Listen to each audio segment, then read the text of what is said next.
Wake up, motherfucker. Hello. Hello. Let me see. 1, 2, 3, 4, 5. Okay, it works. All right. Yeah, it's live. What's up? What's up? March 8th, 2026, a Sunday. It's just going to be a pre show for Napstar. Napstar is going to have a panel show on the Boyd in about 3 hours or so. So, what's that? 4 o'clock Eastern. All right.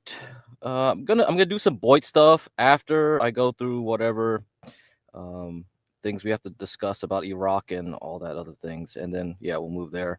Bitcoin, nothing happened over the weekend. Quiet. So don't have to worry about that. Don't need to discuss anything. For the rest of the week, we'll see how it goes.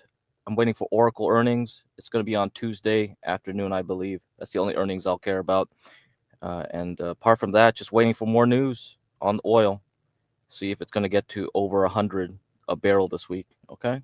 So here's the latest on the Strait of Hormuz. The March 7th, 2026 edition of What's Going On with Shipping. Did the U.S. Navy just torpedo global shipping? I'm your host, Sal Mercogliano. Welcome to today's episode. So we've been following the issues in and around the Strait of Hormuz. Again, combat operations began by the United States and Israel at the end of February, and what we've seen is a trickling off of traffic, and when I say trickling off, I mean stopping up, of traffic coming out of the Strait of Hormuz. Now the United States has announced several plans to get traffic flowing through there. One is an insurance program to back the insurance on shipping, which I'll talk about. And the second is an issue of escorting. We're going to talk about that. But what I really also want to talk about is what the U.S. should be doing offensively to bring this conflict to an end, particularly targeting not just the Iranian Navy, but the Iranian Merchant Marine, because I don't think the U.S. government, Department of War / Defense, the Navy really understand commercial shipping. And Iran is vulnerable in this one area, and we're going to talk about that. If you're new to the channel, hey, take a moment, subscribe to the channel and hit the bell so be alerted about new videos as they come out. Well, every U.S. Navy officer is weaned on this. Alfred Thayer Mahan's The Influence of Sea Power Upon History. I mean, it's classic. I mean, every one of them do it. I mean, they read this all the time, but they don't. They read like the first chapter of it, and then what they pull from this is the idea of decisive battle. The idea, if you ask any naval officer what Mahan talks about, it is bringing fleet on fleet battle against each other, and that is what they come up with. And it's fundamentally wrong, let me be clear, because you got to read beyond the influence of sea power at sea. If you do that, you start to understand a little bit more about it. And for that, I go to my good buddy, Nick Lambert. Nick Lambert has 2 books that everybody should read, in my opinion, when it comes to understanding maritime naval warfare. First is his Planning Armageddon. This is how the British planned for economic warfare before the First World War. The Admiralty had an entire section that looked at how to wage economic warfare because it's all about trade and commerce, people. This is what it's all about. Second book he does has to deal with also Mahan, and that is his Neptune Factor. I have talked about this book a lot. I love this book. Literally sleep with it next to my bed. I have a little bookshelf there. I don't sleep with it right up, cuddle with me. I don't want to give Nick the wrong impression here. But I have a little bookshelf, and it's one of the books I have kind of readily available. This book, Neptune Factor, is absolutely perfect. It's the concept of sea power. I always use this term sea power as 2 words. It's very interesting. Sometimes you'll see sea power as 1 word. Sometimes you'll see it as 2. The classic Mahanian is 2 words. And the reason I use 2 words is because I think of it as commercial and naval. It's 2 different things. The U.S. Navy and the U.S. military use it as 1 word, sea power. And they use it as sea power for a very important issue. They see it as the projection of military force, of naval force. And unfortunately, the U.S. has developed into that. And I could take you for a long road down history here to talk about why that has evolved. But suffice it to say, the U.S. does not view commercial shipping in an appropriate way. And I think that leads us into the trouble we see right now regarding Iran and the closure of the Strait of Hormuz. Real quick, look at some of the news stories that's out here right now about this, and we'll highlight this. So first one, this one from Reuters. Iran's Islamic Revolutionary Guard Corps challenges Trump to have U.S. vessels escort tankers through the Strait of Hormuz. So according to the story, the U.S. Navy could begin escorting oil tankers through the Strait of Hormuz if necessary. Trump said on Tuesday, we'll talk about why that's probably not going to happen, the conflict in the Middle East has halted shipping and energy through the vital Strait of Hormuz. A Guard spokesman said, quote, Iran strongly welcomes the escort of oil tankers and that U.S. forces will be there for the crossing of the Strait of Hormuz. We are, by the way, awaiting their presence. Okay, he might as well have just had an evil laugh at the end of that. I mean, come on, seriously? Are we a cartoon villain now? That's what we're getting. We're getting the cartoon villain levels of proportion here with the Iranian state media. Then you have this. We recommend that before making any decision, the Americans remember the fire on the American supertanker Bridgeton in 1987. There was no fire. I'll talk about that in a second. And the oil tankers that were recently targeted. And finally, at least 9 vessels have been attacked since the U.S. and Israel first began strikes on Iran on Saturday, and Guard ordered ships not to cross the strategic waterway. All right, so here is the IRGC throwing down the proverbial gauntlet against the United States. We dare you to go ahead and escort through the Strait of Hormuz. We get this story then from Lorianne Larocco. Absolutely must follow. You've got to follow Lorianne. She's great. Iranian Shadow Fleet and Greek-affiliated ships lead Strait of Hormuz transits. That's right. We do have some passages through the Strait of Hormuz over the past couple of days. And the ones that are doing it are Iranian vessels. Yes, Iranian ships are passing out. We just had a fully loaded Iranian tanker come out. Because, again, the Iranians are loading ships. This is one of the things to keep remember. The Iranians expect the strait to be open, and they just rolled a tanker out through it. But the other one are the mad Greeks. And Greek shipping is I hate to put a stereotype on anything, but Greek shippers are a classic stereotype. They will run this gauntlet. Why will they run this gauntlet? It's very easy to understand. Money. Big amounts of money. That's what they're talking about. When you start looking at the amount of money being fixed here, it is incredible. I can't. So just to point it out, yeah, Greek shipping is very huge. Most of the shippers that go around the world are run by Greeks with like the parentheses around their names, I guess. Some people might say they're like, covert, whatever, tribes people. But yeah, there used to be a lot of power in the Ottoman Empire during that time, and the Greeks ran that shit. So yeah, they still run that shit, even to the modern era. So, I know you guys know about Onassis, right? That name, because he married the Kennedy's widow, right? So that's where it comes from. Yeah, so Greeks are a powerhouse. Greeks, South Koreans, Chinese, and Israelis, and Norwegians. Yeah. Tell you, there was a fixing for a VLCC, very large crude carrier, normally $50,000 a day, $770,000 a day. $770,000 a day. That is again the level of money, Scrooge McDuck level. This is where we're getting at right now in this idea of moving ships through this area.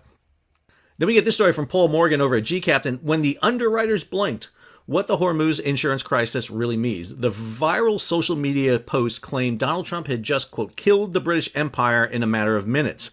The truth is simultaneously more complicated, more interesting, and in some ways more consequential than that. The broad story is real when U.S. and Israeli forces launched coordinated strikes on Iran in late February 2026, triggering what Tehran declared a full closure of the Strait of Hormuz. The first system to buckle was not military, but actuarial. Actuarial. That's a tough word to say. I'm not going to lie. That one kind of pulled me there a little bit. All right. What's the viral social media post they're talking about? John Conrad. John Conrad had a viral post. I mean viral. Millions of people follow that post regarding insurance. And Paul Morgan kind of breaks this down a little bit and goes into detail. Suffice it to say, let me give you the nuts and bolts of the insurance crisis. Ships have insurance. Insurance is what makes ships move. Without insurance, you don't move. This is what creates the dark fleet. Dark fleet runs around without insurance and creates a myriad of problems. Most ships are insured through 12 P&I clubs. Those 12 P&I clubs are actually the ship owners pooling their money together to provide insurance. And it provides stacks of insurance for $10 million by an individual club, $100 million by the 12 P&I clubs, and then they have reinsurance on top of it.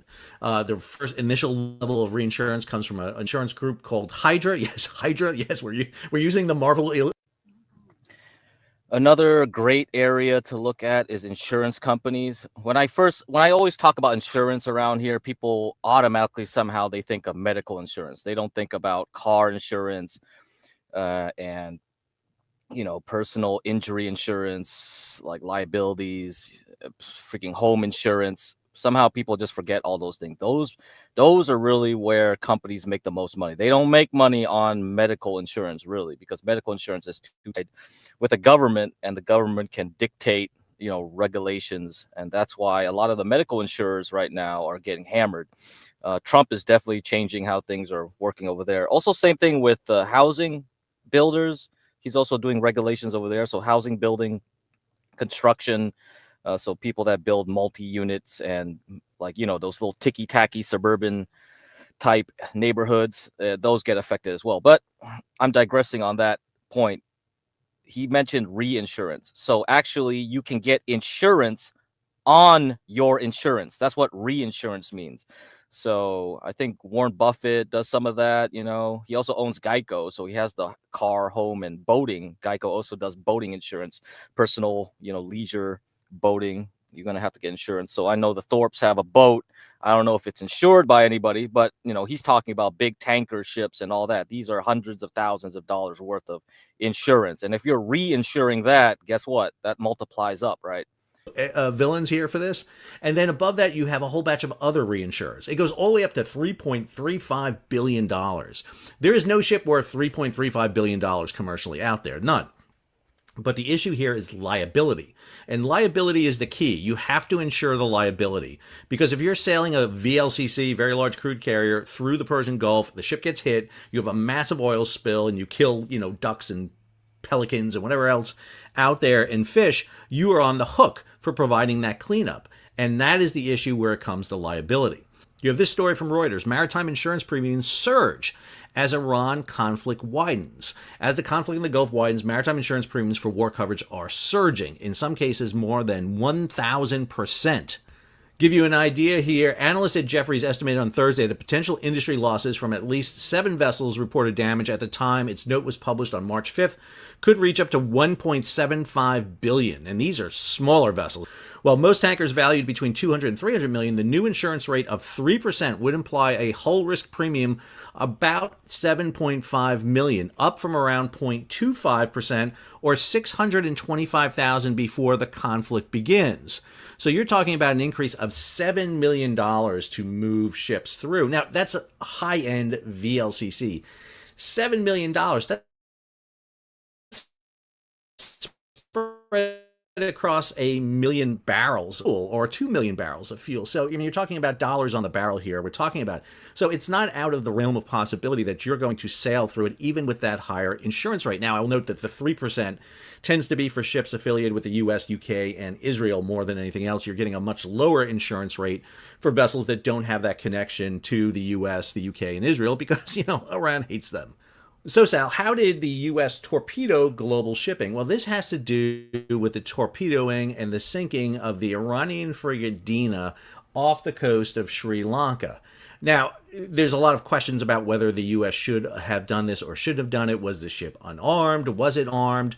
My point of contention here is where they did this and the ramifications of it, because I don't think the U.S. factored this in at all. This story here by Bloomberg, reinsurers scrap war risk cover after U.S. torpedoes Iranian ship. London-based reinsurers are issuing 7-day cancellation notices on marine war risk coverage after a U.S. submarine torpedoed an Iranian warship off Sri Lanka. This is what triggered the first crisis. So why did all the ships stop and congregate on both sides of the Strait of Hormuz? Because the reinsurers, those who insure the insurance, said, hey, you don't have enough coverage to potentially cover all the risk. So stop the ships, renegotiate higher rates, and then we will reinsure you, because then you have enough backstop should something happen. Well, because the U.S. targeted this vessel off of Sri Lanka, the U.S. has just expanded the war zone. What do I mean? Let's go over to marine traffic. So here is the kind of the war zone that we know. This is the Persian Gulf. This is the Gulf of Oman. And more importantly, up here, our beautiful Straits of Hormuz, pretty denuded of any shipping. Now, we should note that there are ships going through here. They're just not squawking their AIS. their automated identification system. So we don't have vessels showing us where they are. But the question is the sinking of the Iranian frigate, which is down here off the coast of Sri Lanka. Notice the flow of traffic on this chart. Green represents cargo ships, red represent tankers. Ships coming from Asia come through the South China Sea, past Singapore, into the Malacca Straits, and then here, just north of Sumatra, the ships split. The green cargo ships are heading for the Cape of Good Hope because they're not running as much through the Red Sea and the Gulf of Aden because of the Houthis. But this ever large spread of red ships, these are tankers, are heading here south of Sri Lanka and then dispersing either up the coast of India, heading over toward the Red Sea, or up toward the Persian Gulf. We know that the sinking took place here just south of Sri Lanka. There's a port here called Galley. This is where we saw the survivors being taken. There were some images taken, and what we saw there was vessels in the background. So there's a large traffic separation scheme here, ships heading west or to the north, ships heading to the east or the south.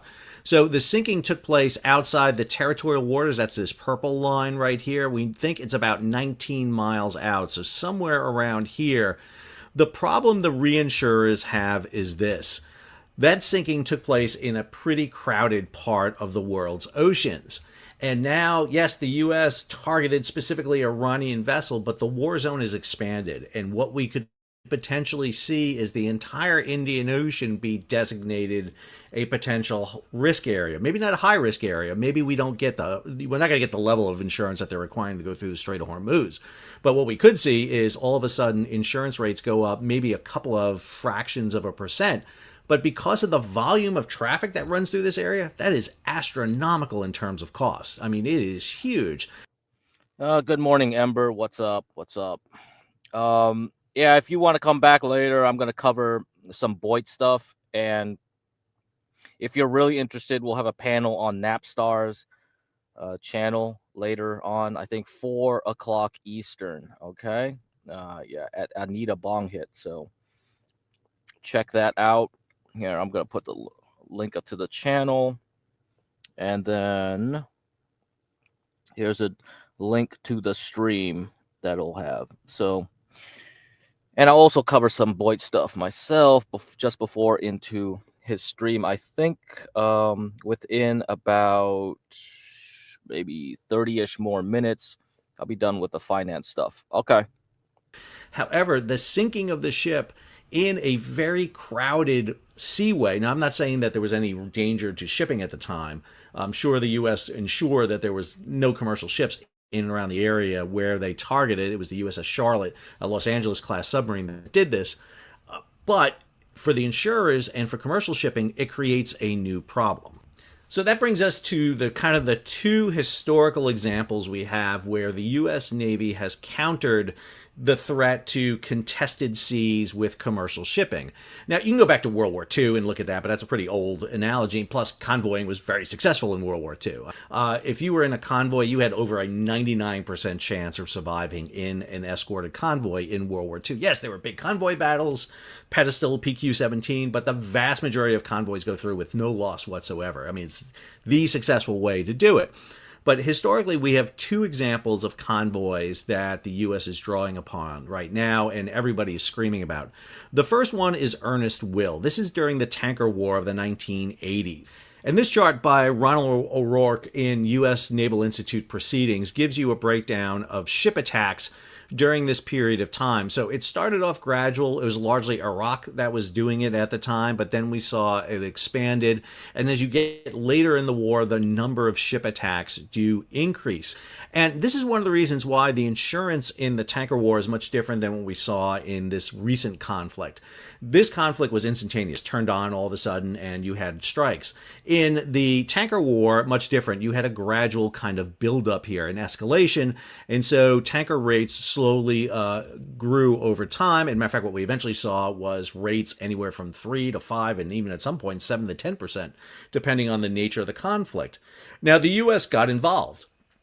And the U.S. in 1987 started escorting ships out, specifically U.S. flag vessels and Kuwaiti reflag. Now, the U.S. had been escorting U.S. flag vessels the entire time.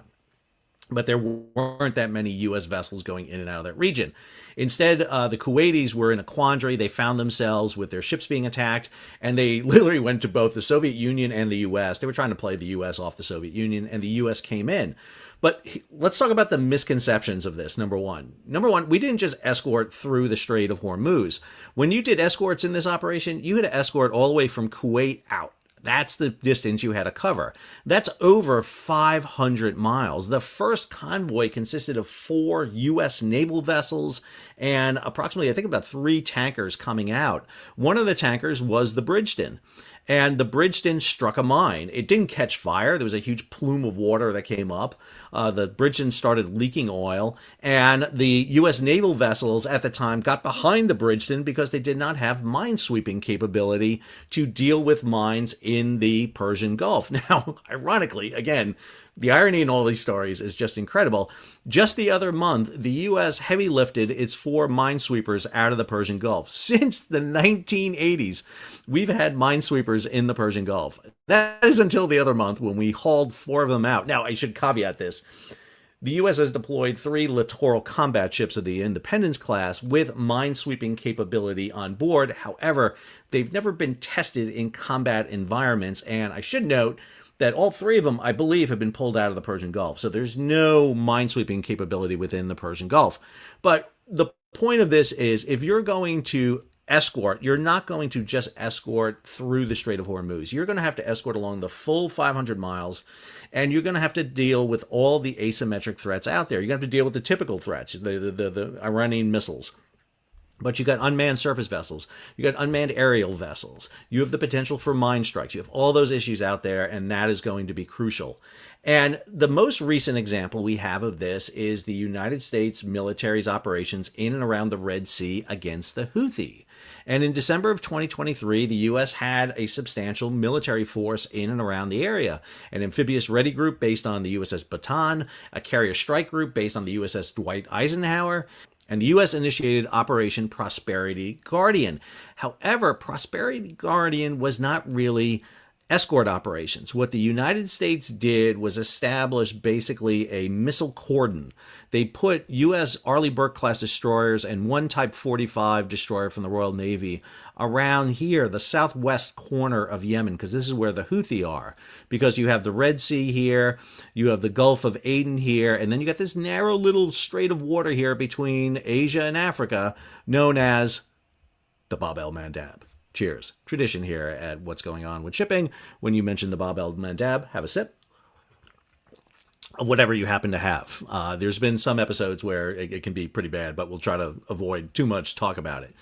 The U.S. deployed their forces, and Prosperity Guardian was an operation that demonstrated that the U.S. is absolutely effective in shooting down drones and missiles. The Arleigh Burke-class destroyers racked up a huge success in this operation. So I covered this at the time when the channel was up and running, and we looked at it, and very early on. I'm in charge right here. Come on, Duale. Are you ready for some tankers to pirate, bro? It's time to pirate, baby. Matter of fact, in December of 2023, I talked about the idea, do we convoy or not? That's actually an image of some of those convoys during Ernest Will in the Persian Gulf in the late 80s. What we saw was a series of escalations, and in January 9th, there was a massive Red Sea convoy battle that was fought by the United States, the British against the Houthi.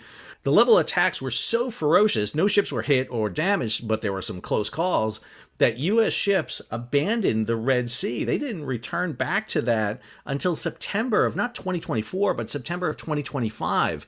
And now the ships have pulled back again because of the threat of the Houthi in alliance with the Iranians. And so the idea of convoy battles is going to be a tough one because the U.S. found the Houthis a challenge. Now, I've written about this back in 2019, did a piece for G-Captain talking about a potential tanker war part 2. This was after Iran attacked a series of ships in 2019.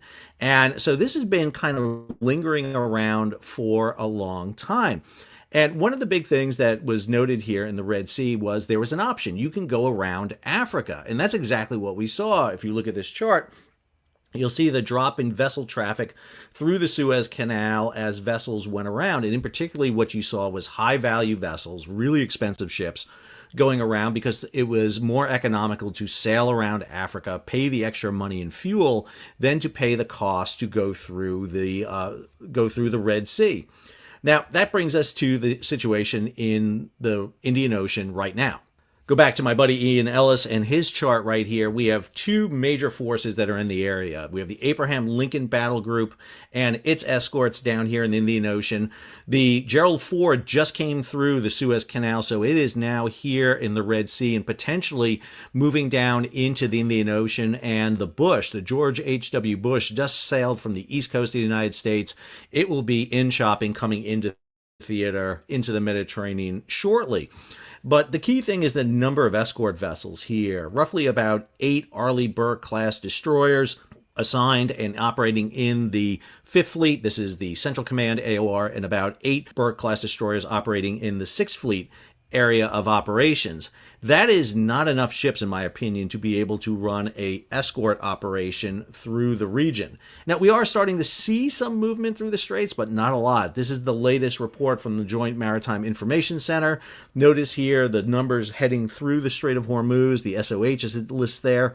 98 on February 28th, down to 18 on 1 March, down to 1 by 5 March, 2 on 4 March, and then 4 on 5 and 6 March. So we're seeing it come up a bit. All right, Sal, you've yabbered on quite a bit here. What's your strategy? How would you deal with this? Well, this is what I would do. I would target Iranian commercial ships, specifically their tankers. What do I mean? So over on X, Ed Finley Richardson, who's a must follow. If you want to understand tankers, there's a couple of key people to follow over there, and Ed Finley Richardson is one of the best. He put out a thread and basically sat there and said, what I would do, and this is Ed saying this, is plunk a torpedo into one of the Iranian VLCCs and take it out, because the Iranian fleet is exposed. This is a list of Iranian vessels. They have 32 very large crude carriers operated by NITC. This is the Iranian shipping line. To me, that is the jugular of Iran. I don't agree with the idea of torpedoing it. I don't like that idea because, number one, you definitely don't want to torpedo a fully loaded vessel. That's going to cause you a lot of problems. However, one of the things the U.S. has demonstrated recently, and very apt at doing it, by the way, is takedown of ships. And for that, the U.S. has the perfect tool to use for that. Actually, they have two. One of them are Marine Amphibious Ready Groups. ARGs, Amphibious Ready Groups with a Marine Expeditionary Unit, are mobile, basically, battalions that can operate from 3 ships, typically an LHA or an LHD, and a LSD and an LPD, although some have 2 LPDs now. But there's about 5,000 troops on board with helicopters, V-22s, you name it. They have the capability to roam the ocean and be mobile assault units. Typically, we think of them storming the beaches, a la, Tom Hanks in Saving Private Ryan, even though that's Army. We also have these called Expeditionary Support Bases. These are modified Alaska-class supertankers built in San Diego by the United States. And what you have up forward is this huge crew compartment where you can base roughly around 250 to 500 troops on board. You've got this massive flight deck up above where you can stage helicopters on. You have boat launching capabilities down below it. These things are basically sovereign islands floating around. And it is a ship like this, the Miguel Keith, that was just used to take down Venezuelan tankers in the Indian Ocean. So she is in the area, either in and around the Indian Ocean or the South China Sea. So this is marine traffic again, and you're seeing all that traffic here in the region. Let's go ahead and eliminate everything except for Iranian ships here on the map. And one of the things you start seeing is there are some Iranian ships out here on the high seas. For example, right here, heading toward the southern coast of India, is the Hilda 1, a crude oil tanker. Right here in the Straits of Malacca, we have another crude oil tanker. Off of Malaysia right now, we have another tanker in and around the area. There's quite a few, as a matter of fact. All of these are potential targets for the United States. I don't think you need to torpedo them, although the U.S. has demonstrated the capability to do that. However, takedowns are definitely within the realm of possibility. If the U.S. starts seizing these vessels, grabbing them and holding them, That's going to start really putting pressure on Iran. Understand, you want Iran to back away from attacking vessels in the Persian Gulf, Strait of Hormuz, and the Gulf of Oman. The U.S. is going to be hard-pressed to do escorts. They just are. They don't have the assets and the resources to do it. They're going to have to pull air assets away from their offensive capability. It's going to expose their naval vessels to potential attack because of the very narrow region of the Persian Gulf. Again, even the Straits of Hormuz is narrow, but the Persian Gulf is narrow. It really is. And it's a really tough place to operate because you're so close. You're going to be dealing with unmanned surface, unmanned aerial craft. You're going to have a problem with expending ordnance off the Arleigh Burkes. If you expend your ordnance off the Arleigh Burkes, you got to go back down to Diego Garcia to reload and put new equipment and new weapons on it. You're going to have to replenish at sea or in port. You really don't want to do that. We just had the Stena Imperative hit in the port of Bahrain, U.S. flagged tanker that was in the shipyard there. So what does this do? You go offensive. You target the Iranian merchant fleet because understand those 38 VLCCs in NITC is the backbone of the Iranian economy. You don't want to hit Karg Island, their main export facility, because if you hit Karg Island, then you give the Iranians no reason not to start dropping mines into the Persian Gulf. And all you got to do is say you're dropping mines to cause a mine problem. Understand, you don't need one mine. You create a problem just with it. And mines are the biggest dilemma we would face in that scenario.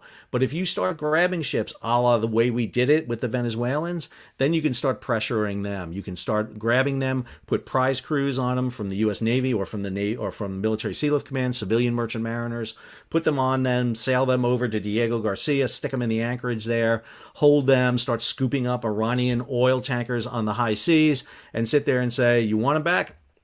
Then let's go ahead and get to the peace table. Believe me, this is the jugular of the Iranians, and everybody in commercial shipping knows this, but I'm not sure everybody in the U.S. government knows it. So I think that's the strategy the U.S. should be thinking about. I hope you enjoyed today's episode. If you did, hey, take a moment, subscribe to the channel and hit the bell so be alerted about new videos as they come out. Leave a comment, share it across social media, and if you can, support the page. How do you do that? You hit the super thanks button down below or head on over to Patreon and become a monthly, yearly subscriber. Until our next episode or until the next thing blows up in and around the Persian Gulf, which will probably be later this afternoon. This is Sal, signing off. All right. Yeah, subscribe to his channel. Very good shipping channel. I followed him since like the whole COVID and then the whole thing with the Maryland, that whole bridge when that freaking huge cargo container ship rammed right into the bridge. Yeah, he's got good info if you're interested in that type of stuff, for sure. And we're getting back into it where shipping does matter, That's going to affect how inflation and everything else is going to go, even if you're not interested in insurance companies or shipping companies. That's something still you have to pay attention to because it will affect your bottom line. So not only gas and oil, but also the cost of transportation of goods throughout the world will be affected. So yeah, there you go. That's it, man. Big boo-boo. Now any ship might be blown up all across the world just because they are suspected to be Russian, Chinese, Iranian, whatever. Anybody that's helping the Iranian could be a target right now if this keeps on continuing. Okay, so let me shift gears here. We're going to do shortwave radio. I haven't watched any of these things. I haven't watched, so anything I show you here is pretty much I'm watching the first time. But I did watch this one ahead of time, and I thought this part was interesting.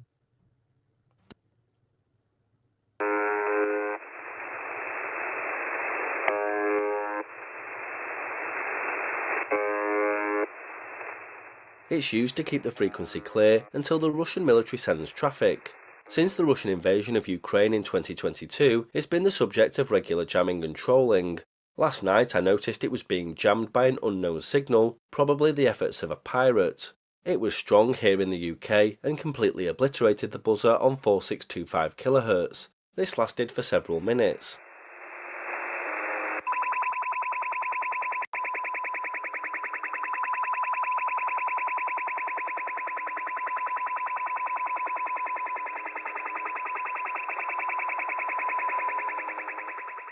It would seem that even Radio Zand, the music pirate that occupies 4625 kHz, video link in the description, got tired of the jammer and closed down his station for the night.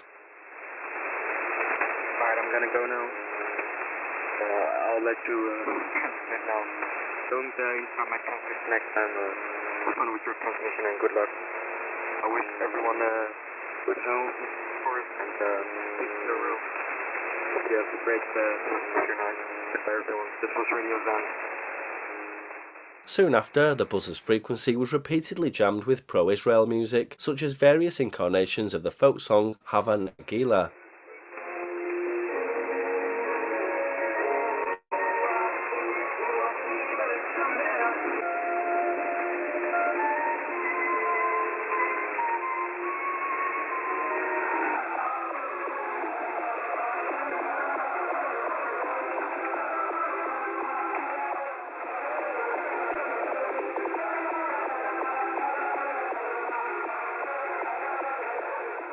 Whoever was behind the jamming also had a go at some spectrum art, where images are transmitted and shown on the waterfall.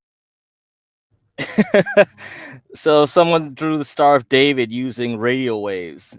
Oh, how cute. How cute. Yeah, you can follow Ridgeway. I think this is let me see, Manchester Ridgeway or something like that. Ridgeway. Let me get his channel. Ridgeway. Manchester. Oh, Ringway, Manchester. Okay. I recently discovered this one. This was recommended to me like a week ago. Pretty interesting stuff. Pretty interesting. So he has a whole slew of shortwave radio information. So if you're interested in that type of hobby, you know, ham radio, shortwave radio, all that kind of stuff, yes, go over there. Check it out. It's an interesting hobby, definitely. And if you're an electrical engineer like me, yeah, you find some of that stuff very interesting. Okay, what's up, Pixie Poo? What's up, Mike from Boston? Yeah, good to see you, Duale. Good to see you. Of course. Okay, so this is a video that was recently posted from him. So let's see what's up with the Iranian number station here. Well, it's been an interesting week on the HF bands. The highlight has been the new suspected Iranian number station. It reads groups of numbers in Farsi and has been heard numerous times, usually twice a day at 2 and 6.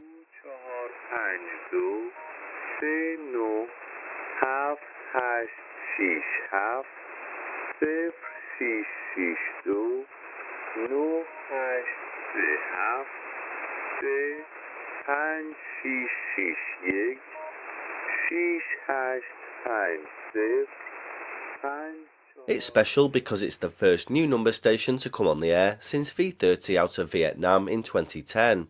In a world where the use of number stations has gradually declined over the decades, a new one is a big deal. The 6 PM broadcasts especially have gained quite a listener base this week. Everyone has been intrigued, but things are quickly changing by the day. The frequency the station originally occupied, 7910 kHz, began to be targeted by a prolific jammer, and now this new Persian oddity has moved elsewhere. Many of the comments on my recent videos regarding this station have posed the same question. Could V32 actually be operated by somebody other than Iran? Could it be operated by the United States Central Intelligence Agency or Israel's Mossad in order to signal agents inside Iran has been the main question put forward in the comments. While many people have raised this question, on the face of it, it sounds absurd. The CIA hasn't operated a number station for many decades, and Israel hasn't for about 15 years either. Presumably, they've moved to more sophisticated ways of sending secret information. These past few days, however, something has happened that would appear to support the theory that the Persian number station may not be Iranian in origin. It's been jammed, and it's been jammed hard. The interesting thing is that the jammer sounds remarkably like the bubble jammers Iran uses and has used for many years in order to jam foreign broadcasters such as Radio Farda.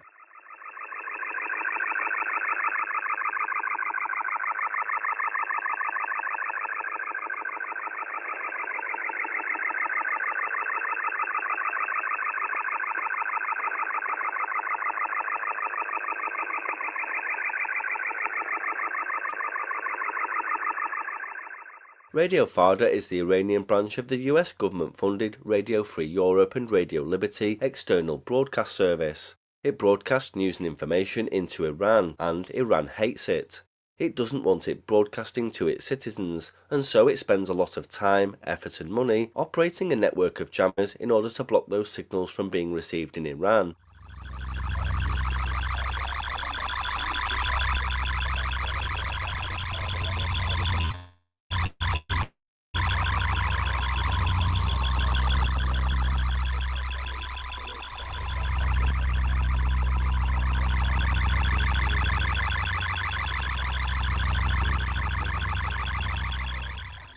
I made a video on these jammers recently, which I'll link in the description below. The frequency the suspected Iranian number station occupies, 7910 kHz, has been the subject of persistent jamming in the latter half of this week. The jamming became so strong and so consistent, even when the number station wasn't transmitting. Then, on Friday, the Persian number station didn't send a message at all. I, and I'm sure many hundreds of others, listened on both scheduled times, but nothing happened. Then, this weekend, it would appear that the Persian number station has moved to a new frequency. It's suspected that this is because of the jamming. The new frequency is 7842 kHz, just slightly further down the spectrum, far enough away to evade the jammer that has been plaguing 7910 kHz. If the Persian number station has moved frequency due to Iranian jamming, then it can't be Iranian in origin. The waters are extremely muddy at the moment, as is often the case when a new enigma is found on the spectrum. It's the job of us listeners to monitor and share information in an attempt to try and put the pieces of the jigsaw together, but as with every other number station, we only know what we know, the tip of the iceberg. What we don't know often lies under the surface in the depths and is very rarely revealed. What's even more interesting about all of this is the sound of the Windows operating system that was clearly heard during a transmission of the Persian number station last night. I can't take credit for this recording, it was sent to me by a viewer out of Germany called Max, so thank you Max. Take a listen. 5 4 9 5 4 1 2 8 3 9 6 0 8 7 6 5 4 4 7 0 8 7 6 5 4 4 7 2 1. So why is this interesting? Well, it goes back to the good old days of number station monitoring, when numerous stations appeared to be using Windows XP machines as the backbone of their transmissions. The first that comes to mind is E06, the English Man, a station operated by Russian intelligence, which is still active from multiple sites across Russia.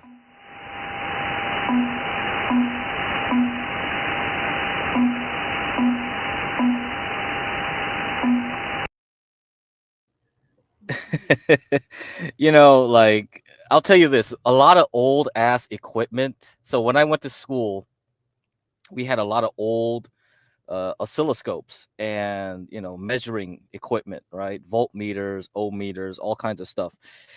And they were so old that you couldn't install any updated operating system on them. They're stuck at like Windows XP or Windows NT or whatever pieces of shit like operating system. Some even, like, if it's older, they're just gonna be forever on some really ancient MS-DOS OS2 warp or some trash. And you have no choice but to use it. And a lot of this old like equipment is very good, you know, they're very robust, and you're not gonna find replacements for them, especially like radio analog transmitters and things like that. I'm sure is on the same principle. They can't upgrade. Yes, they still have floppy disk. Yes, that's right. And one of those little like old machines was hooked up to the network at school, and apparently they found someone hacked into that damn little like machine. You know, all it's supposed to do is measure volts and currents and signals, RF radio, whatever, and it was being used as a node on a porn web sharing network. It was just there sharing porn or some shit. It was just like, what the fuck? someone actually like went in here and just like used this to piggyback porn. Oh my god. Anyway, so yeah, horrible.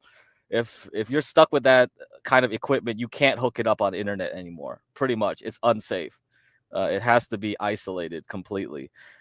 So you're never going to use the internet. Yes, you're going to have to use floppy disk or a local network or something if it has an Ethernet port.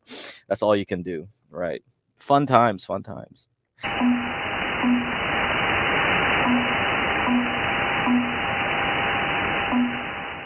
The second is G06, an inactive German language number station operated by Russian intelligence again. This station hasn't been heard since 2021.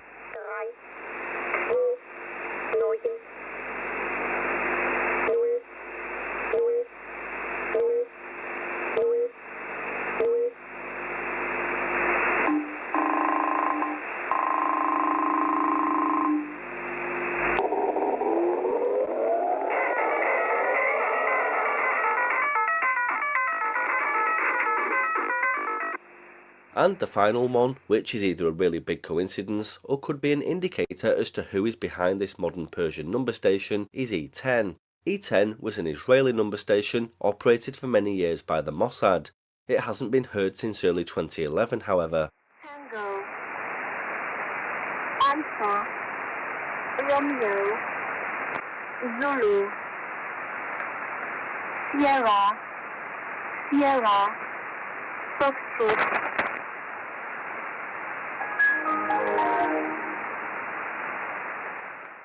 All of these stations were believed to be using Windows XP or similar operating systems because they simply work. The Persian number station definitely appears to be using a similar setup. The similarity between it and E10 is very interesting indeed. I have made a full video on number stations that use Windows XP, which I'll link in the description below. The change in frequency, the jamming, and the Windows sound are all really interesting developments in the story of the Persian number station. Was it ever Iranian at all? I guess time will tell, or maybe it won't. All right, yeah. So go to Ridgeway, Manchester. Check him out. Very good information there. Very good. Ringway, Manchester. All jokes aside about old tech, it's programming. At least it just worked, unlike nowadays. Yes, that's right. Not only did it work, the components in there are higher quality. Because like a lot of the Chinese have taken over like making cheap resistors and capacitors, right? Like open your LCD monitor. Like compare that to old CRT monitors from before. I have old CRT monitors still in storage. Like why do I keep them? Because just in case I need them. Like they just work.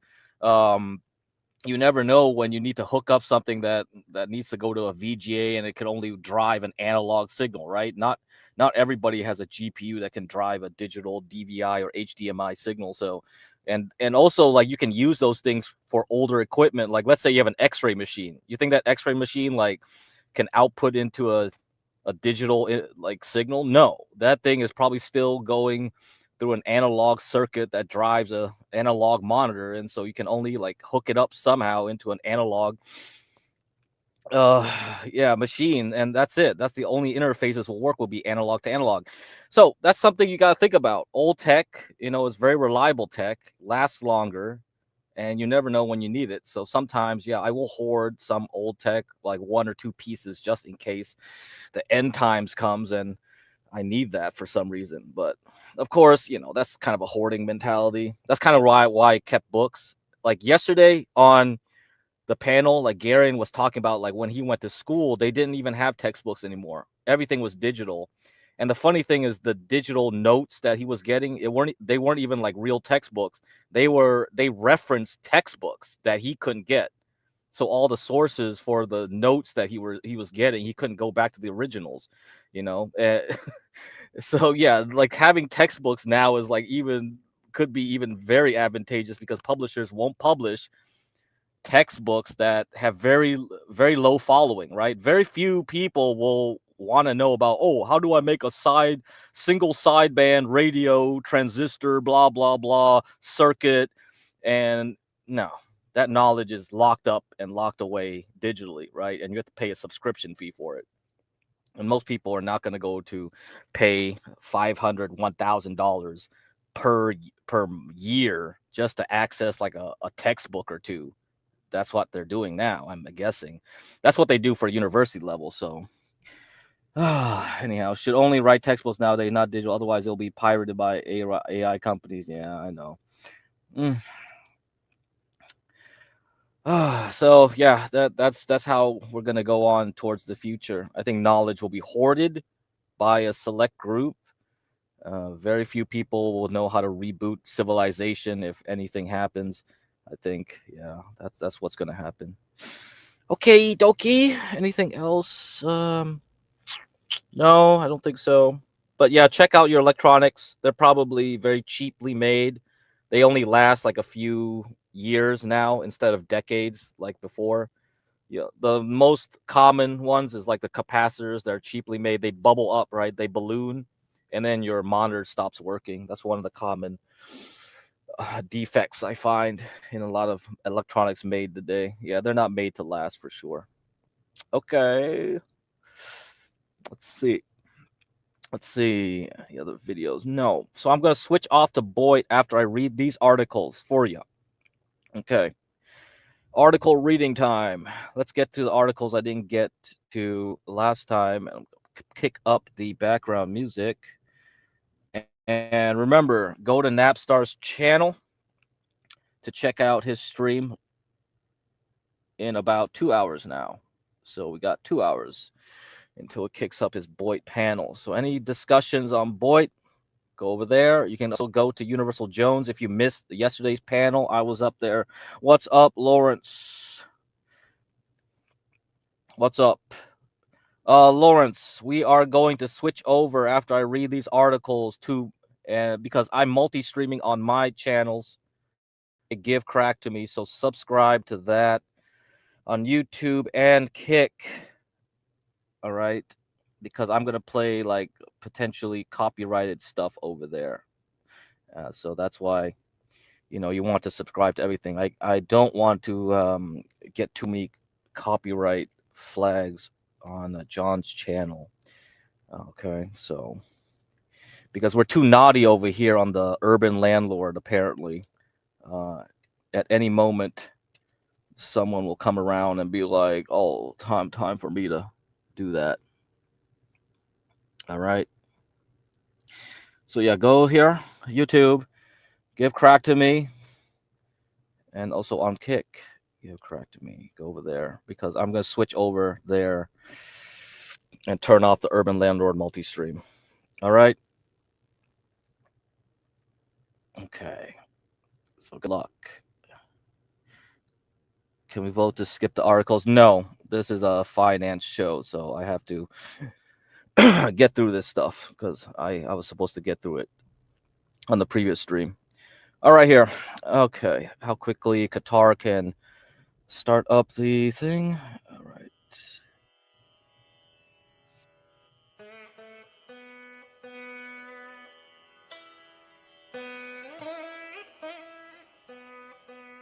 All right, so if you know, last week Qatar shut down their liquefied natural gas exports.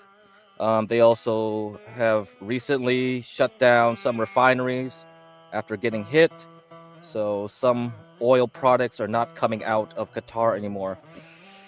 And their energy minister has warned that it's potentially could mean $120, $150 a barrel on the Brent crude market. So that will be bad for the global economy. Okay. So that's something you might want to pay attention to if the war continues longer than a month. Qatar Energy has declared force majeure. Force majeure meaning like they can no longer fulfill their obligations for contracts to deliver natural gas because of unforeseen acts of war, acts of God, something like that. That's what the force majeure means here. Okay, that's contract law. LNG exports after shipping through the Strait of Hormuz halted. Restarting LNG production could take weeks or months as plants must shut down when storage fills and require a slow sequential restart process to avoid damaging cryogenic equipment. Global gas markets face a significant supply shock with European and Asian pricing surging nearly 50%, while U.S. LNG exports have little spare capacity to replace the lost Qatari supply. Okay. So this was on Wednesday, following disruptions on the Ras Laffan industrial city facilities caused by the Middle East conflict. This legal declaration effectively releases the state-owned company from contractual delivery obligations due to extraordinary circumstances beyond its control. The shutdown was triggered by a near-complete halt of shipping in the Strait of Hormuz. We covered that at the beginning of the show. Due to the U.S.-Israeli conflict with Iran, Qatar accounts for 20% of global LNG exports, primarily serving Asian markets, including China, Japan, India, and South Korea. South Korea, very important, major producer of AI technology. So if energy prices spike in South Korea for all their semiconductor and other electronic manufacturing plants, expect higher prices going forward for cloud producers like Google, Amazon, right?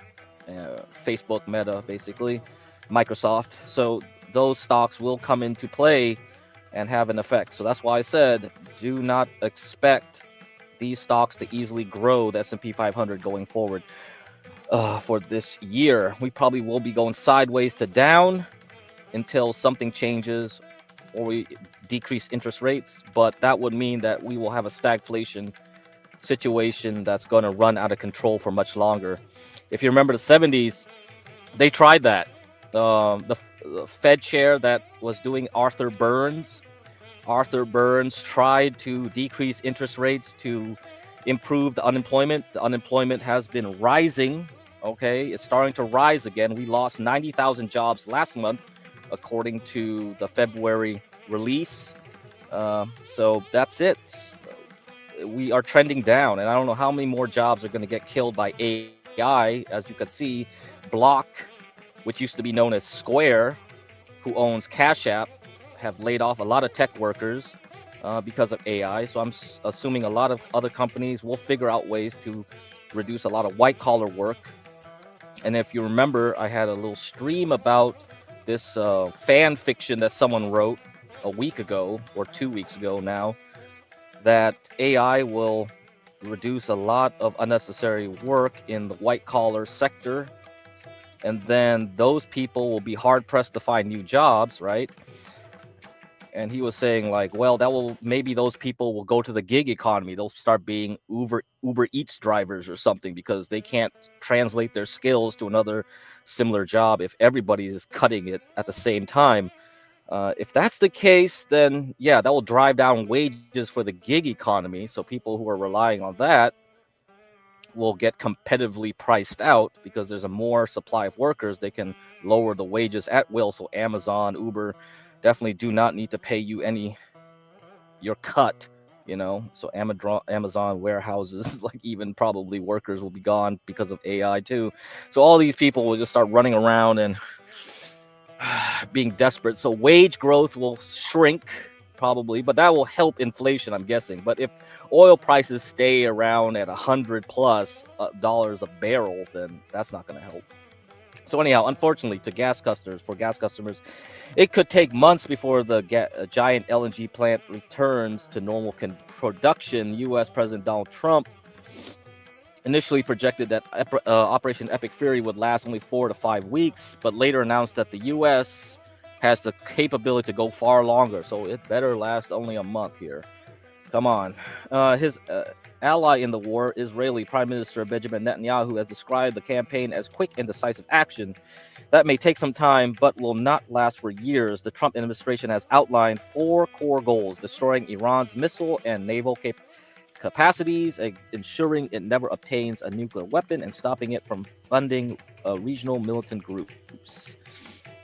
Okay. Tehran has fired hundreds of Shahed drones and high-speed ballistic missiles targeting Israeli and multiple U.S. allied Gulf nations, including the UAE, Saudi Arabia, Kuwait, Bahrain, Qatar, and Oman. Okay, so let's see. Qatar's Ras Laffan industrial city serves as the primary hub for the country's massive LNG operations and is home to the world's LNG export complex. The city's LNG plant features 14 LNG trains with a production capacity of approximately 77 million metric tons per year. The city's port has 6 LNG berths designed to accommodate the world's largest LNG carriers, including Qmax and Qflex vessels. The plant's storage tanks have a capacity of 1,880,000 cubic meters, with additional storage tanks and berths currently being built to handle up to 126 million tons per year by 2027. The plant's current storage takes only 4 days to fill up at full production rates, forcing production to rapidly come to a halt whenever export vessels cannot leave. Once the restart process begins, it will take another 2 weeks for this facility to reach full operational capacity. Restarting is intentionally slow to avoid thermal shock to critical sub-zero cryogenic equipment. LNG production involves extremely low temperatures, negative 160 Celsius or negative 260 Fahrenheit. Rapidly introducing feed gas into cold, idle equipment can cause severe stress, damaging or rupturing vital expensive components. Additionally, trains cannot restart simultaneously. They must be brought back online sequentially to ensure stability. You know, that reminds me of in Israel, they have fabrication plants over there, and in Haifa. So Haifa, Israel is basically their Silicon Valley in Israel. And they have an Intel plant over there making chips. I remember there were protests out there with the Orthodox Jews. The Orthodox Jews hated the fact that these plants were running during Shabbat. So, you know, in strict Orthodox rules, you have to shut down everything. So having a factory run is like against the, you know, against the law of God. And to shut down and restart a semiconductor fabrication plant also cannot be done like with a flip of a switch. You have to slowly ramp up and shut down things because it does a lot of complex chemical processes, right? So this is similar. These things cannot be just turned on and turned off with the flip of a switch. And all this means that global gas markets will be in a significant deficit for several weeks at the very least. The halt in Qatari LNG production due to security concerns in the Strait of Hormuz has intensified competition between Atlantic and Pacific basins, sending European, so this is TTF. TTF is the European natural gas market, okay, and the Asian gas market by up 50%. Nearly 50%. So this is not going to be fun for Germany, the UK, France, for sure. You're going to have a lot of energy prices. So not only the oil will increase your petrol prices, so the UK petrol prices, if we get to $120 to $150 a gallon, I mean a barrel, that means like that's going to be pushing your petrol prices to about two pounds per liter. So that's equivalent to an American paying $10 a gallon. So right now you're probably paying about like $5 or $6 a gallon in the UK. So yeah, good luck with that. Nothing can replace Qatari LNG. If the shutdown is prolonged, it portends a larger gas market shock than in 2022 when Russians turned off pipeline gas to Europe. Gas prices could retest their record highs set in 2022. So there you go. There's your inflation right there. And I think the UK has been reporting that youth unemployment has been rising. And someone on some panel was thinking or telling me that, you know, the real number of the UK's unemployment is probably closer to 50%. I don't know. Maybe that's an exaggeration. If you count people that gave up going to work and are on welfare. Okay, unfortunately, the United States, the world's largest LNG producer. Yes, we are the largest LNG producer, but we have very little export capability. As you know, every time we have a Democratic administration, they block permits to expand our capacity to build up ports and LNG facilities to export. Has little immediate spare export capacity to offset major supply disruptions, with only 5% of additional volume available. U.S. LNG export plants are currently running near full capacity, with most production locked in long-term contracts. However, several major LNG export plants are under construction. Yeah, that's probably not going to be finished anytime soon. Gulf Coast region targeting specific capacity increases by 2030. Key active projects include the massive Plaquemines LNG, Louisiana, Cheniere's Corpus Christi Stage 3, Texas, Golden Pass LNG, Texas, Rio Grande LNG, Texas, Port Arthur LNG, Texas, and the newly initiated Louisiana LNG project. Together, these LNG plants will add over 65 million tons per annum of nominal LNG capacity, or roughly 60% of the country's current capacity. So a little bit too late. Yeah, there you go. Okay. Yeah, that's right. The economy is gonna finally get wild. Sorry. That's how it's gonna be. Okay, so this is what people are hoping for. People are hoping that the United States will kind of back off on Russian sanctions and give people a way out. They have started doing that with the Indians because the Indians rely maybe 70 to 80% of their crude oil comes through the Strait of Hormuz, and a vast majority of that crude also comes from Iran. So yeah, India, being a neutral country, has bought from Russia until like the US started pressuring them to stop doing that. I guess we're just going to allow them to do this again. India's largest private refiner, Reliance Industries, is sounding the market for buying Russian crude. An anonymous source told Bloomberg on Friday after the United States on Thursday issued a temporary 1-month license to India, allowing it to purchase Russian origin crude loaded on vessels before or on March 5th.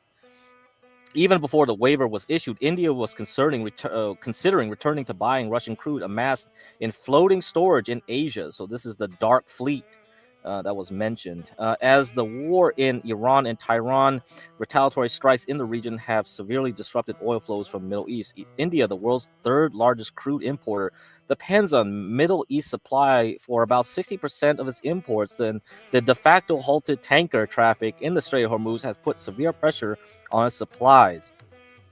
Okay, so yeah, we are giving them a license to start doing it again. Okay, so they got 1 month. Maybe it'll be extended. Maybe the EU might beg the US, or I mean, the EU can do whatever it wants, I guess. I don't think they need to beg us. They might just say, whatever, we're desperate to try to keep inflation down because, you know, if their economies have not really recovered into growth mode really since COVID, then they'll be hard pressed to say, okay, we will stand on principle and not support Russia. You could do that, sure, but you're going to have to rely on the fact that you're going to have to keep interest rates higher or have to increase interest rates again to keep the inflation down, because once everybody figures out that, hey, energy prices are staying higher for longer, that creates a psychological effect. Another part of inflation is that when people believe that prices are going to be higher in the future and they expect prices to be higher, they'll readily accept having higher prices, and you know, the producers themselves will start jacking up prices knowing that people will buy it ahead of time. Because let's say like energy prices in the future are going to stay sticky, then, and people are already bracing their mentality for that, they won't complain when you start raising prices. Of course, the Europeans are a little bit interesting because I know the UK has price caps on their electricity and gas. So utility companies cannot set prices above a certain limit. But even then, I know the governments will know that, hey, yo, if we keep these price caps at a level that's not fair, then some of these companies might go under, right? They'll stop working. There's not so much you can do to fight the natural behaviors of capitalism and economics here.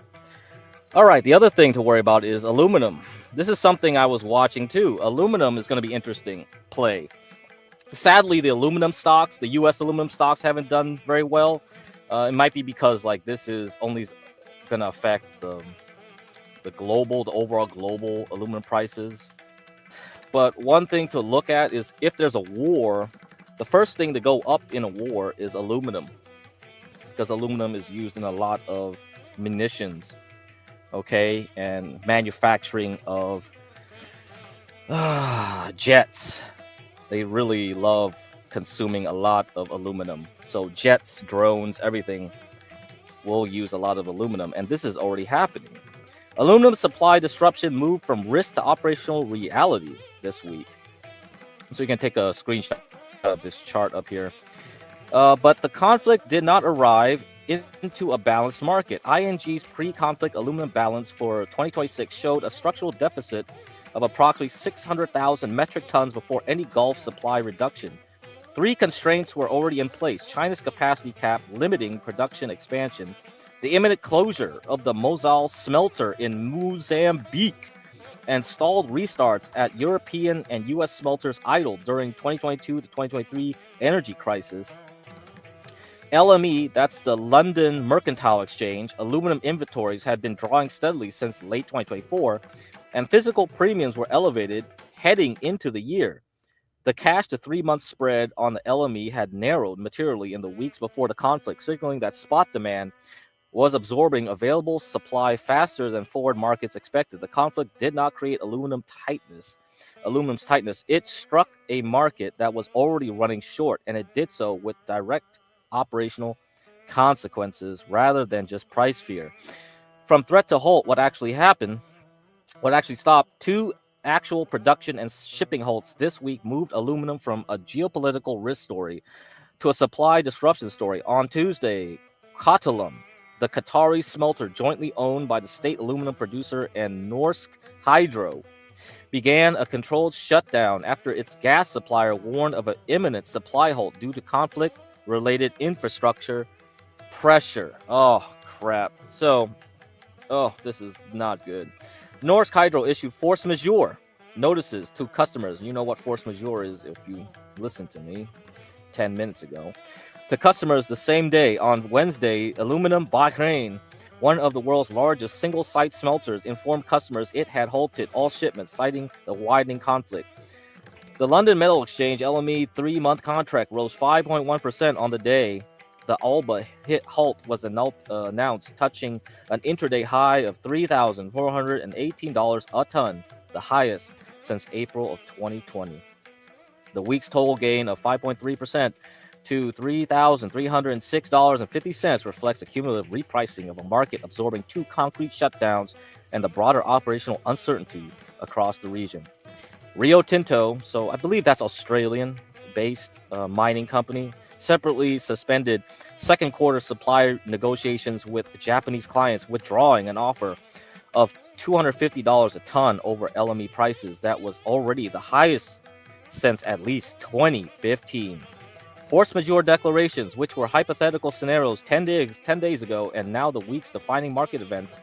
Supply suspensions across the region's producer base have moved from risk assessment to operational reality. Goldman Sachs estimates prices could reach $3,600 a ton if the region's production is lost for 1 month. The week's intraday high of $3,418 suggests the market is already pricing partial scenario. Okay, so take a screenshot of that. All right, there you go. Let's see, I'll skip down here. Europe is the most exposed consumer market. Europe is always having problems.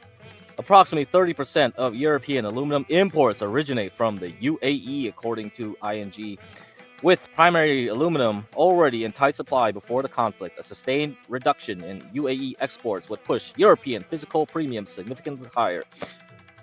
All right, guys, if you guys are very adventurous, why don't you buy up all the American Reynolds wrap you can get from your grocery store and fly over to England and sell it over there? I'm sure you can make a killing off of this.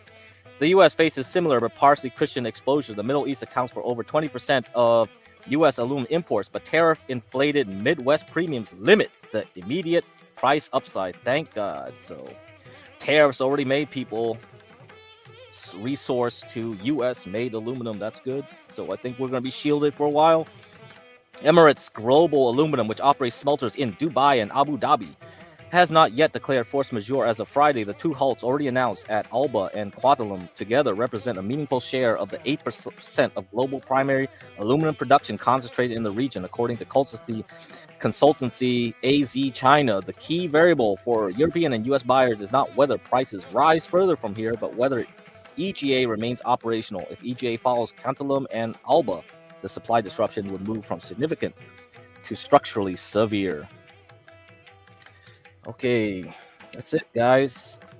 Get ready for more expensive aluminum. And if we get into more regional conflicts and things like that, aluminum will go up anyway, regardless. So I will have to see if that translates to anything with the aluminum companies. I guess because the aluminum companies can't sell their aluminum to certain markets because of force majeure, that might be the reason why aluminum companies are having a hard time benefiting from these price increases.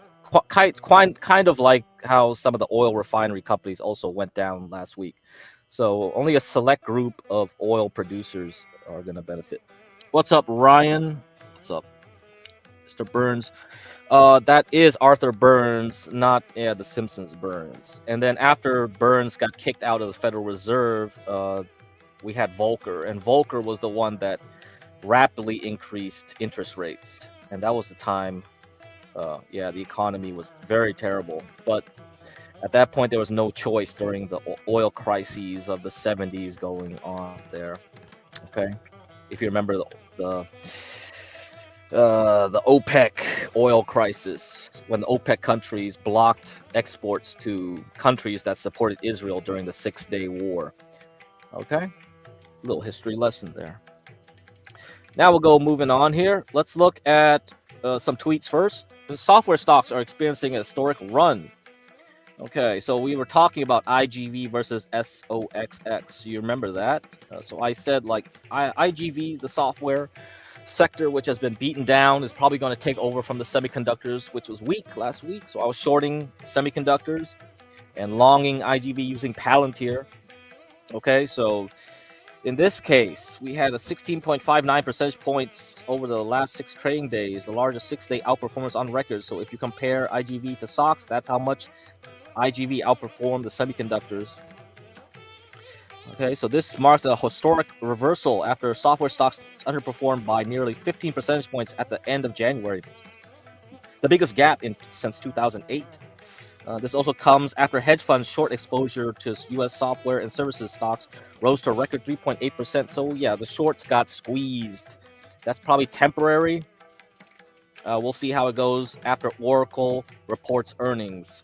Okay, so Oracle will be a big one. I think Oracle will also affect the semiconductors just like it did last year, because Oracle was one of the large spenders of AI infrastructure. So if they have trouble servicing their debt, they don't believe that Oracle has enough free cash flow to service their debt, then yes, this will cause problems down the line. Okay, anything else? No, nothing here. Okay, U.S. unemployment numbers. So I've been talking about the unemployment. They've been rising, and also they've been revised. Previous job reports number have been revised down. The U.S. jobs market has seen revisions in all months of 2025 and 11 months of 2024, including the negative 4,000 revision in January. This brings the total to 24 months of revisions over the last 25. Over the last 3 months, U.S. employment has been revised downward by 94,000 jobs. Over the last 13 months, jobs numbers have been adjusted down by a whopping 710,000. What is happening here? This is unbelievable. Now, you know, one reason this could be is because a lot of immigrants have been deported, so many jobs have been lost through that measure. But I don't know. We'll see if this will last much longer. If it does, then you know the next thing around the corner will be AI. So the first few companies like Square/Block, Jack Dorsey's company, which controls Cash App. If that is going to happen through more and more throughout more companies, then yes, AI will also start decimating more jobs as we continue on. And once you have the ball rolling, it's like an avalanche. When jobs start being cut, it's not just like a one-off.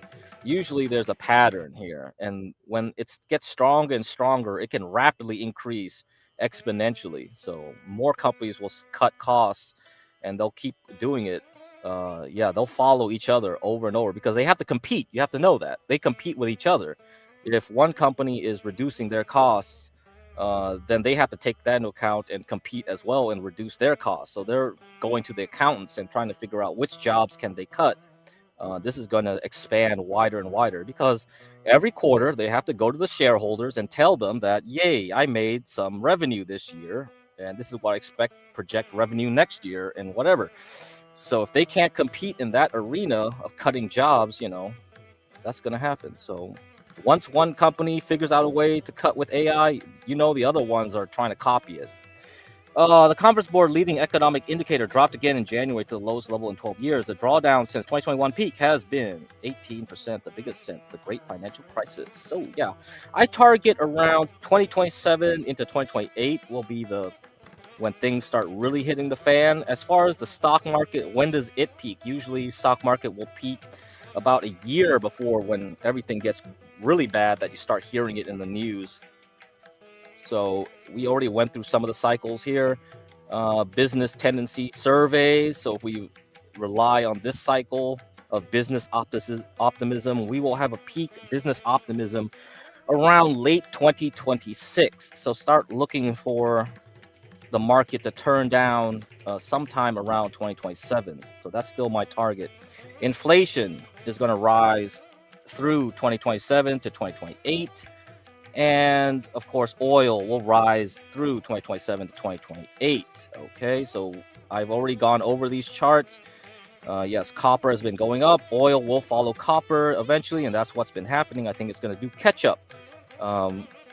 I targeted eventually oil could reach 180. So that's what I said about a month ago. That's why I'm bullish on oil for at least a month. Okay, and using DeMark indicators, you can see DeMark predicted negative oil prices even before COVID. So, yeah, I would take this very seriously. Eventually, it will get to 180. Probably not right now, though.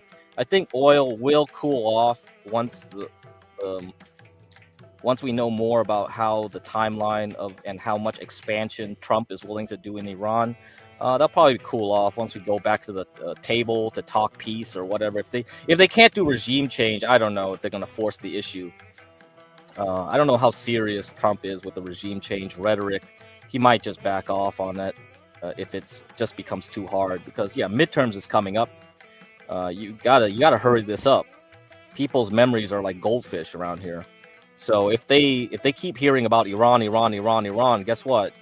You're pretty much gonna lose the vast majority of House and Senate seats from the GOP. So if that's still on the news. So you got to hurry this up and make people forget you ever were in Iran. All right, sunspot cycles. I've talked about this. Unemployment continued rising. So yes, so sunspots based off of the number of sunspots in the sun, we will see it to rise up into August 2027. So that's when we'll have a peak unemployment. So even this agrees with that. So there you go. So I've reviewed everything I need to here, and now we move on to the last articles.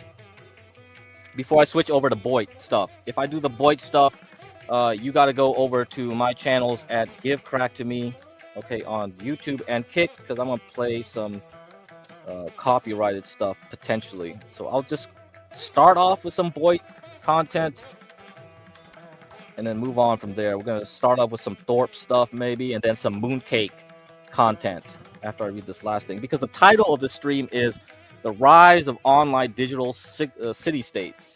This is where I believe we are headed. Okay, so switch off the music here.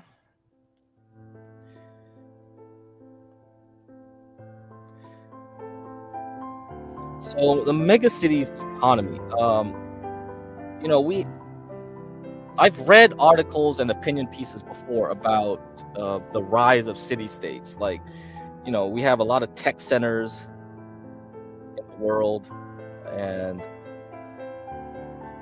And urbanization is increasing to the point where probably by the 2050s, we should have maybe 60 to 70% of the human population stuffed in a city. So it's going to be a very urbanized world. Technology will dominate. Technology already makes up at least about probably now 20% of the world's economy is just based on service technology. And you can go and check out this chart yourself. So there's going to be a few centers where people's population will be concentrated into, and this is very much demonstrated in places like Asia, of course, Asia being very highly populated. So megacity economy, how 7 types of global cities stack up. Back in 1950, close to 30% of the global population lived in cities. That sense has shifted dramatically. By 2050, a whopping 70% of people will live in urban areas, some of which will be megacities housing tens of millions of people. So like little hives, little like insects running around here. This trend of urbanization has been a boon to global growth and the economy. In fact, it is estimated today by McKinsey. McKinsey is a what is that? One of those consulting groups. Actually, Netanyahu used to work for one of these consulting groups. I think he worked for Boston Consulting Group. I don't think he worked for McKinsey. McKinsey is the top one, though. So before Netanyahu became a powerhouse in Israel, yeah, he started off working in consulting groups. McKinsey, that the 600 top urban centers contribute a whopping 60% of the world's total GDP. That's quite a number there. 7 types of global cities. With so many people moving to urban metropolitan areas, the complexion of cities and their economies change each day. The Brookings Institute has a new way of classifying these megacities using various economic indicators. According to their analysis, here's what differentiates the 7 types of global cities. Okay, so global giants. These 6 cities are the world's leading economic and financial centers. They are hubs for financial markets and are characterized by large populations and a high concentration of wealth and talent. Yes, and NYC, Tokyo, and London. London, definitely. The city of London definitely has a lot of finance companies. Of course, like after the Brexit, I think some of them shifted to Paris.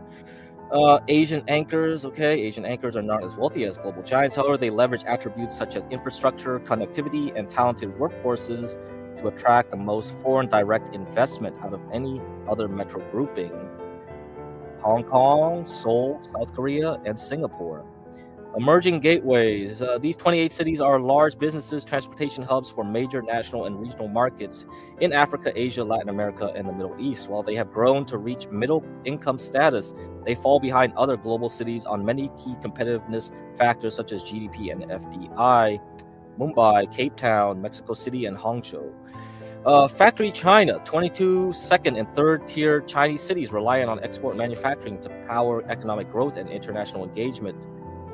Although Factory China displays a GDP growth rate that is well above average, it fails to reach average levels of innovation, talent, and connectivity.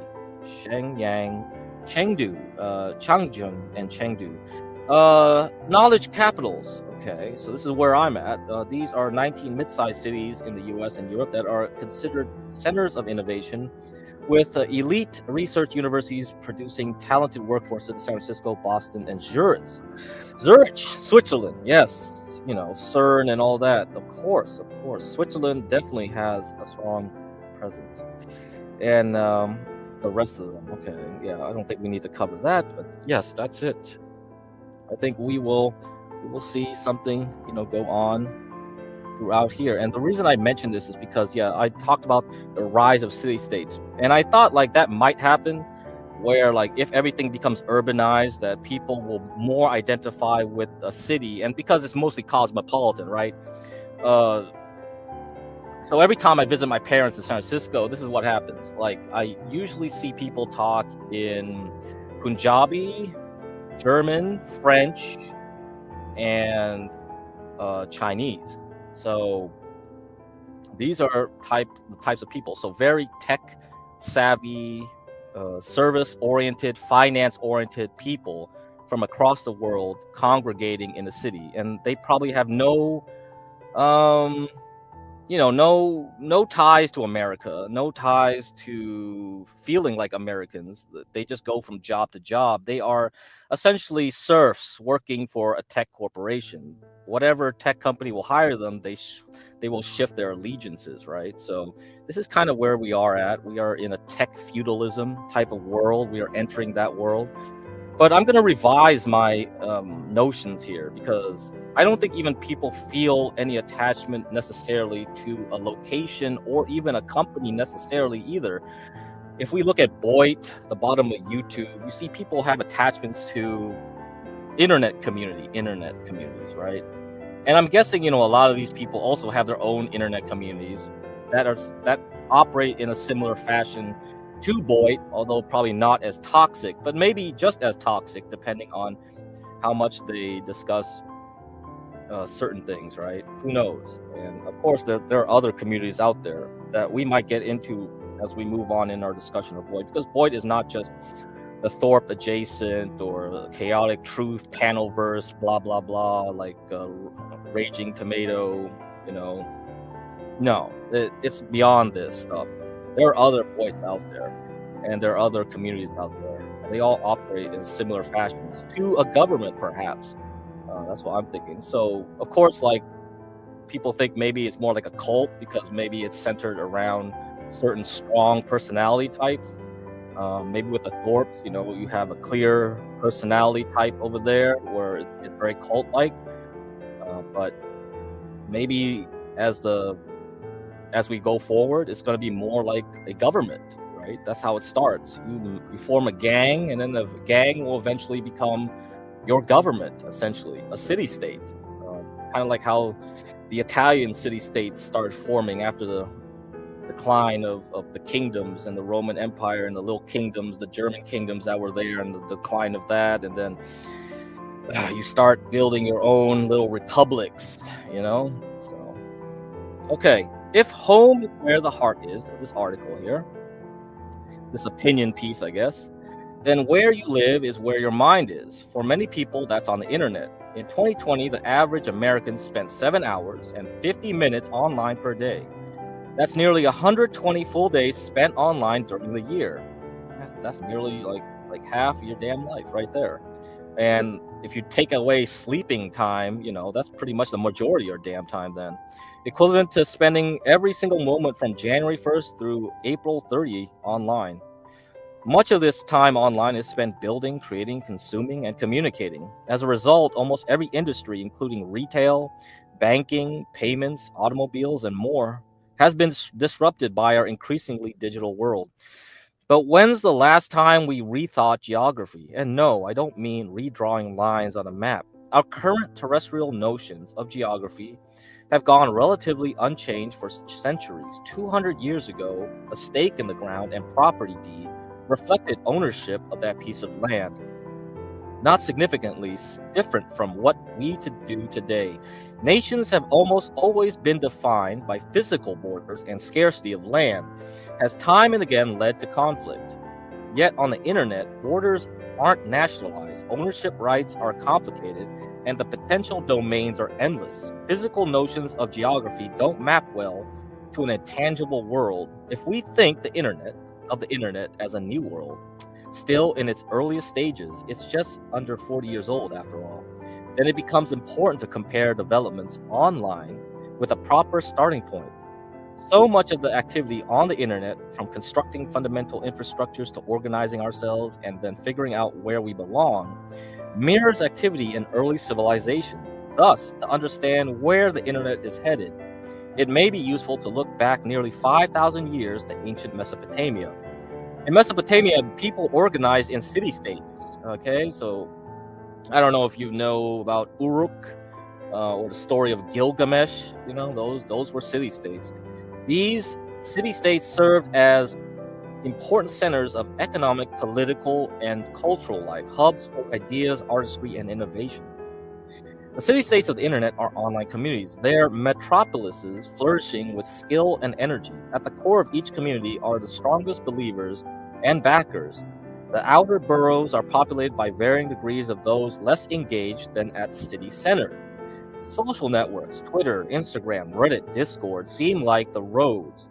Some are more traversed than others. Some people stick solely to the freeway, while others prefer exploring the rugged backroads. Communities build outposts along the way, often at the intersection of multiple roads. These are places where people can gather to build, create, consume, and communicate.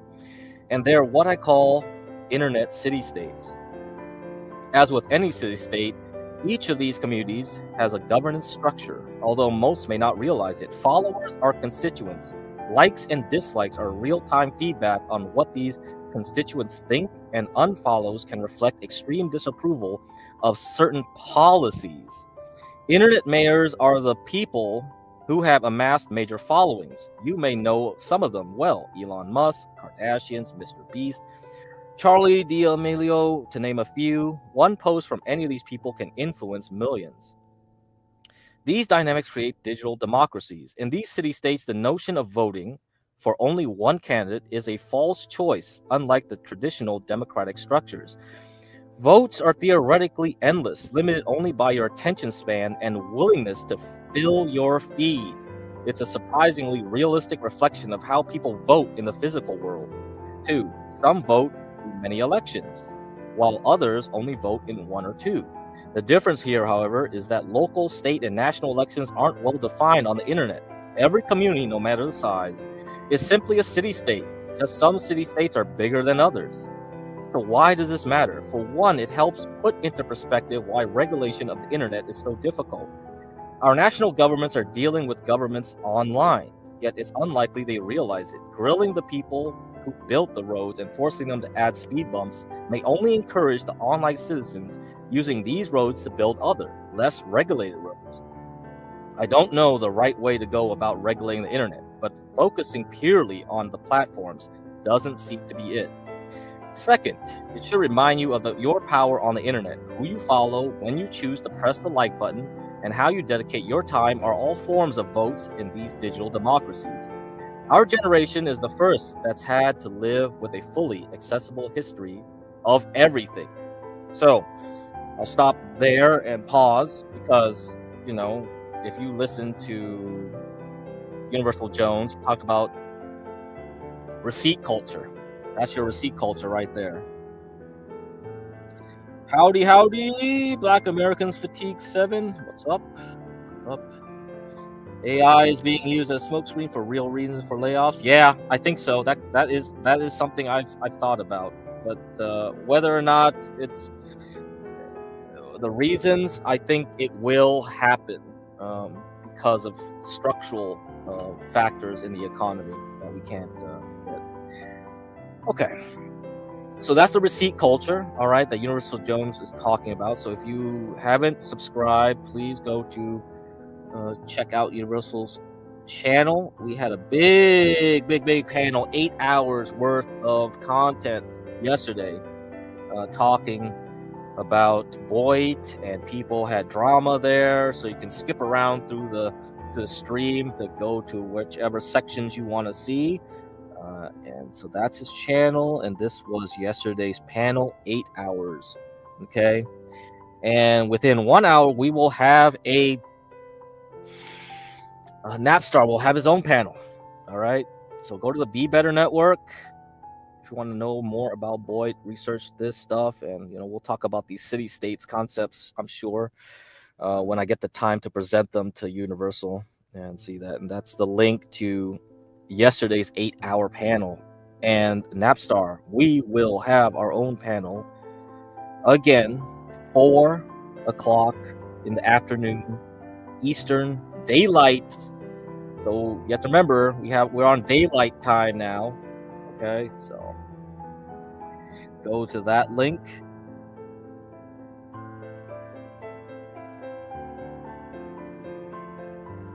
All right, there you go. What's up, Tyrone? What's up? Yeah. I think it's already too obvious what my cards are. It's already too obvious now. It doesn't matter anymore. I slow dripped everything to people over the time I've been in this community. So, and Universal is taking over my job eventually because I eventually have to get out of here. And I think Universal will be a great steward of keeping the lore and keeping this as an example of the times that we are headed into. All right. So yes, fully accessible history, receipt culture of everything we've done online, and for better or worse, actions taken now can and will likely resurface decades later. Do your diligence on communities and their internet mayors the same way you would on a candidate running for president. Oh, well, I mean, you're kind of new, right? Because I was here maybe in the Thorpe sphere and the CT sphere starting summer of 2024. So you're relatively new, maybe a year after that. And if you saw me on the John Galt panels, you would have saw what I was doing. Yeah, I mean the Thorpes and other people would say like, oh, GetCrack just wants a place just to talk shit and and whatever. That's it. Like, no, I had a purpose of doing all I was doing out here. So if there was gonna be a success story, it wasn't because I wanted views or something. Yeah, what's up? Yes, Tyrone. It's been a long time, Tyrone. How long have you been on panel, Tyrone? Like, when was the last time you've been on panel? It was so long, I think, right? Man, it was like the first time we started on the John Galt with the trucking show with HB. Good times. The summer of 2024 was so good in terms of like panel content. Finally, the framing internet communities as a collection of city-states highlights how much opportunity there still is. When people first learn about Mesopotamia, often in a grade school classroom, many think, wow, that was a long time ago. So much has happened since then. It was, and much has, if we think about the internet as still in its Mesopotamia days. It becomes evident how early we still are. Sometimes it's hard to grasp just how early we are because many of us, millennials and Gen Z in particular, haven't known a world without the internet. I don't claim to know what the future of the internet holds, but what I do know is that history tends to repeat itself. So when thinking about where the internet is headed, consider adding a history textbook to your reading list. That's what I'm doing. Well, there's a saying like history doesn't repeat, but it does rhyme. Yeah.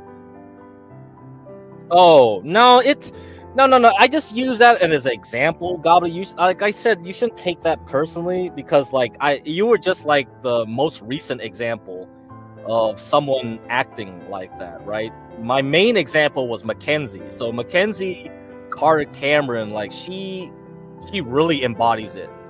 So she's like the lead example because she inhabits that avatar probably for the vast majority of her interactions out here. Another person that kind of does that too, is Gia. Gia, because there was a lot of back communication between Gia and TK that a lot of you guys don't know about. I only know about it because Gia tried to contact me to help, because Gia was the first one trying to help TK and Dan out for the show, and I was kind of like taking over from her a little bit, and I had some emails between her because I didn't have Discord, so I was communicating with her. So I do know a little bit about that. So I think Gia may be more of another major example. You were just more recent because of your dealings with Gamer.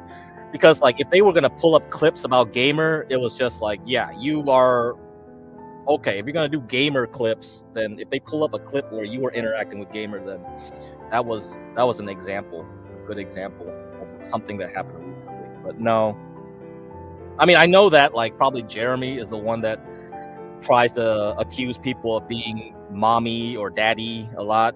So so anybody that gives like Jeremy advice, he'll immediately blast them and say like, oh, you're trying to be my dad, you're trying to be my mom or some shit. Yeah, That's kind of like more, yeah. That's what I meant, like part of being a road.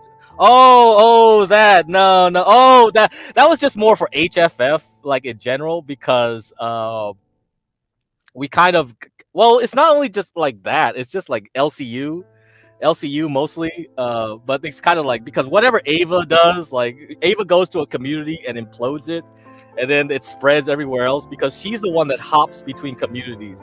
And every time Ava starts talking about a community, that community is on the way down, right?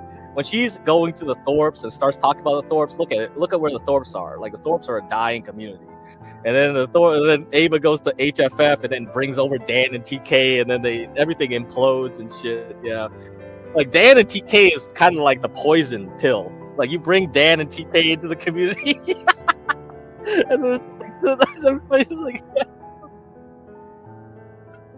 So it's not because like I'm thinking everybody's a bug, but it's more like the fact that like when the house that you're living in is imploding and you scatter everywhere, that's what happens. The whole neighborhood starts getting refugees because people are trying to find somewhere else to watch, right? For content. Some people are there to watch for content, new content. Some people are there to make a new Discord community or something like that. Or some people just want a place to belong. Yeah. So that's more like that's what I meant by that analogy. Because it's like a vector of insects, I suppose. I mean, is it better if I compared everyone to like a germ and do germ theory or something? Do you like that analogy better? No, probably not. Okay, what else here? Oh, something else I've heard. The Palantir is stocking up offices with nicotine pouch vending machines. So Zins are popular over there. There you go. Got some Zins here. Free Zins for everyone. I mean, that's pretty bad. I mean, when I worked, I would be hoping like, hell, yo, you gotta. I don't want that shit. Give me some acid to microdose or something. What the fuck, man? Give me some Zins. What a cheap way. Or at least give me some Adderall or something. Okay. To abuse. Well, I guess that's just too. That's just gonna create too many liabilities. Yeah, we got some drug addicts in the future too. Okay, last thing to talk about: Hindenburg Omen has been flashing off a lot recently out here. Yeah, are we gonna crash or not? I don't know. Whatever. We got this front month, so 3 month over front month of volatility index indicator. We should bounce on Monday if nothing goes wrong. Okay, if nothing goes wrong, we get no news. We should try to bounce. However, if we fail this week to hold, we might crash and go all the way down. Yeah, I don't know. Porsche's gone, Tyrone. Yeah, I don't know. HB's moved on to like, it's not going to be the same. I don't think we can replicate it anyway. Everything's changed too much. I wish.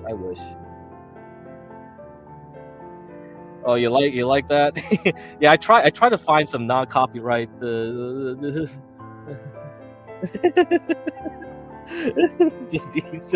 It's not really MySpace, you know. It's not MySpace. It's not my property. It's not my property to declare my opinion anyway. It's the community. It's the whole community. It's not my opinion. Doesn't really matter. It's just a convenient analog for how things spread around the different voids, I guess. Okay. All right. Let me play some Void stuff, and then we'll switch over before I play some copyright stuff later on. So please subscribe to my channels. All right. Give crack to me. I will shut off the Urban Landlord multi-stream in about 20 minutes or so, I guess. Okay. And but we will play this video first from Mooncake. And hopefully I got enough memory in my computer to run this shit. Because if you run StreamYard for a little bit too long, it sucks up all your memory in your browser. It's 2 hours now. Let's see what happens.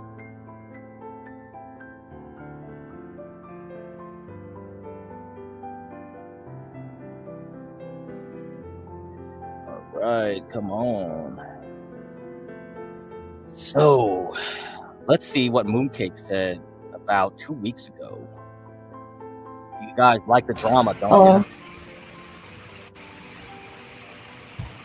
you? Hello. Wait, let's see. Oh, hi, Hurricane Pyro. Hey, how are you, my dude? I'm Montero. Hi, Poof. I love you too. I don't know if any of you saw this stream from yesterday. I'm not pinching my face, Poof. I'm not in the mood today. Did any of you see my stream? Hi, Mythical. Hi, DR. Outfit check. I'm just wearing a tracksuit. I'm just wearing a Lululemon tracksuit. You can kind of see it in front of a Lulu tracksuit. Poof. I'm not dealing with you today. Yeah, I got so much, what's the word I should use? I got a lot of pushback on that live. What was that about? Talking to too many people at one time, but like I'm over everybody. I'm over everyone. I'm just over everybody. And I don't care, like whoever's in here who's gonna like run back and tell like Shen and like Hammer and like anyone else, I don't even give a fuck. Go tell them. I really don't care. Like I'm over all of them. I'm done.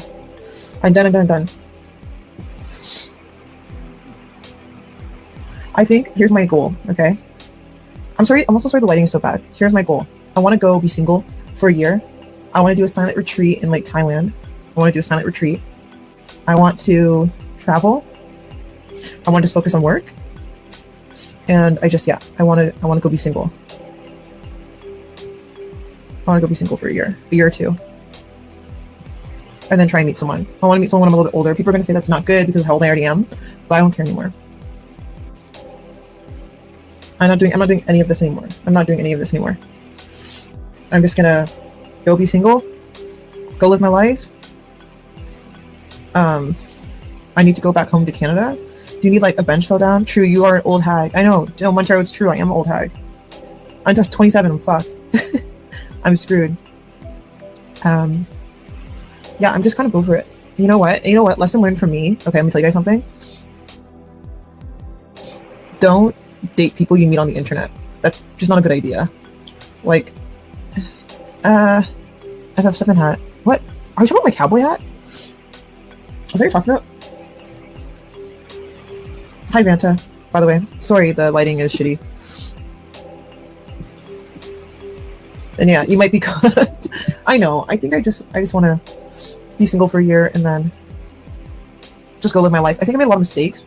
And I think, and just a warning for a lot of you, I think I made a lot of mistakes and I think I made a lot of wrong decisions and I can only blame myself at the end of the day. Hi Clouds. So like I said, don't be like me. Don't be like me because it fucking sucks. And now I have to fix a bunch of these mistakes and like I wish I could tell you guys and I can't. And it's gonna take me forever to fucking fix these. Like, I just want to go home. Auntie's grieving on what should we do? I already forgave you. Thanks, Clouds. Yeah, yesterday was a mess. Yesterday was a complete mess. And like, push-up smart. This is, what's crazy? This isn't even a push-up bra. This is just a normal one. You're always a bitch. Go home and recharge. I need to go home. Guys, if you can, just shameless plug. Cash App is MoonkickXO. So is the PayPal. Hi, Oxy. Bullshit. I'm serious. I'm dead serious. I'm actually not doing, it's actually really not a push-up, I promise. We all make mistakes. Yeah, but Clouds, I make a lot of them. Hi, Poof. I'm good. How are you? I make a lot of them. It's not good. Or should we give you time? I mean, it's like what part do you want to talk about? Like, I know some of you were there for yesterday, and it was like, with like the multiple people and stuff, and like they were upset. One guy messed up. Vanta, yeah. And so, Vanta, I decided that I just need to be single for a year. And, oh, Oxy. I had one guy on the phone, we're talking. Hi, Poor. I had one guy talking on the phone, and he reamed me out for seeing another guy. Hey, Ponder. And then some issues happened with Thing, and like I'm like, you know what? I'm gonna take a year break from dating or being in relationships. I'm gonna take a year break from dating or being in relationships, and I'm just gonna focus on fucking, I don't know, traveling. Oh, hey, Art. Hi. Yeah, I think I'm going to focus on traveling for a year, and like I want to do the silent retreat, so I'm going to focus more heavily on Buddhism, and I'm going to Which one, Clouds? Which person? Oh, me and Hammer? I know, technically we weren't. So, I mean, people get mad at me for that, but by the way, this is a VOD show. I've been holding on to this. What's wrong with art? I like art. Art's cool. Don't do the Eat, Pray, Love. People will see me sitting around the world. No, I'm gonna do the Eat, Pray, Love vibe. I am gonna do the Eat, Pray, Love vibe. Definitely do so. Thanks, Oxy. I appreciate that. I know, I need to go back to my Lego streams. That's when life was so easy. Life was simple then. I didn't know this, like, dating and stuff would be so messy. I'm gonna go to IG, give this guy the loyalty test. Who? I don't like it. Gmon, what does that mean? I'd go over in 24 hours. I'll tell you the details, okay? Unless I didn't have a life. It'd be best to do. You know what? I've been doing a lot of walking. I haven't for the past couple of days. I've been a bit, like, sad and depressed, but I don't even know how long I'm gonna stream today. I'm just kind of like, I know, dating in our generation fucking sucks, guys. Like, I don't know. You know what? You might be on something, Fanta. We might need arranged marriages because I keep picking wrong. I keep fucking up, so you guys might be on something. Genuinely. I keep fucking up. My dating life. I'm not meeting anyone online anymore. If I'm gonna date someone, we're gonna meet IRL, real life, okay? I want to meet you in like a restaurant or a lounge or at the grocery store.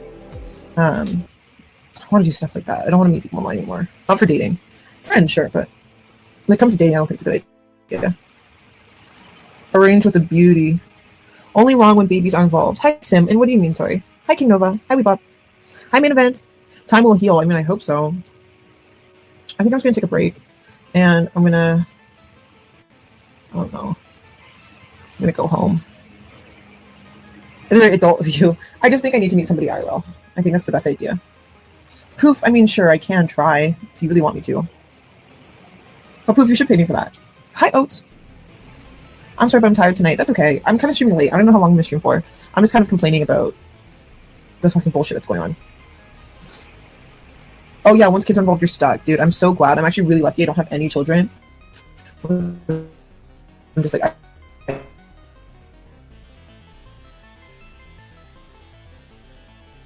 So... I'm not going to work for free. I don't know what you think this is. You're just like, work for free, man. If you had a friend of a friend, of a friend of a relative, no randomness, it works well. I mean, I think it's possible, but it's like you got paired up with someone that you just like despise. Somebody like, oh no, thank you. I don't know where it is. It is kind of late though. Oh, I think it's like 11 o'clock on the East Coast. So let's see.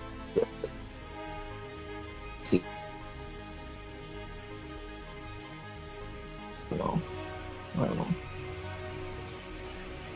I'm just like, yeah, I'm just sad. Just having a sad day. Hi, Scrubby.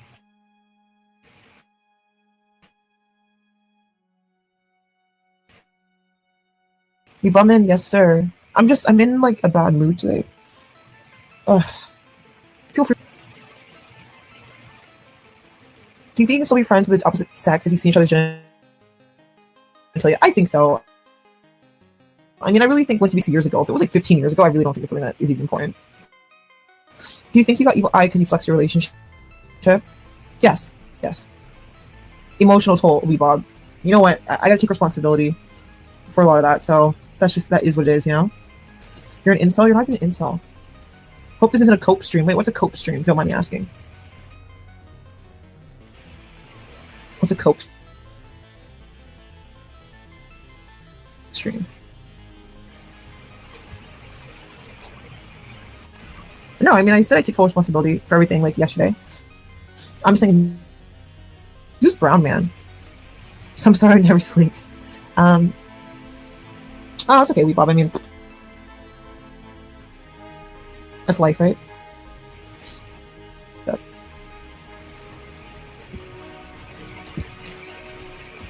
Water is really fucked up.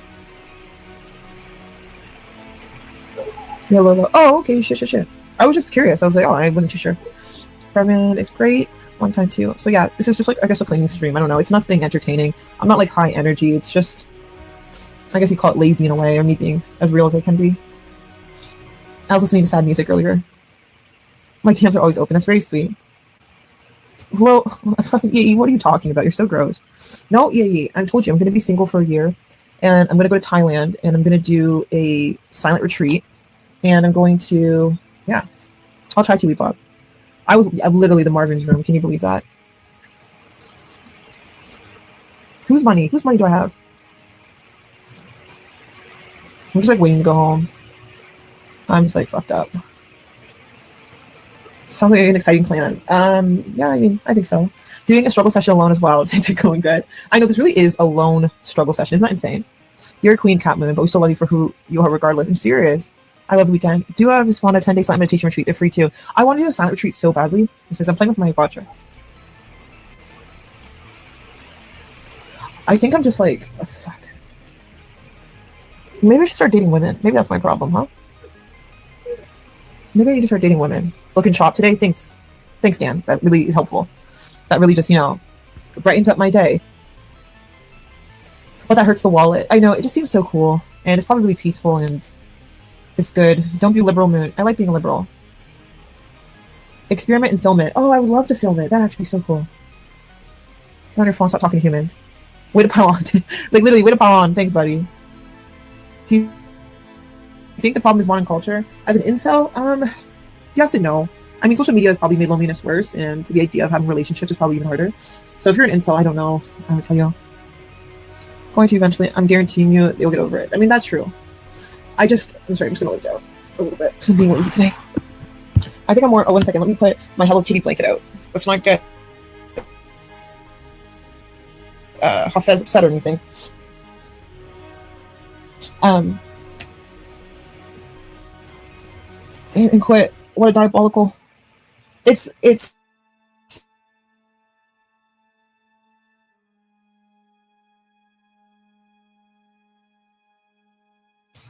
I wish I could explain it, but I can't. I wish I could, but you know what? Get comfy. I'm trying. That was a cool small Tibetan Buddhist. Look.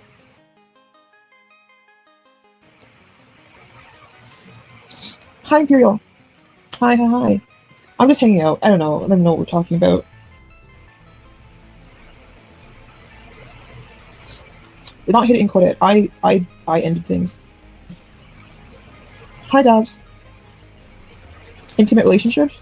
People are less personable. I mean, probably to an extent, people are less personable.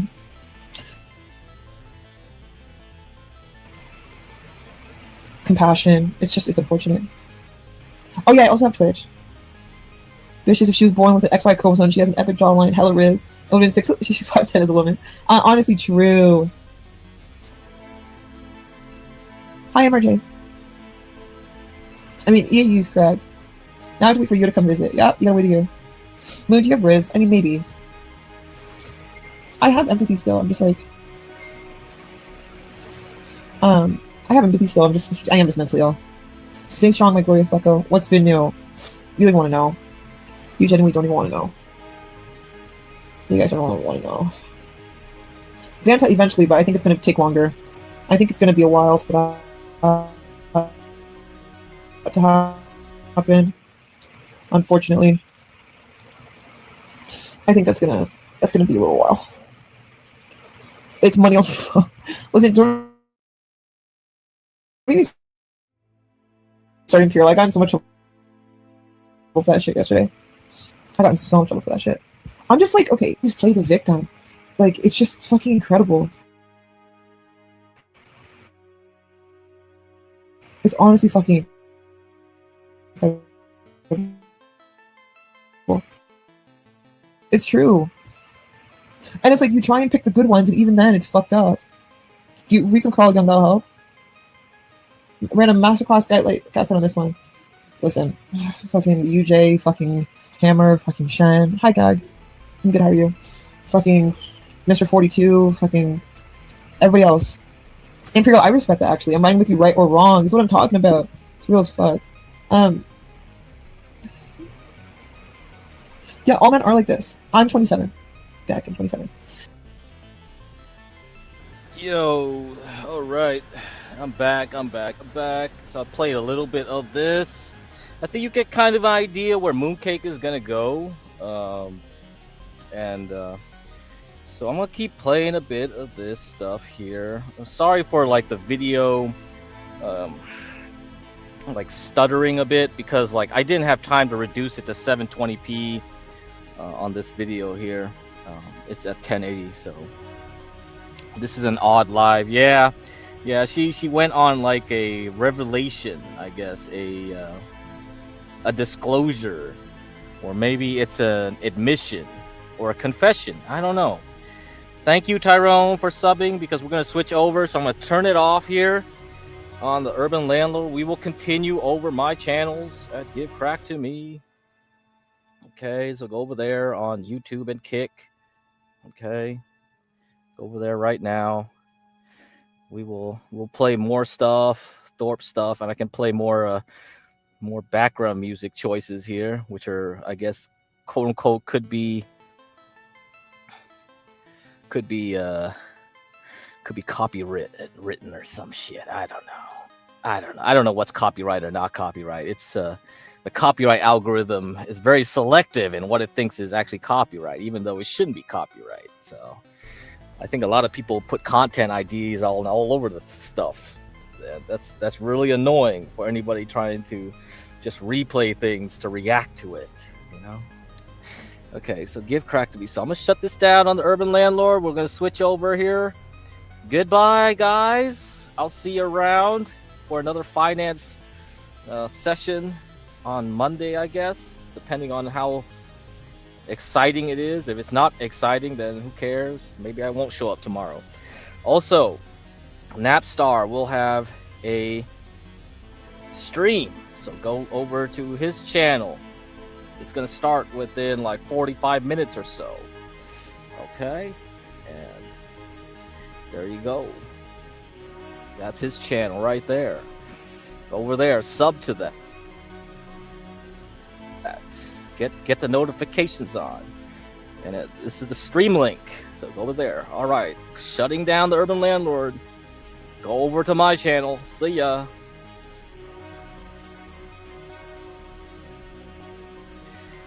Okay, we are now only showing this on my channel, so we should be safe now. Let's play this. So I'm gonna travel for a year and be single and do that, because why the fuck not? What's the point anymore? Might as well go be a hoe in different area codes.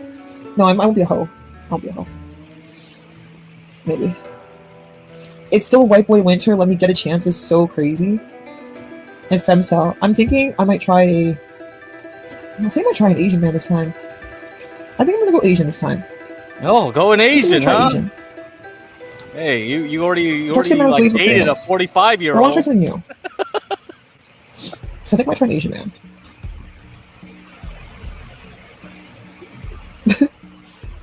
No Asians, please. Is so crazy. Why'd you say that? Why'd you say no Asians?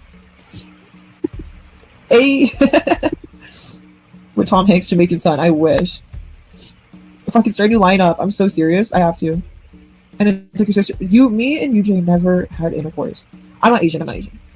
Me and UJ never had intercourse. Passport bro tet in the making. Seriously. No, I'm not Asian. UJ did not do anything with me.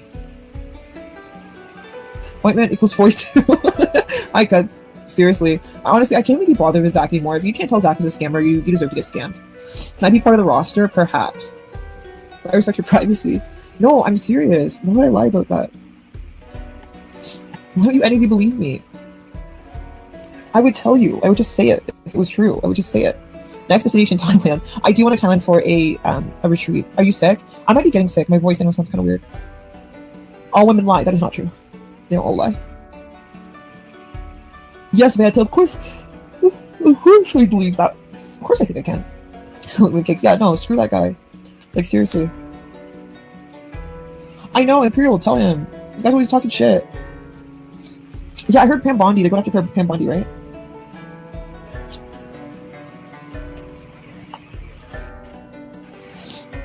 I did hear that. Yeah, I mean, I did the ending, so I don't even give a fuck anymore. Like, I care, but I mean, it is what it is. Like, I just will move on. So I would just move on to the next one. Like, that's literally all you can do is keep pushing, you know?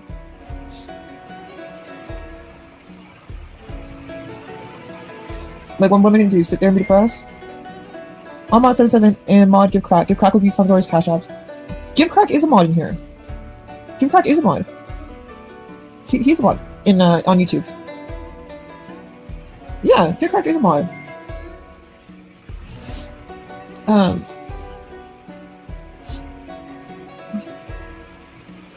I know, it's disappointment from one thing to the next.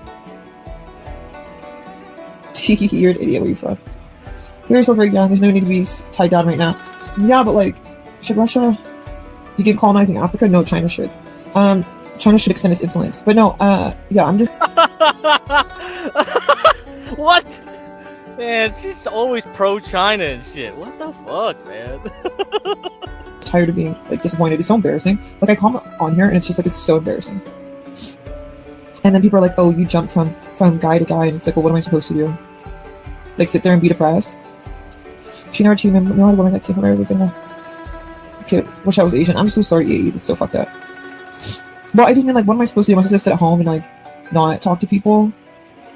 Like, don't get me wrong, this sucks, but, like, I'll move on. I went to Africa this winter to find a wife, breed her, and make her raise my seed. She won't get a British passport. That is horrific, Vanta. What the fuck is wrong with you? What the hell? No, I don't really do anything creative per se. I do a lot of, like, I don't know. I do more like exercising. I do like listening to music, but I don't make music or anything. Am I dark skinned? Yes, proof. And that's okay. You can be dark skinned. That's not a bad thing. Yeah. I think when, like, Grace and her went at each other on CTs, like, yeah, Grace went at her on this shit, these points.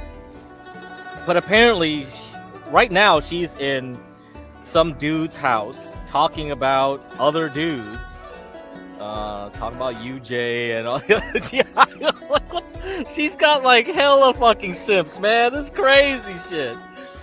Oh my god. I think in this stream she also goes over the fact that the dude that she's staying with, Shenandoah, this white guy, her father didn't give a shit when she went to the hospital because of her heart. She has like heart condition, which is funny. Grace also has heart issues, right? So I don't know if heart conditions have something to do with Voight or what with e-girls around here, but yeah, this is something. And he flew down flew up from LA or Vegas, I guess, I don't know, to Canada to see her at the hospital because her own dad was like, what the fuck, bitch? Why you start bothering me about this? This whole hospital stuff is really interfering with my life, man. Like, even her own dad is like, bro, deal with it. Yeah, good God, it's simply, yeah, I don't know. I mean, she is very cute, very attractive, but this is kind of like out of control, brah. And like, if I'm gonna be the next one in her little notch here, yeah, I'm just gonna become like her sugar dad or some shit. It's just gonna be like, this is really annoying. I never became a sugar dad or had that kind of role. If I was gonna have that kind of like imbalance kind of relationship, I'd rather have a dommy mommy or something like that who pays for my shit. It's like, this is ridiculous. That is not a bad thing. Exactly, they get a pass for being promiscuous, but if I do it... That's crazy, Vanta. And a bright smile. Yes, sir. I don't know, guys. I'm feeling fucking depressed. I'm feeling so depressed today.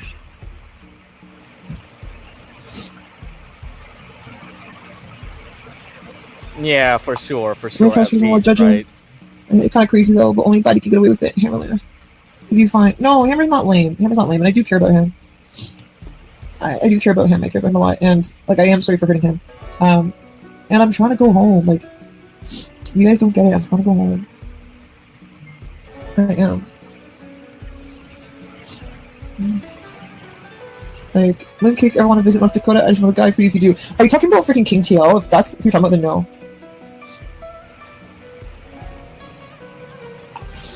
Like, are you insane?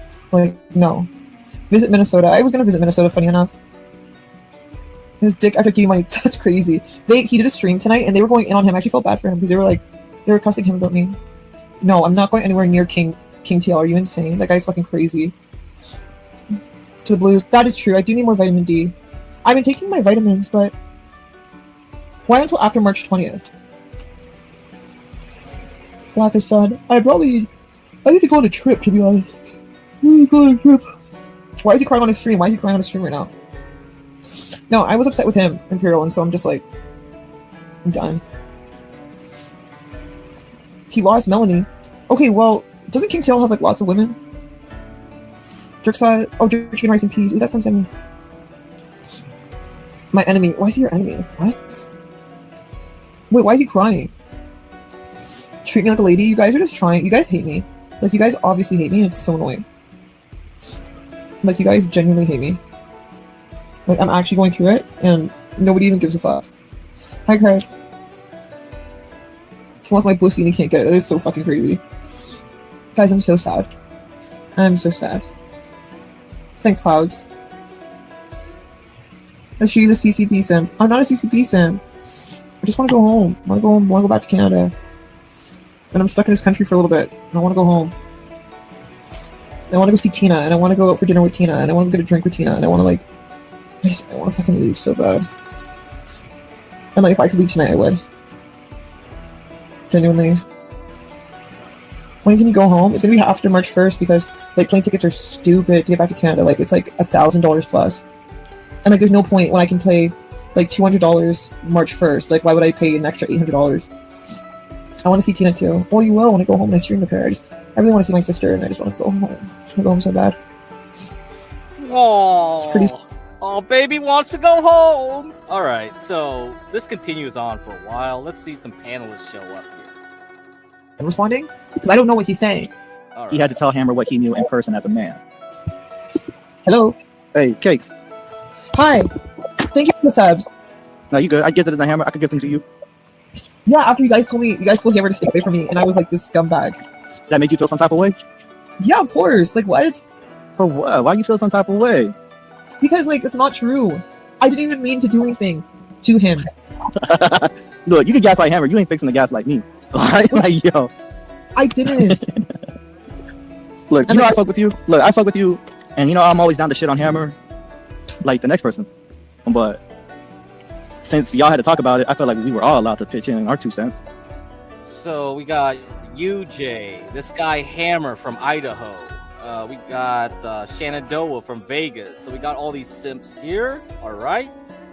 I mean, of course, you guys can give your opinion. That's fair, right? Because we made it public. But, like, I feel like I was really honest with her in a lot of ways. And I think some of it I could have been clearer about and set better boundaries. But I actually do care about him. Yeah, it's called like fish love, right? Like you love fish, you love to eat fish, but like you gotta kill the fish, you know, in order to enjoy it. And that's the part that you love. That's how you love Hammer. You love to fuck with Hammer. And then it's like, oh, okay. No, it's not to mess with him. Quebec wants to have a word. Yeah, we speak French here. No, that wasn't true. It wasn't just to mess with him. I actually do care about him. And I told him, I said, fine, buy me a plane ticket tonight. Buy me a plane ticket tonight. You told him to buy it? Yeah. You're so fucking messy. Yeah. If you love me after everything I did, spend more money on me. Honestly, I fuck with it. He probably would have done it if I wasn't there. What I'm trying to show is that, like, if he wants me to show up, like, I'll show up tonight. I'll buy tickets tonight. I'll show up. You know what I mean? Stop it. Yeah. Wait, right? I'm trying to show, like, that I'm being real. Yeah, but that's not healthy at all. If I fly to go see him, that's not healthy. You think that's normal? If I fly to go see him? No, I mean like everything that's happened between y'all. You think that? I think it's normal to an extent. I just think it's like complicated. You know, like I think it's like a bit toxic, right? Oh, but, look, we passed toxic. This is like this is something else. Like it's toxic, but like it's not. Like okay, let's put like roles were reversed. You think you would tell you to be with someone that did that to you? It would depend. It would depend on if they were really willing to change and if like, that person was actually happy. Fuck no. Get the fuck out of here. If the roles. I'm not 100% sure, but I think he did give her a laptop or at least an iWatch or something like that. Women like Moon is why Iran has the laws that it does towards women. Yeah. And going back to the talk about city states and digital city states and stuff, and how people are concentrated in the oh my god, like, because we're all in a service economy, like the women who, like, okay, I told UJ basically this: if I saw a mooncake at my workspace, like she was moving up in the corporate ladder, I would always try to find women like her to be friends with in the workspace, because these women could help you out. They could come in clutch when you need to do some political machinations. So a lot of like people who move up and down the ranks at work, when you do like white collar, it's like highly political. It's sometimes, when you work in tech, it's kind of like, yeah, your actual performance, your manager might rank you or whatever, but sometimes it also helps to get political credit, political power, because these guys, they can override certain decisions. You might be saved from a layoff here or there. You never know, or they could put in a good word. You might be able to shift to a different team within the company and move up that way. Yeah, these women, I would always seek out and try to be friends. If I could tell a woman like this does not like me, like right off the bat, she dislikes me, I try to stay away, like not even be in her radar or even her field of vision. Like, I want her to forget about me. You just don't want someone that doesn't like you to always notice you or something. Yeah, that's bad. That's always going to be bad. So it's highly female driven in a lot of these tech workplaces, for sure. Especially now, I'm guessing, compared to when I joined the workspace. So yeah, definitely keep that in mind. You have to play politics. The reverse, it would only take one slip up, because example would be Shifty. Shifty needed to fuck up once for the Lord to be fuck Shifty for life. I agree, but here's the thing. Okay, I'm not look. I believe that at one point you probably did love Hammer. I believe that. Now other people can say like, no, it's not. I believe it. I think, like I said, when he went to go see you, the way y'all looked at each other, I thought it was love. Yeah. But the shit that done happened after and in between, now it's like, okay, this isn't love. This is something else. I think it's still love, because you want to know some tea? You want to know some tea that he doesn't talk about? When he was supposed to see me last July, okay, Scott flew to Idaho just to tell Hammer, just to snitch on me about a bunch of stuff, right? So Hammer stopped talking to me. So that had ruined the relationship then when we were talking about getting back together. Okay? So we were right. Scott said that he had to tell Hammer what he knew in person as a man. Yeah. Yeah, which I can't fault Scott, and I think Scott is like the... I don't think that was... Yeah, that's Scott lore. We need to keep that Scott lore out, because if Scott gets involved, it's going to be worse. It's messy. It's very messy. That's what I'm saying. Like, we can't... And that's not... Look, let's try to keep it on Hammer, right? No, he did me dirty, though, because that messed up that, right? And so we didn't talk for a while, and then we started talking again. And, like, we said we weren't monogamous. He said he didn't want to know anything about what I was doing. And I was, okay, it's fine, right? And so it was a big deal. And then he found out, and, like, obviously it hurt him. And so yeah, well, I mean, like, why wouldn't it hurt him, right? Like, if you guys want to buy my plane ticket to Idaho, right now, I'll go to Idaho. Look up flights to Idaho from wherever you're at. No, look it up. I'm gonna do it on screen. Because he wants to say yes, but there's no way I could tell him that's a good decision. Okay, let me see. I honestly won't say like exactly where he is, but some of you know. Okay, I would have to leave tomorrow because obviously it's already late tonight. Okay, so if I left tomorrow from where I am, it is $800. If I leave tomorrow, it's like $416. If I leave on the 26th, it's $160. Oh shit! That might like be a few days difference. Yeah, but that's because it's like a major airport where you're by, so yeah, I kind of get that. Look, I'm never gonna advocate because I think y'all two need to separate. Like that is not a healthy. I think it's very crazy. It's very that's crazy because like y'all both did. Well, I can't say Hammer didn't say fucked up shit to you, but I also can't tell Hammer that you didn't do fucked up shit to him.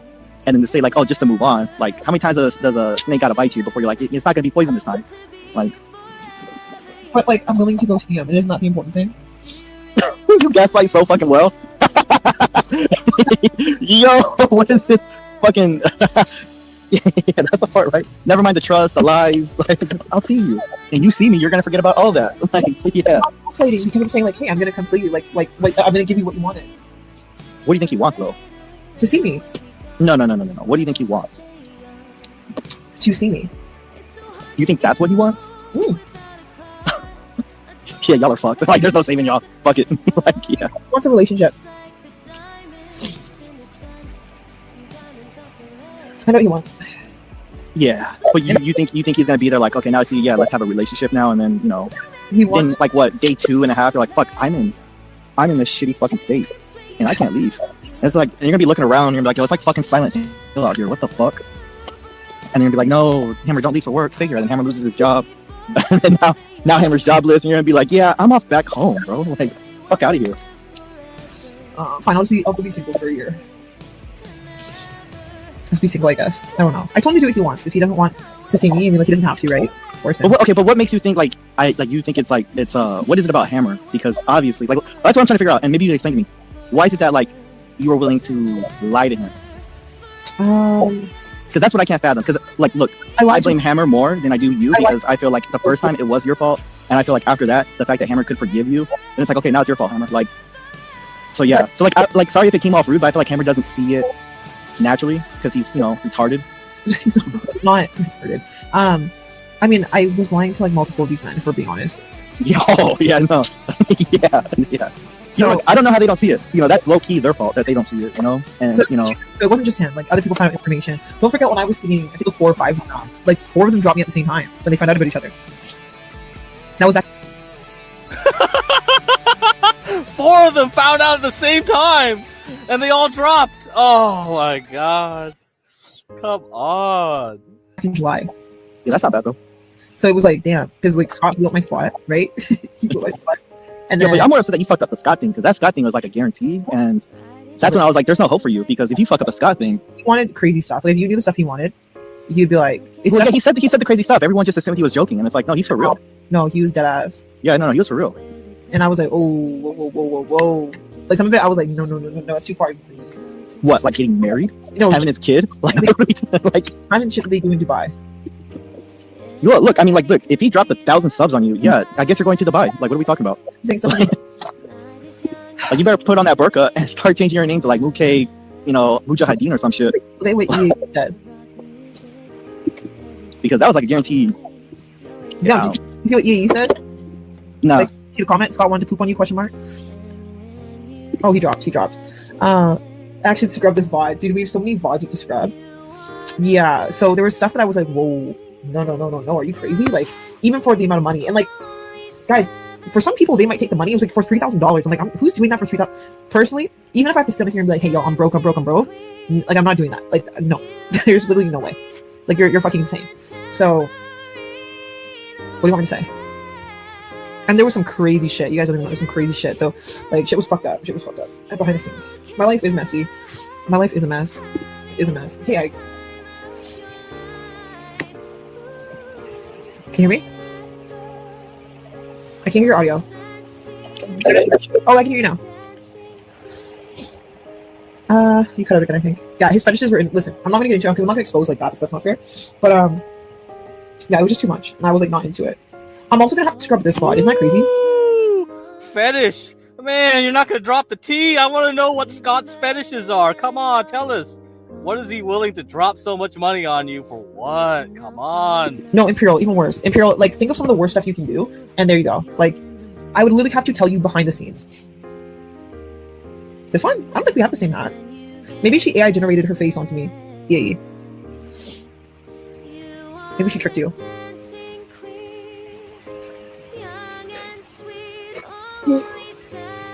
Put on my computer, no problem. I can't hear you if you're talking. I'm sorry, I can't hear you, but I think Smooth is joining. Somebody send a link to, I don't know, I don't think Cameron's gonna join. Let me see. I'm asking who's gonna join. That's insane. Shit was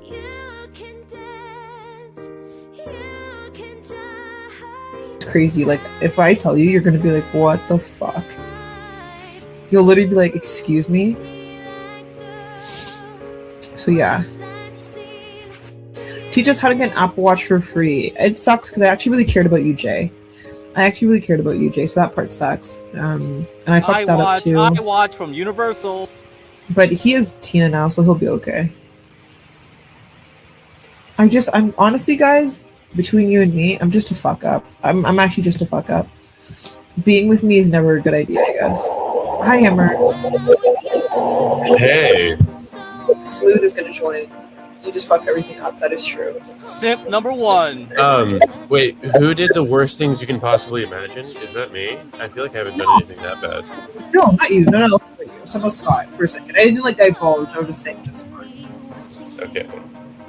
Yeah, I was honestly curious because I saw that you were with Scott, or not Scott, with Smooth and Ike, and I wonder, curious what it would look like with 3 of you. Yeah, Smooth is joining soon. We're talking about what they had to say, and I'm telling them that they're not right, and that like I did mess up, but I did offer to come see. You remember that guy Spurgy on the Thorpe dating show? Like when he did the physiognomy check and all that? We definitely need to do some physiognomy checks out here. Offer is I can see you. Or tomorrow if you want it. Hammer, she said it's only 126 for her to come on the 26th. What do you think? I don't even have 126. No, it's okay. Moon's gonna do a sub goal. Oh, you fucker. Y'all played us. Y'all aren't serious. This ain't real, right? This is real. I feel like, honestly... No, I feel like, Smooth and Ike were kind of hounding me a little bit, and it's, like, hard to talk with them. And it's also hard to, it's hard to... Like, even if they're right, it's hard to be like, oh, I see what you're saying, when they're, like, kind of going a little bit hard. Well, I mean... Do you want me to come see you? I want you to come see me. Is that what you want? Okay, what I really want is for Ike and Smooth and everyone else to be wrong, and then for her to be 100% genuine, and for her to like move on from this. But like, I don't know if it's true. But like, that's reasonable, right? You're laughing, but that's reasonable. Even Ike and Smooth has to. I came here because I was curious how Smooth and Ike would talk, because I feel like I have expected them to come out to Hersham and be like, "No, you're totally right. Hammer is totally in the wrong. We are just giving it a bullshit." No, Moon, tell Hammer what I was saying, because I ain't said that. No, okay. I ain't say that. I didn't think. I thought there was a shift, but I wasn't saying that. Like that's definitely what you were gonna say. Do you want me to come see you in 2 days? It literally takes her $126. Do you want me to come see you? Okay. No, let Hammer. Hold on. Smooth. Let Hammer say this, because it's gonna determine how we approach it. If you want me to come see you, I need to know so I can plan this. So I can actually buy the ticket and come see you before it changes. How long would you stay, Cakes? Depends on like how long he wants me to stay.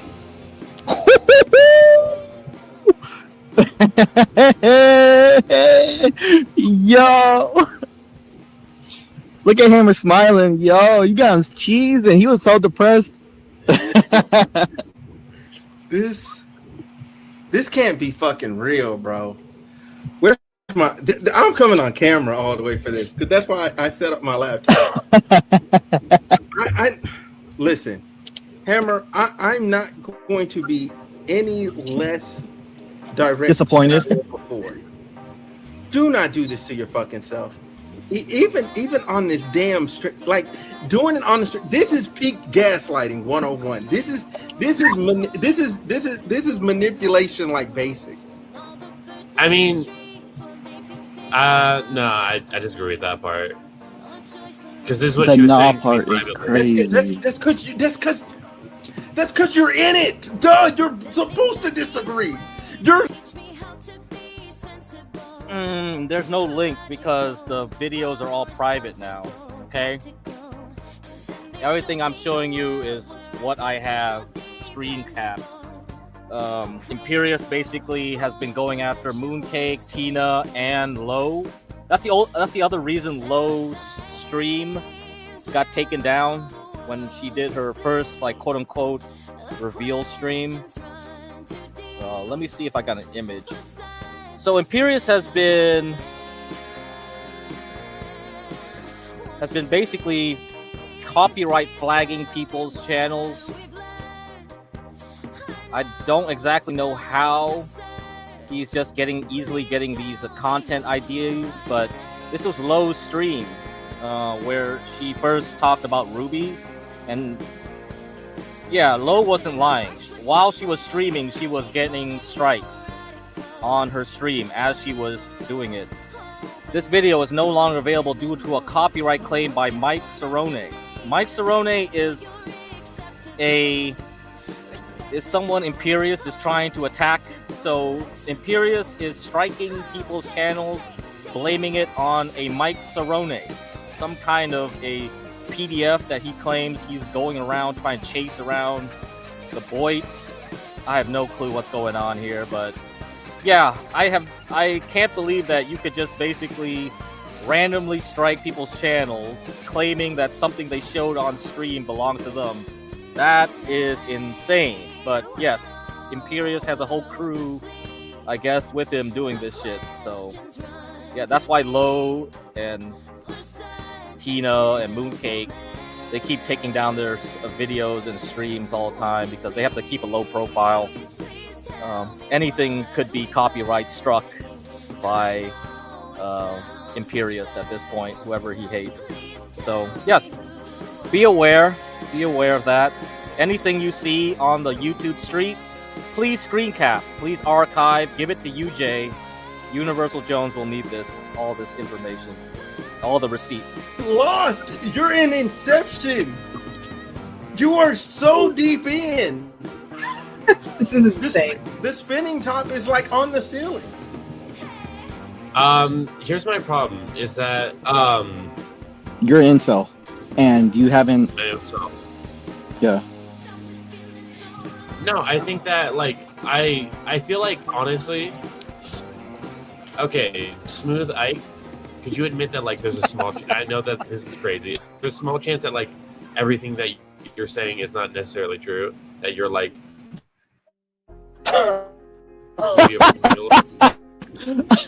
You're asking me to deny the last 34 years I've been a nigga and start and go, you know what? Yeah, this is not happening. Get the fuck out of here. That's crazy. I mean, here's my problem. Like I have to take this seriously, and like on one side I have. That is even agreeing with you. Yeah, you know what, Hammer? Yeah, you know what? I think you should totally. I think you should just give Mooncake all your money and just get her name tatted on your neck to show your fealty to her, if you actually love her. I like his neck tattoos. He has a neck tattoo I like. You know what? Yeah. Man, Hammer, you know what? You might as well just go outside. Get Moon on one cheek. And No, that's not. On the other cheek. And No, just call it a day. Yeah, can someone change his name to Hammer 22? Because, holy shit. Amber, do you want me to come see you in a couple days? I have to figure it out. Hammer, you just say yes. Just say yes. You know you want to say yes. Honestly, like it's really hard. Like honestly, Smooth and Ike, you're not making this any easier. I know you're. I hope not. You're not supposed to. No. Like I mean. Yeah, no, Hammer. This is like a Notebook story, dude. This is so romantic. Yeah, no, you're right. Yeah, dude, take your one shot at love, bro.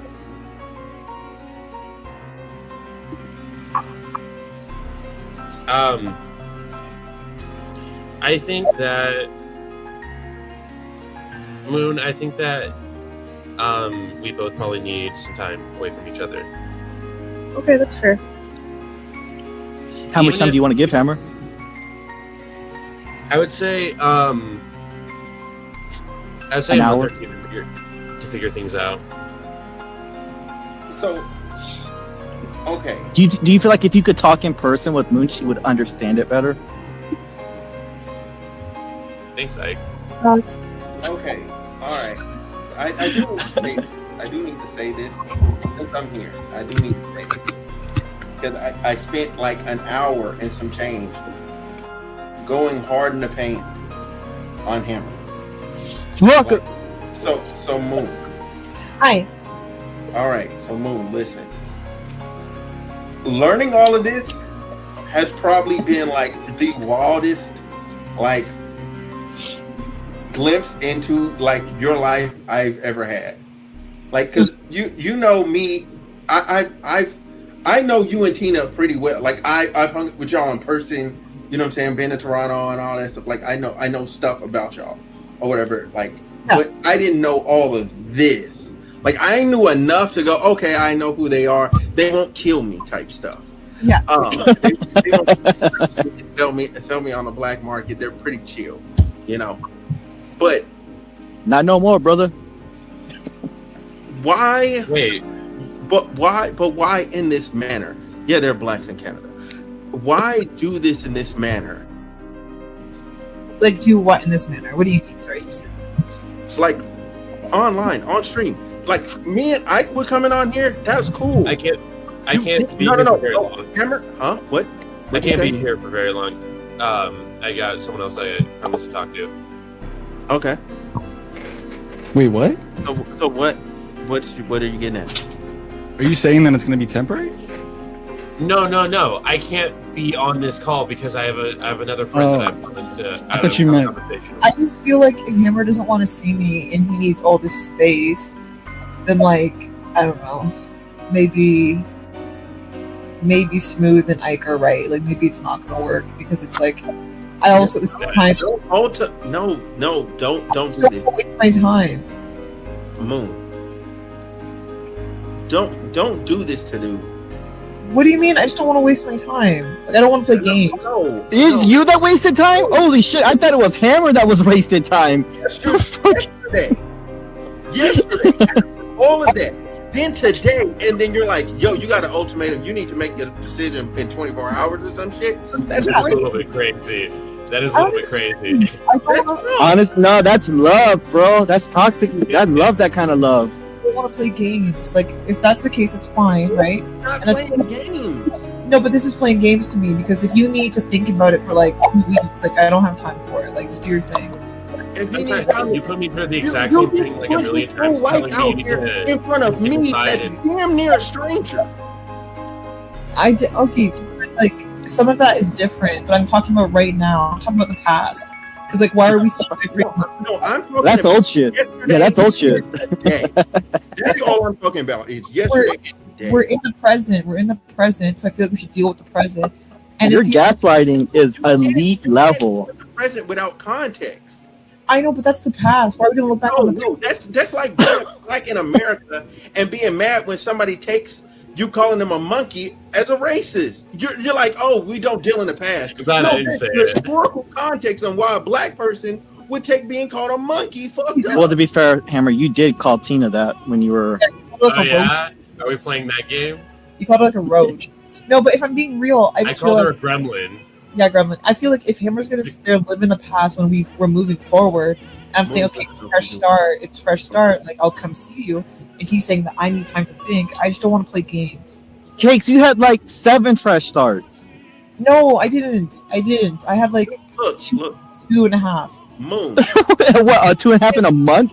Hammer's making it seem like Hammer's not even making it seem the timeline of your fuck ups when it comes to Hammer is insane. That's past. Times Square, and then you're asking him, "Yo, let's go home to the Bronx. Like, let's walk." Like, fuck no. You just kicked me in the balls and slapped me in the face. Hold on. Yeah, but that's in the past. Look, I think we're heartbreaking. Right now in Times Square, he's still sitting there holding his balls. They're hurting. It happened like a week ago. Yeah, this is like kind of insane, honestly. It is insane. This happened a week ago. About a week ago. Yeah, that's old shit. Whatever happened in, the 7th time fucking up. And he's hurting. But that's old shit. That is old shit, and we have to move hurting forward. Right now. We just were on chat. But we have to move forward. Like I get that it hurts. Move forward if you don't properly heal and address what's going on. Okay, but like he has had time to heal. It's literally been a week. He has not. I just talked to him. It's been a week. I just finished eating. That was an hour ago. I just took a shower. Because you guys are harping on the past. Like all the I didn't even go that far back. I knew information that was in chat today. Yeah, but it's been so long that like it's already dealt with. I feel like she's like fucking with us, honestly. No, I'm actually not fucking with you. A week is no time. Wait, yes, I don't know what Fractal Clouds is. A week? Okay.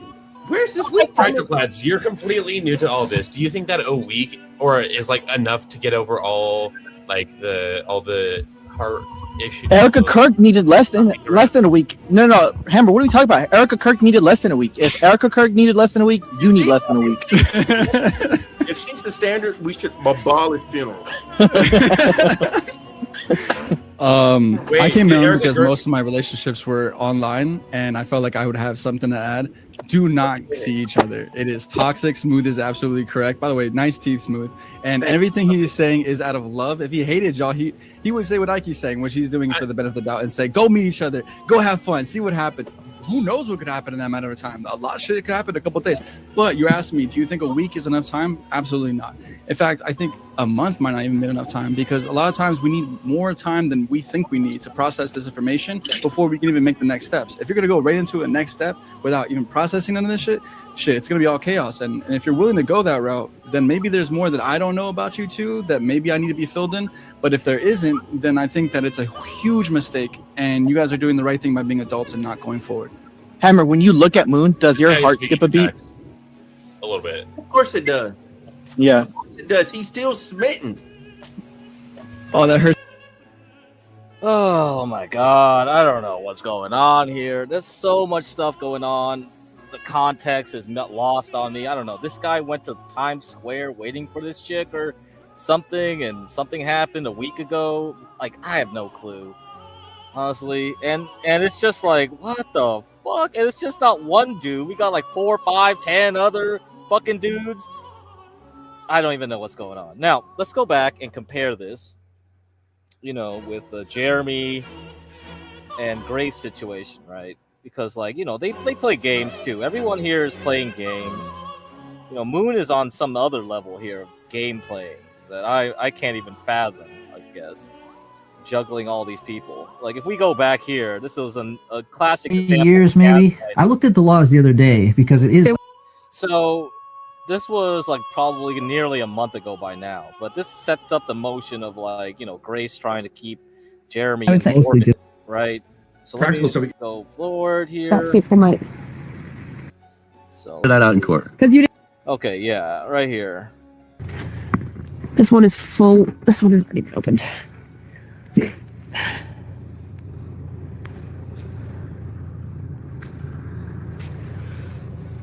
Guys, come on. Come up. Help us to plan. To scheme. To manipulate. Is the link out there? Waiting on $100 for my fried scallops. Yes, Lala, I do remember that night. That fateful night. I was trusting. I was having a good time. My dad said it felt like he had a family again. Remember that? I remember that. My dad said, Lala, you're one of the only collaborators that we can truly trust. Remember that? He was happy. We had the nightlight on. Played card games. Remember that? Fucking groper.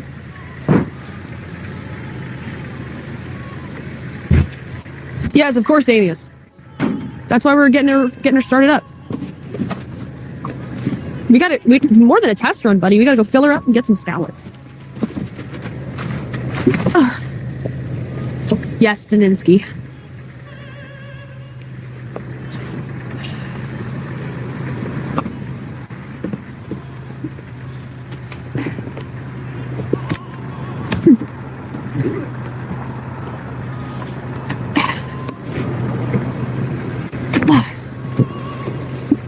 Would it kill you to break down a box chair?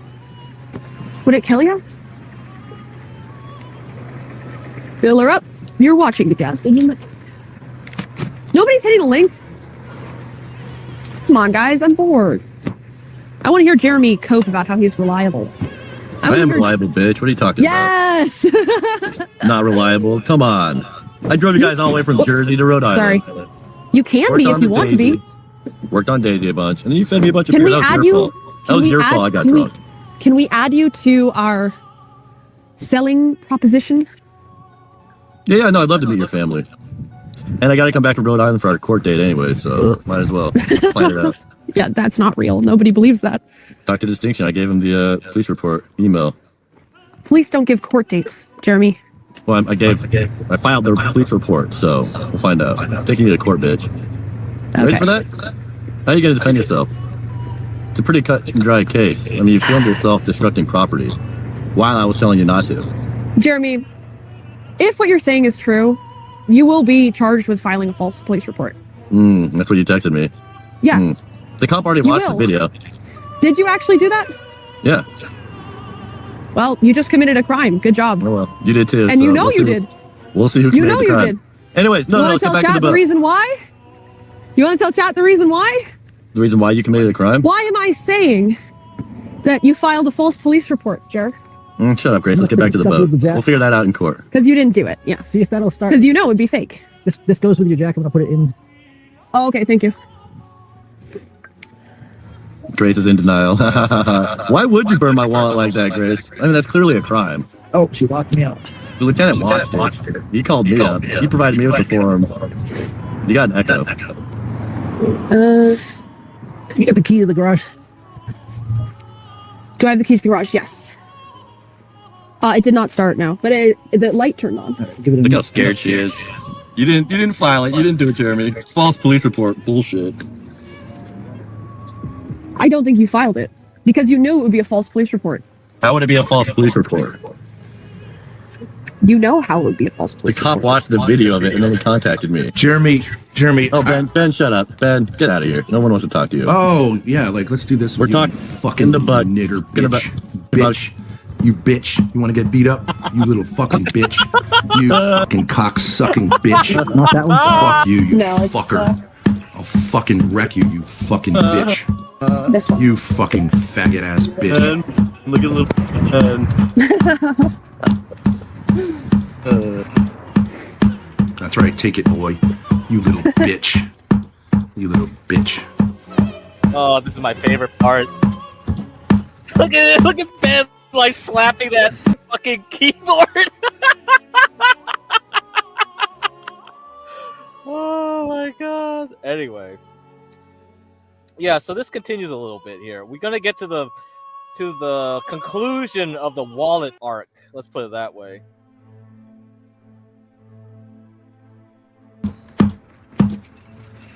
Now you shut your fucking mouth. The reason that I know that what you're saying is not true, the cops here will come and make an inquiry for any reason whatsoever. There was a police officer right here next to the property this morning. They haven't called us. They haven't contacted us. Obviously, Maybe they're investigating. No. Why wouldn't they investigate by just calling us? They know us very well. True. Yeah, you want to try to unmute your mic? You want to try that game too? Fuck you! How's it feel? Oops, let me unmute. Let me unmute. Fuck you. How does it feel? You love getting domed, you fucking loser. Okay, I have some positive news on the family front. Joey said yes. Of course. Nice. That's like me. Joey wants to be a chef, right? No. That's what he said last time you guys talked to him.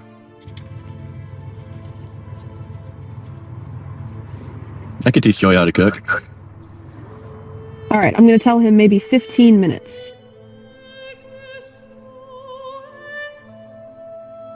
Well, Jeremy, actually, it might work if you are threatening to do things that you never do because they're anti-me, but I don't really see how we're going to work together, especially if you're just threatening things that are fake. It just makes you look like an idiot. Come on, Grace. You burned my wallet live on YouTube. Now you're like playing around with my laptop.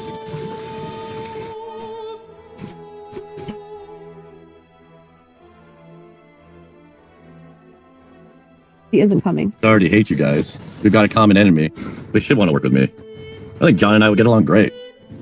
I mean, that's an option, but John doesn't respect you because, you know, you've made an ass out of yourself publicly, so. Yeah, Terry, I see you in the chat. Terry, I see you in the chat. You go on Jim's panel at 3 a.m. You don't say hi to me anymore. I'm finding it very offensive. Hit the link. Ooh, this was interesting. This was a clap on Montiero. Like, oh, Terry, why don't you come on panel no more? I see you on Jim's panel though when he's drunk and shit late at night, but you're too scared to come up and see me. You know, Terry really got offended by that Irish goodbye. He really did. So that really flipped his opinions on Grace at that point. Help me deal with this. Me. This. You got an echo again. Fix that shit. What are you doing? I can't. It just goes away. What's the situation with that car? Is that something you guys are interested in there? That's Ron's car that he's selling. You want me to pick this stuff back? Let me sit here or sit back here. It doesn't matter. Actually, can you take it into the garage? Oh, I just locked it. Can I have the key back? Oh, yeah, sure. You can just leave it open for now. Okay, so, can I ask you a question? Okay, you say you like Jeremy? As much as anybody. I mean, like, there's people in real life Okay, that are hang on. Let me mute for a second.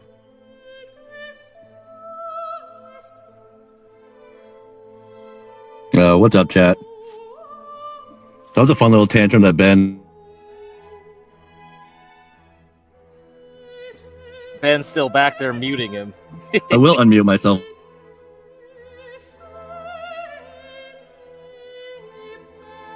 This is how Ben.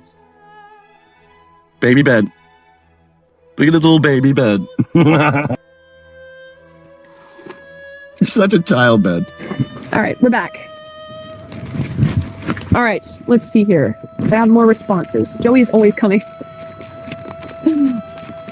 Joey's down. Oh, Montero, by the way, Montero, you told me to look up the Codfather because we were talking about the Mafia. I didn't think you were being serious, but apparently it actually is a thing. It's like this Mafia guy, Carlos, like not Mafia, but like the Fish Mafia of New Bedford. And he was going to sell his property for his business for $175 million. Kevin's boots. Kevin's boots, yes. So, we can meet up with you too, Terry. Once you grab Joe. Ooh.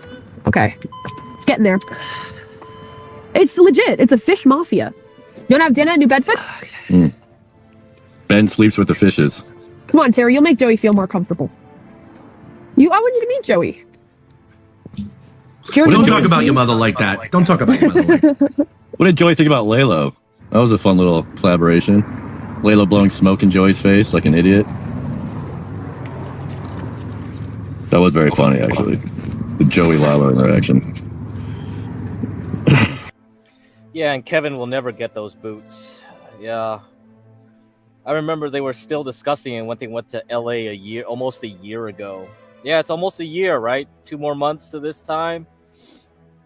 They were talking about it on the damn LA bus, the metro. They were like, oh, man, how are we going to deal with delivering Kevin's boots? Did they have those damn boots with them in LA too? Fucking weird, man. Be that criminal right there, guys. Faces of crime. You're gonna look good in an orange jumpsuit. You've seen Orange is the New Black, right, Grace? You like that show? A pizza? Yeah. I bought it this morning. It's cold. Oh, sure. Want some? Oh, we're just about to go eat. I'll just save it.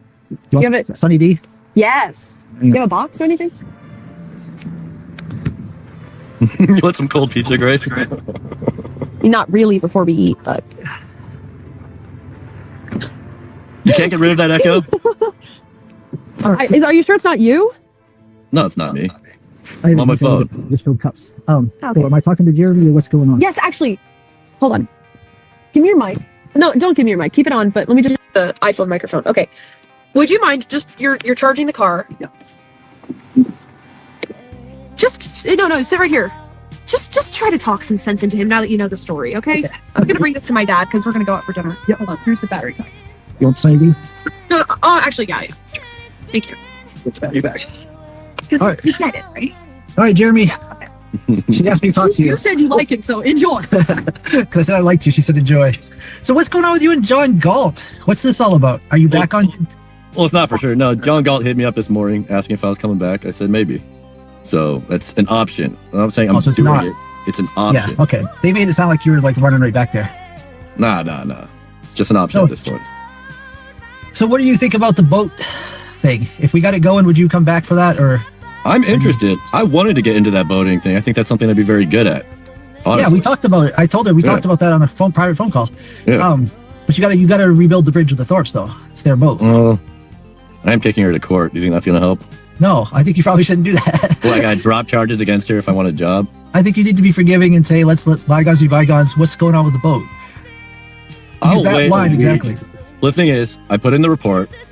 The lieutenant said he'd have one of his patrol officers call me in a few days, so it'll probably be sometime this week.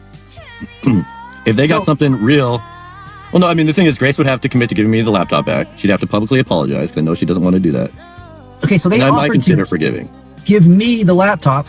I thought about dropping it off at Plate of Wings on the way home. What do you think about that? Do we just give it back to him and he can send it to you?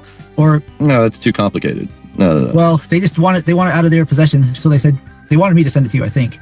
We also have your jack. Because they don't want to do it themselves. We also have your 6mm Allen wrench. And what else do we got of yours? There's probably one of my piss jugs in the bathroom behind you. You can send that to me. Okay, you want me to? I would actually do that. Yeah, I think you should rebuild the bridge, and if we could get a channel going. The thing is, I'd rather build a bridge with Courtney. If I'm going to be working with the Sons, I think it would be a bad idea for me to rebuild a bridge with Ben and Grace. Ben's a terrible person. I mean, you just saw him; he's a child. And his sons hate him. Why would his sons work with me if I'm on good terms with Ben? I think I'm in a perfect place. Let me show you something. This is Jeremy's wallet. We never burned his wallet, and he knows it. Oh, so now you're telling me that. Where's my debit card? Where are they? Oh, didn't burn it. Oh, no, they didn't burn it. Yeah, of course they didn't burn it. Holy shit, it took this long to figure this out. On YouTube. I have that stream, the stream where, like, the pedo stuff started. Yeah, I have that one. I gave it to Spud. Spud has to clean up all the N-bombs and F-bombs and everything on there. Yeah, it's not TOS friendly to replay that one. We texted him. We never burned your wallet. He's such a liar. Let me see it. Well, I already ordered a new ID and everything. I'm a liar. So do you apologize for everything? They're setting me up to make a false police report. No, I want to see the contents, Ben. Where's my debit card? Where's my health insurance card? Was it the right color? They burned my wallet. What they just showed me was not my wallet. That was like a black wallet or something. They burned my wallet. That was my wallet. So it was a crime.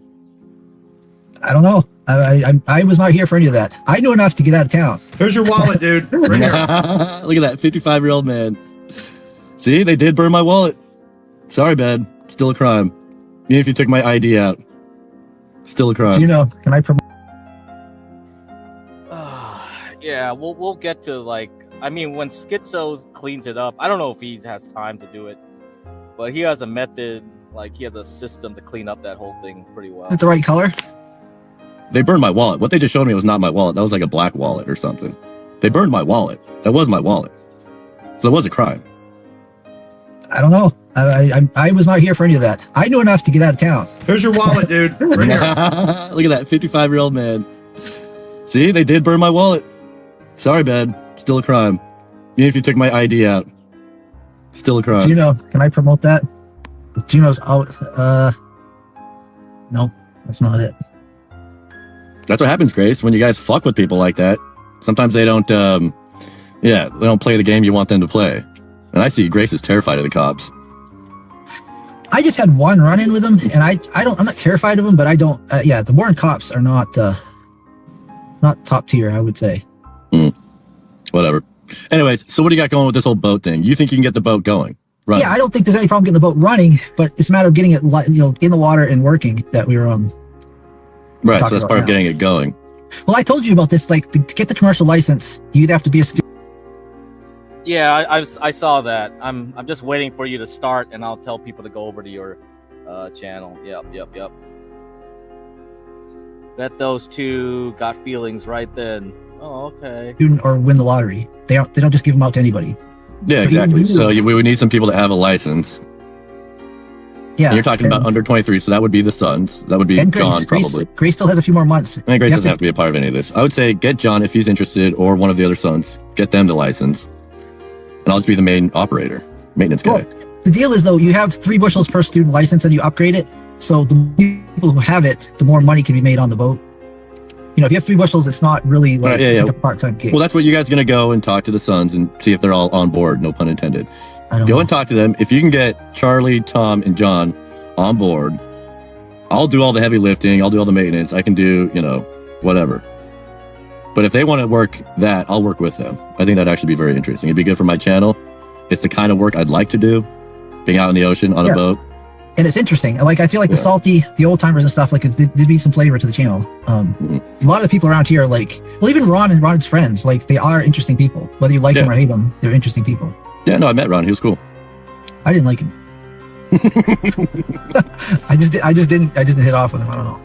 Yeah. Well, he probably doesn't like me now after all is said and done. I camped out in one of his properties, I guess, but whatever. I could care less. We have somebody backstage. I guess they can pull them up, can't they? Can't Ben and Grace pull people up? Anyway, so how soon can we get this going? I'm talking like spring. I was thinking... If this doesn't work out, then I'm definitely just like going to consider Washington, D.C. and working with John Galt again. I guess we'll find out if the guys don't meet with us, then I'm saying probably it's not very likely. We already got one. Who was on board? One of the brothers is on board? No, nobody signed up yet. Oh, they just agreed to talk. Well, Tom has been helping her with the garage, and so he's been, in their lives recently, but Charlie's got her blocked, and Joey's too young, I think. And I don't think John is, makes him eligible for the job. What was this? No. Make me a part of the deal. Honestly, I want to come get my laptop. And if Grace and Ben didn't, well, they did burn my wallet, but if they didn't burn the contents within my wallet, I mean, the license thing, that's good. Didn't look like my debit card or anything else. They had my Orca card in there. That's all I saw. So there are a few other things, but I'm willing to forgive it if they publicly apologize, if I get my laptop back. What if they just say it was all a joke, it was all for the content, it was all a bit? Well, no, they still made me think that it wasn't a bit. They still owe me an apology. King, you're gonna ruin the segment, King. Here we go. Pussy. Out of here, dude. That's what you say every time you get up, King. Come on, we're trying to have a constructive conversation here, King. Yeah, it was part of the game. Yeah, what if they just say it was part of the game? Use your own line against you. Well, I need to know that all the contents of my wallet were saved. I could go ask him. I could go look. Yeah. What was in it? Or Ben can quit being a little baby, being afraid of me, and just come to the table with what's going on, and then we can move on. But he's not. He's a little fucking baby. I know you're watching, Ben. Check. I would tell you probably. I just walked in the door. Shut the fuck up, OPC. Oh, you fucking Wolverine. Oh my God. Where did you go buy that shirt? At a baseball diamond? You ain't doing shit, okay? What? You can't leave your mama's house. Shirt, King. Oh, you're so annoying. That guy is so annoying. Come on, King. King needs to grow up too. I think he's just mad because nobody's watching his stuff. I know. He had like 8 viewers. Him and Stephen David collaborating, and they get 8 viewers. I did think the Storp should have kept you around for at least one more round. You guys were both pulling good numbers. Yeah, people really like the content. That's what I was told. Except for the Simps, of course. The Simps wanted me out. No, like King TL. No. I never once said to get out, you dumb bitch. Ugh, he's so annoying. Why would a full-grown man act like that? It makes absolutely no sense. I don't know. Yeah. Well, anyways, we finally got the brakes working. That's a relief. They can finally go places and do things. I guess you left the key on or something. I don't know. She's kind of mad at you about. I left the key on or what? I don't know. The battery's dead and there was out of fuel. We had to put some fuel in it this morning. We didn't do it on stream, but she blamed you for running out of fuel. Well, they locked me out of it and they fucked with me a bunch. Who cares? Why would I care? Well, that's what I'm saying. You either gotta burn the bridge fully, or you should probably try to put it back together. I think you should. If I put the bridge back together, then John and Tom and Charlie, they're not going to want to work with me. They're going to think I'm some agent of Ben. I don't want to work for Ben. I do not want to work for Ben. So they'll reveal the wallet, I think, pretty soon, right here. No, I haven't checked out any toy piano pieces. You got some channels you want to recommend? So Catherine Cordova, she plays by ear. So a lot of this stuff is like her rearrangements of stuff she heard. These piano pieces came from the show Succession. Gia picked it up right away. She was like, "That sounds like Succession." Yeah, Succession. Succession has very good piano-based themes in their show, and so she just listens to it, rearranges it. I find her rearrangements from ear a lot better than pro piano players who try to make everything replicate exactly what they do with sheet music. So yeah, it's pretty wild. I think they played her remake of the Succession theme song on in one of those HBO specials. Like one of the producers heard her remake of the theme song, and like they played that. So yeah, she's pretty good. And you can hear her other pieces on that channel. Catherine Cordova. Catherine with a K, Cordova with a C. All right. What's up, Ember? Welcome back. We will be shifting to Napstar's panel. So if you're still sticking around, please go over there. I think he'll start the show. He'll start the show in maybe a few minutes. So we're gonna wrap this up with the finale of the wallet saga, the wallet burning saga. Ben's a bitch. Oh, hold on. Okay, let's have some bro time. Let's have some bro time. If I'm gonna work on the boat, it's not gonna be for Ben. OPC. I'm working for Courtney. Is a great what do you call it? Mentor for Jeremy. TK is you may not know this, OPC, but so like stupid. TK is the real deal as far as being on Jeremy's side. He's been the whole time Jeremy's here. TK is in his corner. He's absolutely locked in. So, and I'm the dad that Jeremy feels like is judging him. Obviously. You're a bastard. Okay, man. so you're a fucking bastard. Yeah, right. I get it, son. Yeah, I get it. Right. Okay, so let's see if we can work it out. And you're so gay, man. I want to facilitate this. No, you're not going to facilitate be out in a little bit. Courtney's the boss. What's the issue? What's on? OPC Don will facilitate. You're just the guy blabbering in the background, acting like it's your idea when it's not. Okay, so you and OPC are getting along well right now? Yeah, we're getting along just fine. Okay. Well, like a week ago, you were on my side, remember? Yeah, you're a flip-flop little bitch that can't leave your mom's house. A week ago, I was you on really your think side? you're going to be able to move? I was on your side when you guys were being cruel with me, and then you guys start playing your stupid Right. Yeah, I can't do it through the StreamYards though. See, I have to go log in my own thing and then set it up. But maybe I'll see if I could do it from. Definitely, it won't work for the Kick channel and the other John Galt alternative channel. Let me see. But I'm pretty sure I can do it. So maybe I'll try it. Maybe I'll try it for this round. Okay? Yeah. Until you became a victim, you were a victor. I wasn't a victim. I just don't tolerate certain behavior. You called the cops and tried to get charges pressed. You're literally a victim. Yeah, she committed a crime against me. No, so say I'm a victim. I am a victim of them. Jeremy, no one burned anything of yours. That was my wallet that got burned. Show me the wallet again. That wasn't my wallet with my ID in it. I already showed it to you. Show it to me again then. No. Yeah, exactly. Maybe don't get your daughter to do stupid shit on stream for entertaining a bunch of losers. That was a crime. The police watched the video. I can burn my own wallet anytime I me. want to. You're a fucking idiot, Ben. The shit you guys do for this is fine. Donations. You maced yourself. No one now believes you. Yeah, I did it to myself. You pepper spray yourself on camera, though. That's dumb shit. Yeah, that was fun. That was fun. That wasn't dumb. That was fun. Well, I got paid $150. Trick on you. Anyways, can we get back to the topic here? Dog, you're a hypocritical King, shut up. pussy. King, yeah, what is the topic? You. Dog, you the ain't topic shit. is the Jeremy's boat. next move. Getting the boat going. I think you should find a bridge and jump. OPC thinks you boss. should do something else, and so does he. So I'll let them talk. I'm the manager. OPC is the guy that's going to get. By the way, I looked into the place you live, Nauvoo. You and That's Grace a beautiful are place. the It's like enemy. a crazy, interesting place. Do you know about this place? You guys, either of you guys know this place? It's like a historically preserved Mormon town from the 1800s. Really fascinating place. Yeah, it's a great place. Yeah. I didn't realize. Let's get back to it. So here's how it's going to play out because your sons hate you. Ben. Do you live in the historical area? I'm going to remain outside of it? I'm going to remain your enemy, and Courtney's going to be the boss. I'll be the manager. Okay. Your 3 sons will be my employees. Right. And then they'll work their way towards and then their you'll own get boats. 45 wives just like Joseph Smith. Okay, They'll get their own boats eventually. We get it. Yeah, you're going to pull mad pussy. We'll have a network of fishermen that actually dominate that area and make a lot of money and have some fun. Technically, the boat is hers, and like if she wants to take, if she says like "fuck this guy," I want to take all this like clamming stuff. I don't care. Yeah, exactly. Why would it be like your? So OPC, that might be a thing that you could. That's why you're not understanding. Ben, for me, like you could fuck me over and say like I'm going to take possession on your. It's marital property, right? It's not really adjudicated. It's her property. Yeah, it's Courtney's property. So she's the boss, not you, Ben. I mean, you're just a little baby that ran away from your marriage. If it gets used. I don't want the boat to sit there one more minute. If someone can at least use it, use it. Ben, there's no shortage of boats or gear. I've been watching Marketplace, and a lot of people are getting out of the business. Yeah, I know.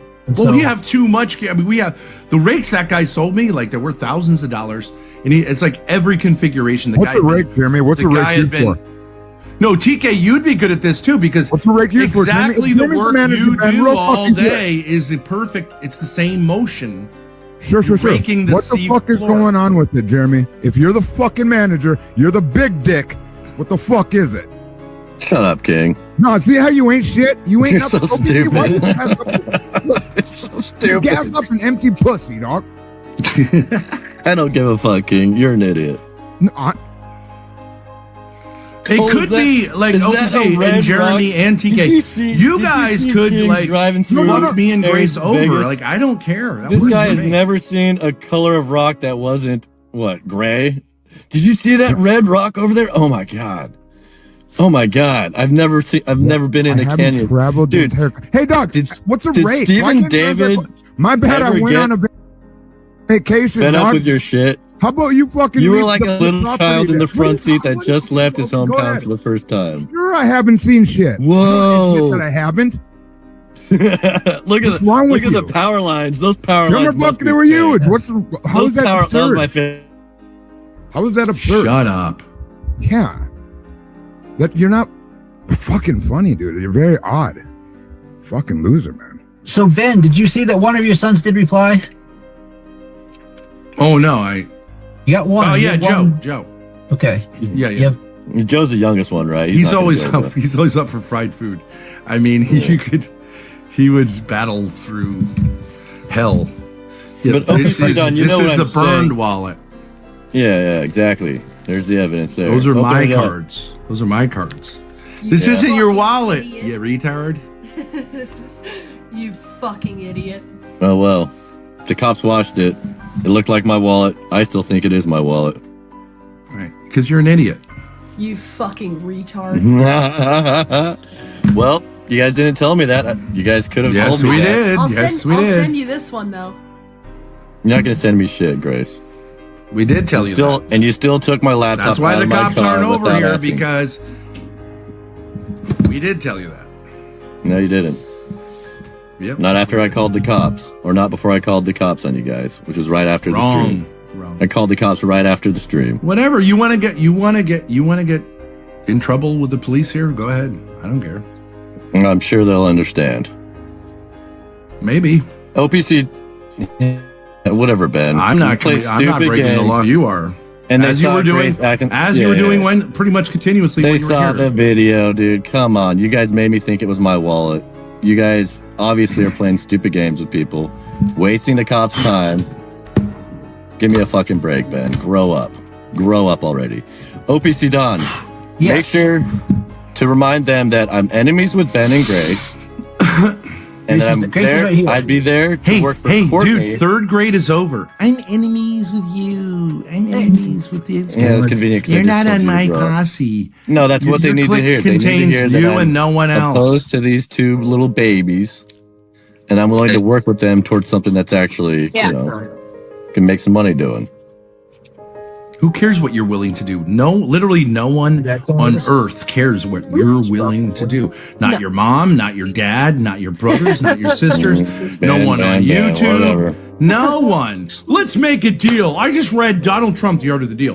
Here's what I'm willing to put on the table. No skills, no pussy, no prospects, no follow through, no ability to do anything. All of the things And of a which bad you're guilty of attitude yourself. and a You're loser in the mentality. same Now, what do boat. you have to offer me? Ben, That's what what I do put you on the do, table. Ben? What are What you do going to you put on do? the table? You can't This even is go what I'm clean gonna out put your on own the table. garage. Fuck you, You make your loser. daughter do everything for you. Oh, we're not ready You to go sit yet. up there and you just blabber on and on. You don't do anything. So You're useless, Ben. Damn! Hi guys. So, Man, damn! as a viewer now, I'm taking a big step back, but this just seems like a bunch of sexual tension going on. Jeremy, either you stop being a bitch, or Ben and Grace, you stop being bitches, but someone's got to get the conch back flowing. All right, so what is it? And we're working it now. Sexual You're tension. projecting, Dan. Whoa, no, I didn't mean Sexual actual tension or I sexual didn't mean attention? tension, but I didn't mean it. And I'll use that term loosely and to just say I Someone think has you to get guys the contraband flowing. the Dude, you're conch not in flowing. drug dealer Holy mindset right shit, now. Ben. Now, first off, I can tell you're aggressive because people have been coming at you, okay? I'm just saying, it seems like both of y'all want to do Oh, something now with each you're a other. psychotherapist. Okay. Does that come with the drugs? Does that come with the drugs? I'm just a viewer that's tired of seeing Careful, you do the Dan. same. What's up, guy, bro, idiot? What's up? We are going to move over to Napstars, me, myself, and Boyd in about 20 minutes. Okay, we'll start a panel over there if you're interested. And I looked into it. On YouTube, I looked into it. I don't have apparently the right to redirect. I guess I need more subs. So please tell your friends to sub to my channel, so I get more powers on YouTube. I cannot redirect. So, all right, guys, continuing on. Shit for 3 months, you fat piece of shit. You fat piece of shit. I'm tired of seeing you do the same thing for 3 months. Go do something, Ben. What are you growing above your upper lip? Do you just choose to not look at 90% of these chats? 90% of the chats hate what anyone's doing right now, and you guys are just like saying as the worst ever. This facial hair. What in the world? This facial hair got some pussy on Valentine's Day. What'd you get? What did you get, Benjamin? Oh shit, he's got Okay you, then. bud. Why are you allowing it to take He got brownies. like a injured caterpillar? Look at what my bitches are getting me. What are your bitches getting you? Divorces? I'm glad. Stuffed animals, yes. You know, I would be happy if somebody gave me a card. I'm so happy with a little card, you know. I choose you. I choose you. Something like that. I'm so happy with that. Little stuff matters a lot. It's not always about money or things. But yeah, stuffed animals good too. I always love a good Laramie roast. Laramie. That moment he laid the law down with Grace Needs clipping. I'll talk in the RV and replay it often. Oh, yeah. I think I downloaded most of the streams during that arc. I'll have to go and clip up stuff and make an edit. I need to learn editing for sure. I want to be able to get to Naptown, Shabatoni, or even better levels, but it's going to take some time. I need to learn things. But I definitely want to do things on my own with editing, since I have so much stuff downloaded. Injured caterpillar, yes. What are you talking about? What? She's a nice lady. What are we talking about? What are we talking about? I think you all want to do something with each other, right? But Dan, here's the problem. Dan, here's the problem. You're interesting. Mixed then. Terry's see how interesting. you're bringing. You see how you're bringing energy right now. You're bringing something to the table. You're trying to make a point. Ladies. Jeremy just goes, "You committed a crime," even after we show him that we didn't burn his fucking Jeremy, stupid wallet. You do have to kind of admit you're retarded, Jeremy. It would help the whole process. Thank you, Dan. It would help the whole process of the situation. This is group therapy led by Dan. It would help the whole process. You are fucking retarded, Jeremy. You left all your shit at their house, and then you sat there and cried and said, like, she won't marry me, or whatever you did was completely stupid. I don't think I said that. No, fuck it, whatever. Okay, call me retarded. I could give fuck it, we ball. He's a total sub. You've got to stop being. That's the problem, a Jeremy. Total sub. It's coming from Dan. You see how Dan, when my dad goes at Dan comes back, if and you're it's like getting a back and by forth. Kitchen Man Dan, it was a back and forth with me, Ben. Get? Dude, Dan is short. He's got a mustache. What is Dan? Oh, but he's not a darky. You don't get to play that Jeremy, game. With you could be 7 foot. I could all be 4'6". you have is like I'm 6'1" and I'm personality. not. In our IRL thing, Jeremy, you were literally just my cameraman. You were my cameraman. I said, "Come here. I'm gonna show you what to actually do." Yeah, and I mean, there's no argument to that. Bullshit, but whatever. Okay. No, that is true, Jeremy. Dan, this is the I down watched season for drug trafficking. Why don't you come up here and be the glue? Because you're a likable guy. I'm in California. I'm in California right now. Oh, really? Yeah, I have a career now. yeah. I can't really go anywhere I want to. I don't know what to say. So I know what you what do for a living. It's not a career.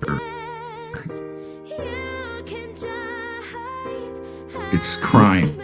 I'm in the You're military. fodder, Dan. I'm in the military, but Oh, okay. So, yeah, if you guys don't know, like Dan is in the Navy, I believe. So he's probably getting shipped off as we speak. Okay, guys. So don't worry about it. We are heading towards that leg of the journey here. So if you don't know that, all right. Okay, let me see. My computer's getting sucked up with the memory here. StreamYards has completely filled up everything. Yes, it has.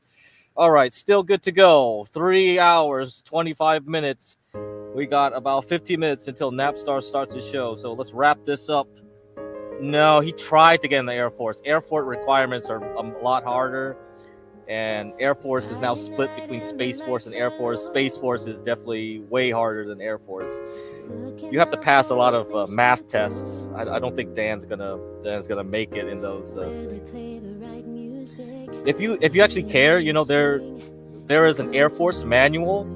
You can see the actual exercises you have to pass. So the tests, the stuff that the questions that get asked, they're pretty interesting. They're kind of like brain teasers.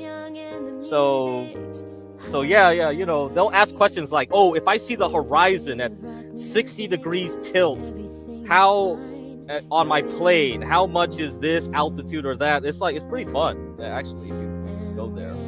Yeah, Bob, you know, if you know Bob, the guy who pays for CT and all that, yeah, he recommended me to look at that manual. I fight for your rights to sit on panels and bullshit and argue religion all day, you bastard. Have you? Dude, nuke engineers get paid a lot. So yeah, if you're a nuke engineer in the Navy, oh shit, you get buku bucks. Stanley was always glazing this guy. Yeah, he would always be glazing his commanders. Like one of his commanders was a nuke engineer officer. So they're very much well sought after, you know, in the private sector, not only in like the Navy, but yeah, private sector, they'll definitely get paid. So that's a good place to be if you can get there. Yeah, but he thought it was nude engineer. I'm sure he did. If he thought it was the nude engineer, you know, it's the Navy though. He might not get the right nudity that he was hoping for. Have you read up on the don't ask, don't tell? Have you read up on the don't ask, don't tell policy? I have no idea what that means. You keep in your job, bro. Yeah. I have no idea what that means. I'm just saying, Jeremy, so are you going down there? Are they coming up there? Google it sometime.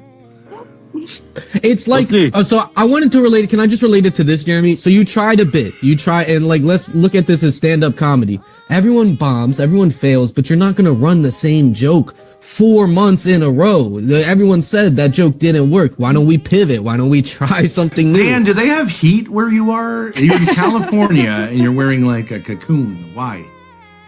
Why are you worried about optics right now? I'm trying to help you. I want to know if my tax dollars are taking like warriors. No, we don't get. At least they're able to achieve warriors like body. Like good boy. Address me how I am. Good boy. Good boy.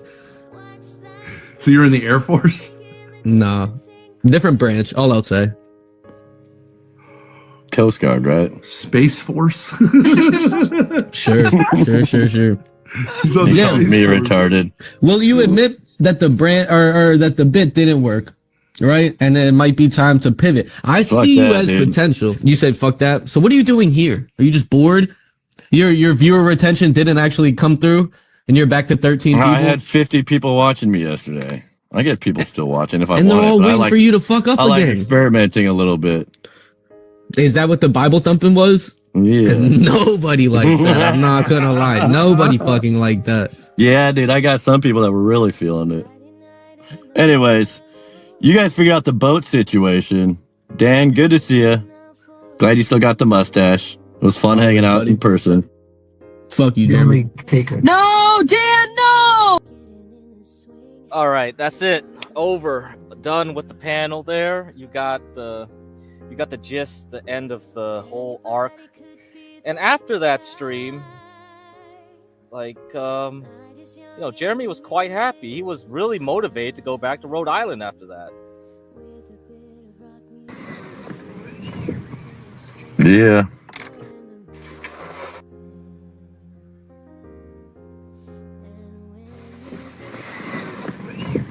Yeah. RaceX, when are you going to quit it, dude? RaceX, you are so cringe. I clearly threaten you in some way. I'm just going to go ahead and ban you, dude. You're annoying. Get out of here, RaceX. How you doing, Scrubby Dunch? Game time, everybody. It's fucking game time. I got the Thorpes wanting me to come back to Rhode Island to start a fishing company with with Grace's brothers. John Galt hit me up this morning asking if I'm coming back to DC, so that's an option. I don't know what to do. At this point, I got 3 options. Stay here in Illinois, go to DC, or go back to Rhode Island. Apparently, the Thorpes didn't burn my wallet, and it was Ben's wallet. Even though some of my cards were missing, it looks like they may have not have burned the wallet. Very interesting development, but they still made me think they did, so I still have to file a police report. She still has my laptop, so they're still acting childish. I thought it'd be interesting to play it. Like, if I'm going to go work the boat, which is what I wanted to do originally by going up there, and if I'm going to work with her brothers hate her and Ben, and I hate Ben. So why don't we just remain enemies? And I go work on the boat and be enemies with Ben and join Courtney. Courtney is the boss. She's the owner of the boat. She would be the boss, right? Get out of here, Zingo. Come on, you're obviously still in love with Grace and you think you can, like, gaslight me. Like, ugh, yeah. Get out of here, dude. You're cringe. What's up, David Falls? Good to see you too, man. You can get your ID and cards back and your laptop. Yeah, that's what I'm saying. If I go to Rhode Island, even though I did order a new ID already, whatever, I'll have a backup ID. I ordered a new debit card already. Oh well, I did get a fraud charge on that debit card. It was probably Grace. Either way, I have a new debit card coming. So I'm good. But apparently, it wasn't my wallet. Do I feel... I mean, as far as I know, Plate of Wings is gone from the sector. He's definitely gone. I think the last I heard, he said he was sick of all the crap that was happening. He thinks we're all like degenerates or disgusting or something like that, or mentally ill. Yeah, no shit. Yeah, this is a mentally ill sector. Ray Sachs claims it was because he like got a photo of Plate of Wings and he got like his pictures. Like, he's a 400-pound motherfucker. I mean, I don't care. It's like, what the fuck? Who gives a shit? It's like, I don't understand this. What is this? Oh, at this point of the video, yeah, he's never gonna get. Yeah, he's pretty much given up on Jeremy. I think Distinction gave up too later on, and him, because like once they figured out that he's never going to Rhode Island, he's not gonna get force the Thorpes to get the laptop back. Yeah, so he just realized that now. Yeah, I don't know what's going on. If it was Ray Sachs doing, if it was the docs that he claims, like, fuck this, like, doesn't matter. But I haven't seen Distinction either, so apparently they both left at the same time. Yeah, Jeremy really, that's his best friend on the internet, is Distinction. Maybe actually his only friend in real life too. Like, Jeremy always says, like, having friends past 30 is like lame and cringe or whatever. Okay. Stupid? Nah. Maybe a little bit. But still, they didn't prove that they didn't burn my wallet, so yeah, they're the ones wasting the police's time. They're playing their stupid games. I'm gonna play along. It's game time. Spring is essentially here, dude. It's so warm out. Dude, I got my t-shirt on. It's like 55, 60 degrees. I think it's over 60 degrees. So it's game time. Dang, man, you got hella options now. Yeah, dude, I don't know what to do. Like, DC sounds pretty fun. So much content to be had in DC. If I went back to DC, not only would it be cool to have, like, have a place if John Galt put me up again, but dude, I want to do some like investigative journalism content. I want to try to get in on some cool events. Just a lot of stuff I could do in DC. But boating content also sounds really fun. How you doing, Tony? Kyle, how we doing? AI John? Yeah, no, I gotta be smarter about the whole AI thing. Ricky says, call the cops, tell them the Thorpes have your stuff, and ask the cops to seize your belongings. No, I can't keep doing that, Ricky. Can't keep bothering the cops. Like, honestly, the cops are going to contact me probably tomorrow or the next day. We'll see what they say. I'm not going to keep, like, bothering them. I emailed the guy about them potentially getting...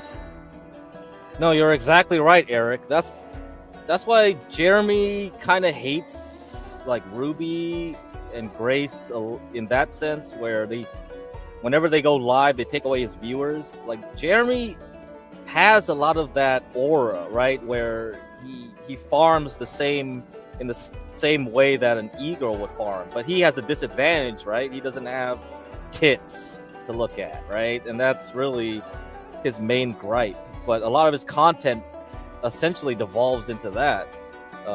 Have you noticed his recent streams? It's just chat, him talking to chat, and he still gets like 40 something viewers just doing nothing except talking to a chat. And one time it was just an avatar talking to chat. I was just like, what the fuck is this? There's 40 people watching this. That's crazy. That's how like the parasocialism. It's like once they get sucked out of all their where they usually could go. Like, okay, Mooncakes isn't streaming no more, right? I don't even know if the Mooncakes audience even overlapped well with the Grace or even low audience, and it's like bizarre. It really is, yeah. The thing is, Dark Uncle is schizophrenic and has very active, very ongoing delusions. I've noticed that. His chat's really scared He-Man, Ember.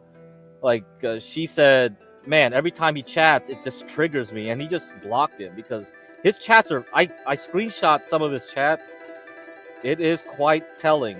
Very quite telling. And has a very active, ongoing delusions, including Bad Boy Jeremy, yeah. Which makes great content. You know, a lot of... Yeah, I remember Gobbledygook, you mentioned Mulholland Drive. You know, I love that movie. I love that movie. Like, talking about illusions and delusions. I think David Lynch really taps into, like, subconscious very well. The way he makes his movies very dreamlike. I love it when a director can, like, really get very abstract, sort of, like, symbolic level. And I think David Lynch is probably the best one to capture what it feels like to be in a dream. You know, Mulholland Drive is definitely like a pinnacle of that. I think the Fire Walk with Me, I don't know if you watched that one. Fire Walk with Me is also a good one, very dreamlike. Yeah, I'm not convinced Dark isn't entirely AI. Who knows? Yeah, we are. Yeah, so yeah, I know. Lynch died in the when there were the fires. I guess his lungs couldn't make it. You know, and he was a heavy smoker. He was a chain smoker, right? He was hardcore. You know, he had great hair though. David Lynch had awesome hair genetics. I have pretty good hair too. Like, hopefully I can, when I get older, I still keep most of it. Shit, man. I think I might start graying in a few years, but hopefully it doesn't matter if I do anyway. But at least I keep most of my follicles intact or some shit. I don't need to do that whole look-smaxing where I have to put like freaking finasteride or what's the other thing? I got hair plugs. I got to go to Turkey and get hair plugs. No, that's fucked up. I don't think I care too much about hair, but I think that's a good thing to have just in case you need it. Yeah, so. Oh, since I'm playing on here, let me see if I can get away with playing some copyright stuff. Let me see. Since we're doing this, let me see if I can play this scene from Mulholland Drive. I always love this scene.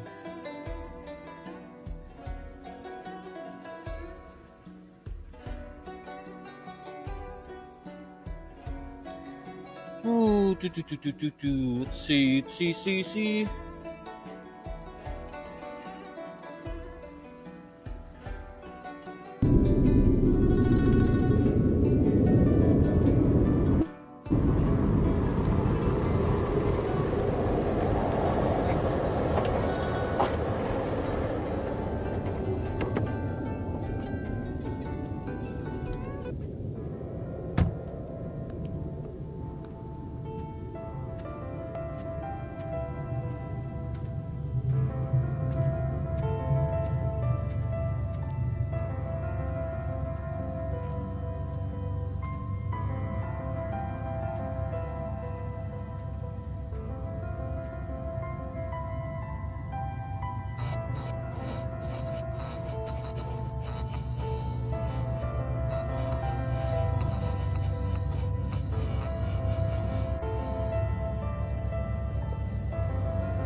Howdy.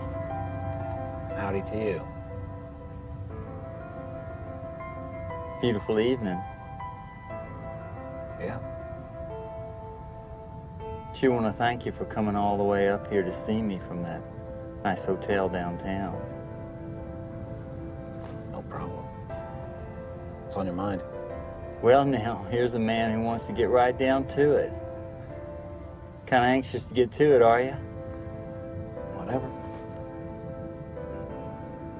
A man's attitude A man's attitude goes some ways, the way his life will be. Is that something you might agree with? Sure. Now, did you answer because that's what you thought I wanted to hear? Or did you think about what I said and answer because you truly believe that to be right? I agree with what you said. Truly. What'd I say? That a man's attitude determines to a large extent how his life will be. So since you agree, you must be a person who does not care about the good life. How's that? Well, stop for a little second and think about it. Can you do that for me? Okay. I'm thinking. No, you're not thinking. You're too busy being a smart aleck to be thinking. Now I want you to think and stop being a smart aleck.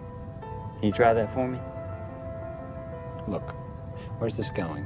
What do you want me to do? There's sometimes a buggy. How many drivers does a buggy have? One.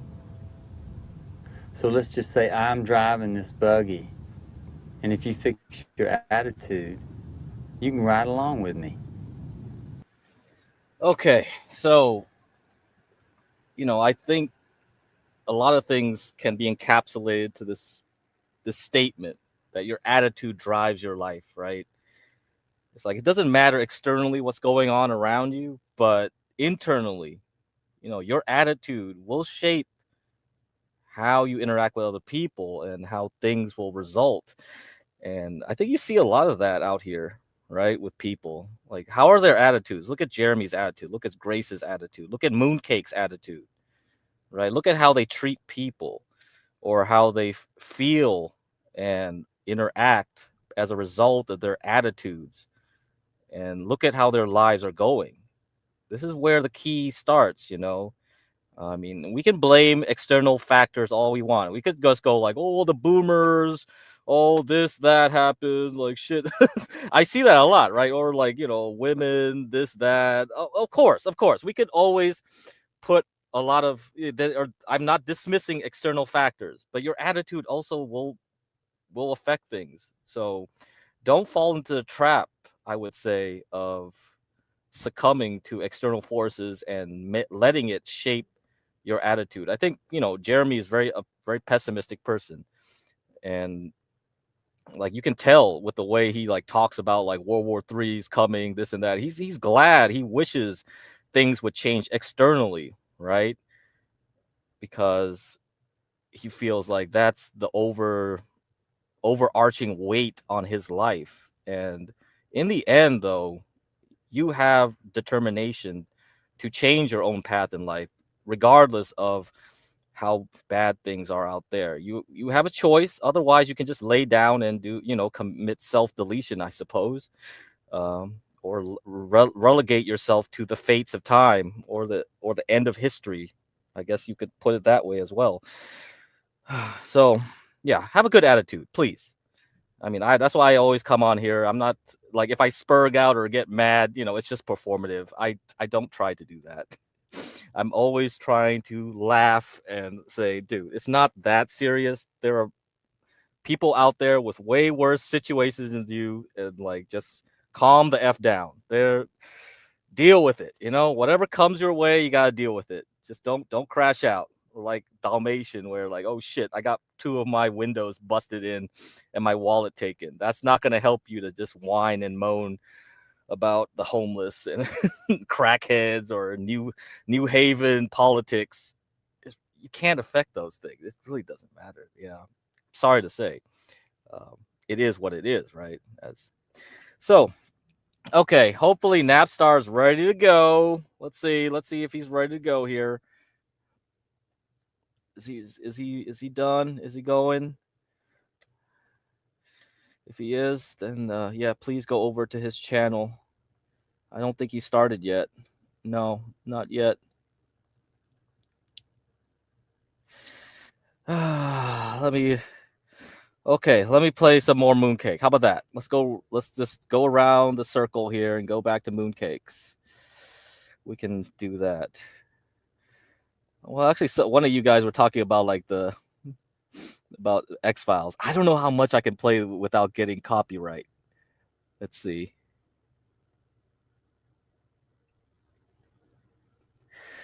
This is a good scene from X-Files.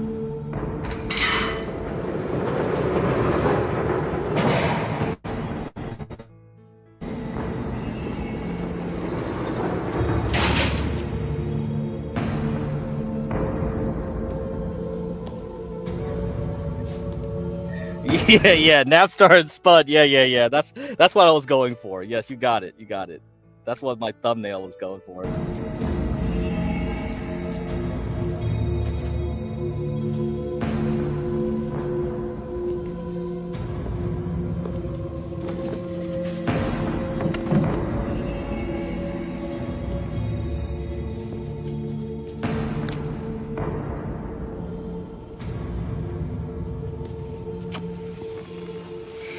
This becomes a responsibility. The thing I'm now called upon to put right and put down. Certainly you expected nothing less. I'm not ashamed of my actions. Ashamed? You're not allowed the luxury of human weakness and penitence. You're not allowed to put your indulgences ahead of the greater purpose. I no longer believe in the greater purpose. Then your fate is just. My justice is not for you to mete out. You may have reason. You have no right. You have no means either. You presume to dictate duty to me? Have you any idea what the cost of your actions is? What their effect might be? Who are you to give them hope? What do you give them? We give them happiness. And they give us authority. The authority to take away their freedom under the guise of democracy. Men can never be free because they're weak, corrupt, worthless, and restless. The people believe in authority. They've grown tired of waiting for miracle and mystery. Science is their religion. No greater explanation exists for them. Oh, so is that why Jeremy reads the Bible when things go down? Like he wants a miracle to happen? Mystery? Yes, of course. That's what religion gives you, right? They give you that sense of power from the outside, right? Outside of the power structures of humanity. I don't know. Maybe that's what's going on. Here. So anyhow, yeah, there's a lot of good moments on X-Files. I love the conspiracy arc, even though, yeah, people hate it. But I always love the idea of the conspiracy. That was early Alex Jones too during the 90s. I love watching early Alex Jones or Coast to Coast AM, that type of stuff. I'm not really like gonna say like, oh, I believe in the conspiracy, but yeah, I think it's a good way to formulate an explanation of what's going on, I suppose, for the human mind. Human minds always want to simplify things to in a way that makes sense. Like you kind of have like, oh, well, how does that explain the world type of thing? So yeah, conspiracies gives you some comfort, I suppose, in that way. But I think it's a good point about science and the way we do it now as a replacement for miracles in the past. Maybe one of these days I'll read this old book about how ancient people viewed philosophy, storm gods in the Sumerians and Egyptians with their sun deities, the whole idea of like the Nile flooding and stuff like that. They got their beliefs from that, believing in those things. So the ancient mind definitely worked a lot different from how we think now. And that's why when I read that Old Testament stuff for you guys with the Purim and all that, maybe, it seems ridiculous, fantastical, right? And I suppose like fairy tales kind of tap into that deeper psychology, but maybe Universal Jones is better to talk about in that case, about some kind of subconscious archetypes and things. Okay. Let me just end it off with Mooncake. Hopefully Napstar will start playing. We'll start going as we go here. So this is Mooncake on CTs, okay? And this is after what I played earlier with the Mooncake, I guess, confessional stream. State attorney versus somebody that practices IP. Like law is a very broad field. Yeah. A lot of people that go down that rabbit hole start going a little bit left.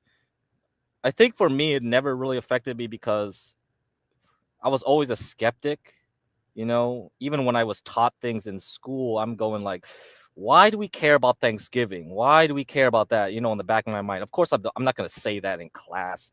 Like, hey, why are we doing this? Well, this is stupid. It's like, yeah, they're trying to instill some kind of mythos of America in you. Like after you pull back and look at it, you understand why they're doing certain things about the founding of America. They have to do that, especially with like Columbus Day and things, trying to create this American myth. And this helps the nation state, right, form. So you kind of have a shared legacy or history, and that's important. The Chinese know this well, of course. That's why the Chinese always keep talking about 5,000-year history and all the continuity there. And Iranians too. If you talk to an Iranian, definitely they'll talk about the Achaemenid empire, Elam, like all the way back, right? The Medes and stuff. They always go back to history because that ties them as a people together. We're a young country. We don't have that, so I think those things kind of created that kind of mythos for people to rally around. But yeah, I kept my mouth shut. I just read books on my own to fill in the gaps. So when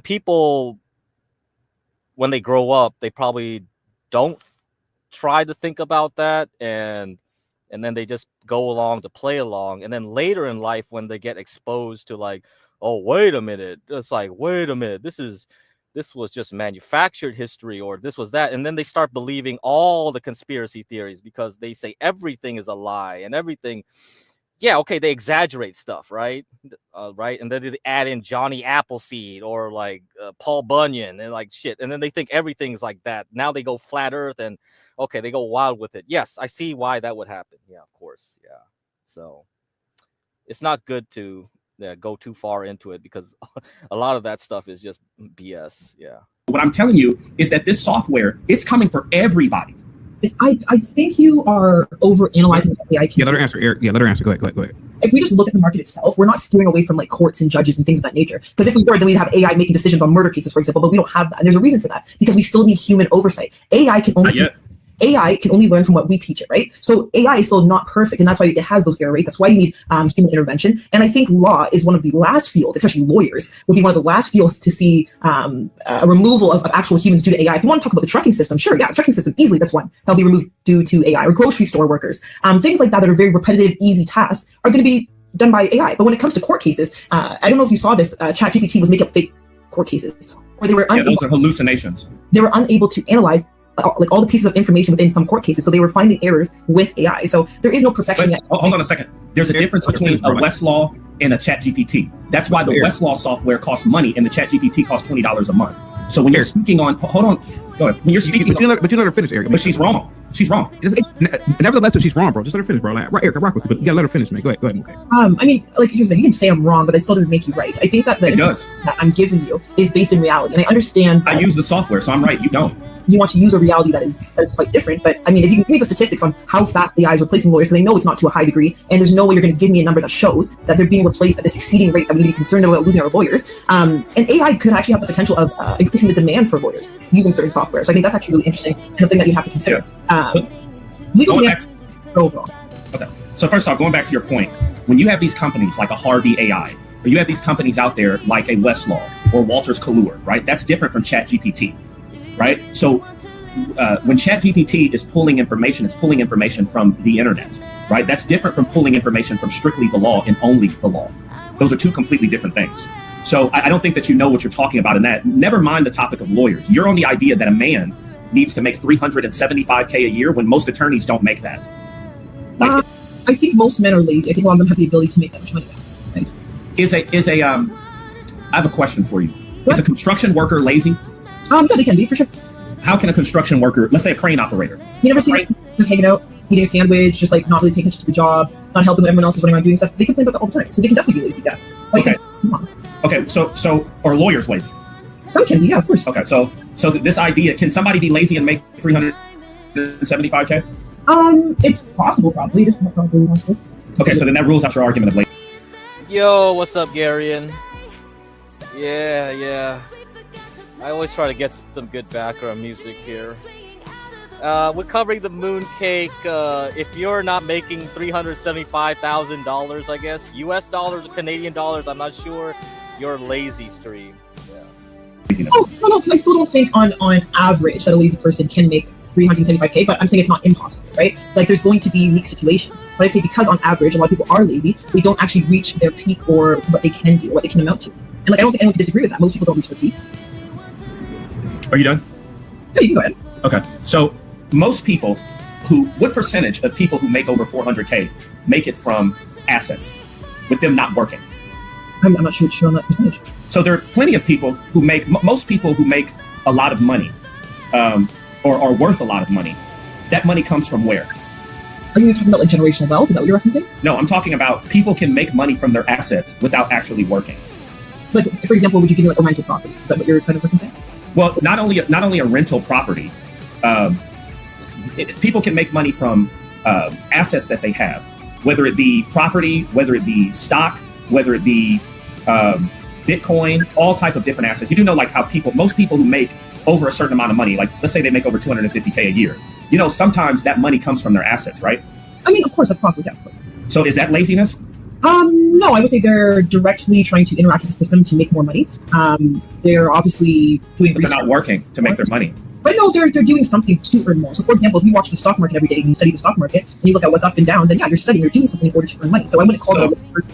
No. Most people that invest in the stock market are not active investors; they're passive investors. That's possible too. But you're saying the ones who make possible. It's just the truth. You're saying the ones who make 200,000 are probably very active in what they do. I don't think it's just random. There are people that most people that invest in the stock market are not active investors. Okay, so they don't have access to Bloomberg terminals. They didn't go to school for all of these years. Like, I think that your idea of laziness, really the people that make a lot of money are typically lazy. I don't think that's true because I think you're already proving my point by saying that those people aren't active, but the people who are active are obviously people making the most money. They're also losing the most. Potentially, but yeah, there's many wins and losses. Yeah, so this doesn't, your arguments about the reason why people aren't making 370K a year, because that's your barometer, is laziness. You said attorneys make that much.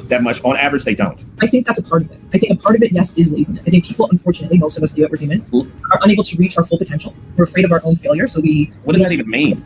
Eric, you gotta give her a chance to answer, bro. Like, you keep cutting. Yeah, no problem. I rock with you, Eric. I don't think people on average strive for their full success. And so I think that when it comes to working hard or trying to earn more, people get comfortable with just being average, right? I would say most people are comfortable with just being average because it's more difficult to aspire to more and work towards that. And I think that's just relatively true. I mean, this is a big thing. If you like David Goggins, I think he's a great example of that, actually. Yeah, he's a good example. Yeah, I don't think so. I think hard work is retarded.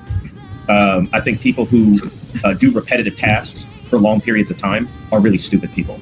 And I think the people that actually do the best are people that know how to optimize and act efficiently. And you know that that's the case because when I told you about somebody like a construction worker, these are people that typically do longer and more grogging work from a physical standpoint, right? You immediately said they can be lazy, thus disproving the point that there are people that work very hard that are not lazy, that make well under 300K a year. I'm saying it is, of course, and there's possibilities here that someone could be hardworking and still make under 200,000. What I'm trying to reference is that I think most people are not actually striving for their best. So what you think is someone's best isn't truly their best. Why give these people big projects, for example, losing 100 pounds to work on enroll in the Navy SEALs and becoming the best version of himself and be healthy and getting to a point where he could live his life without having to do these day-to-day boring tasks. He was actually able to live how he wanted to live. And I think most people would have the ability to do that if they actually chose themselves. So I think there's maybe this issue here that I'm missing. Yeah, David Goggins was such a hard worker that he never saw combat with the Navy SEALs. He's still a Navy SEAL. You can't take that away from him. He didn't see combat. He wasn't in a single firefight. He wasn't in a single. Just because you can run long distances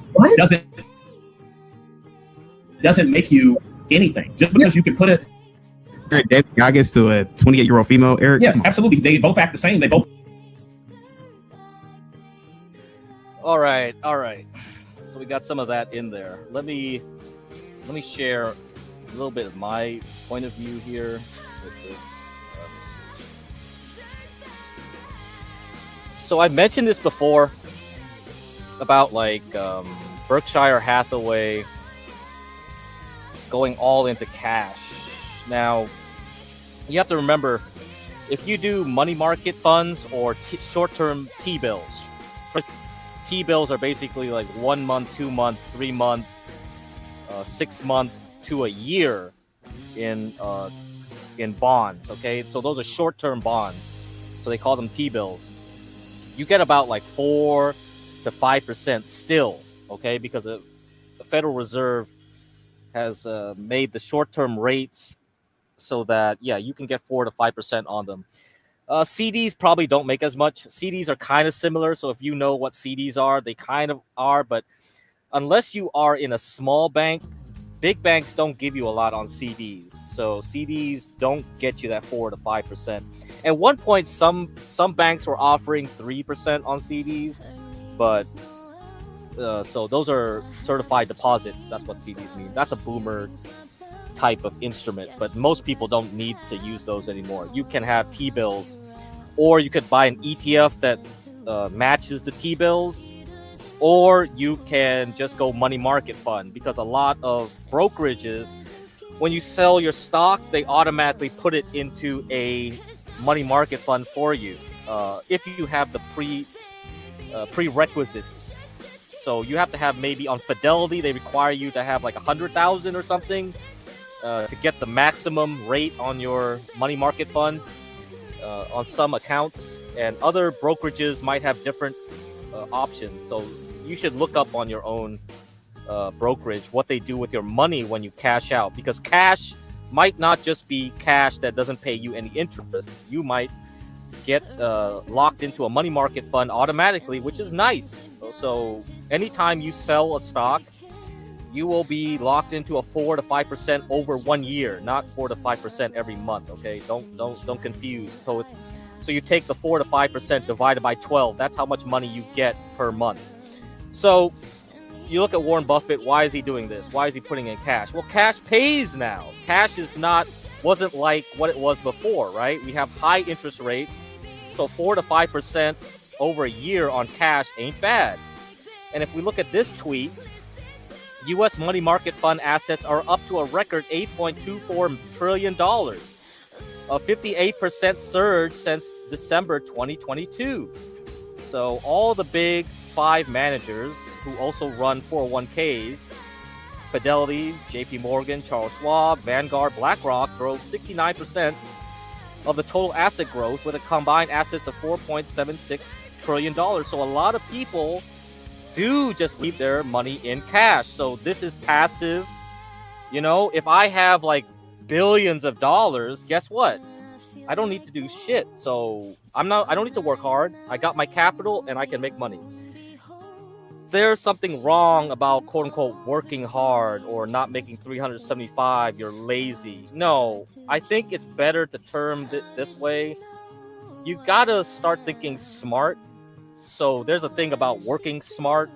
I'm not saying you should be lazy and only focus on trying to maximize and optimize or whatever the ways you can make it. You should work hard, but you also be cognizant that if you're working hard, you are also looking forward to the future of how you use your capital. If I'm a construction worker, guess what?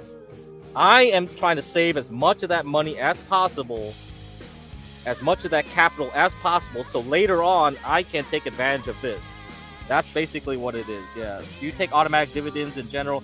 I don't do dividend stocks, honestly, because it's like when you do a lot of dividend stocks, they're very slow moving. So I usually just try to get things on the price. So if I do stocks, I care mainly about how the price is going.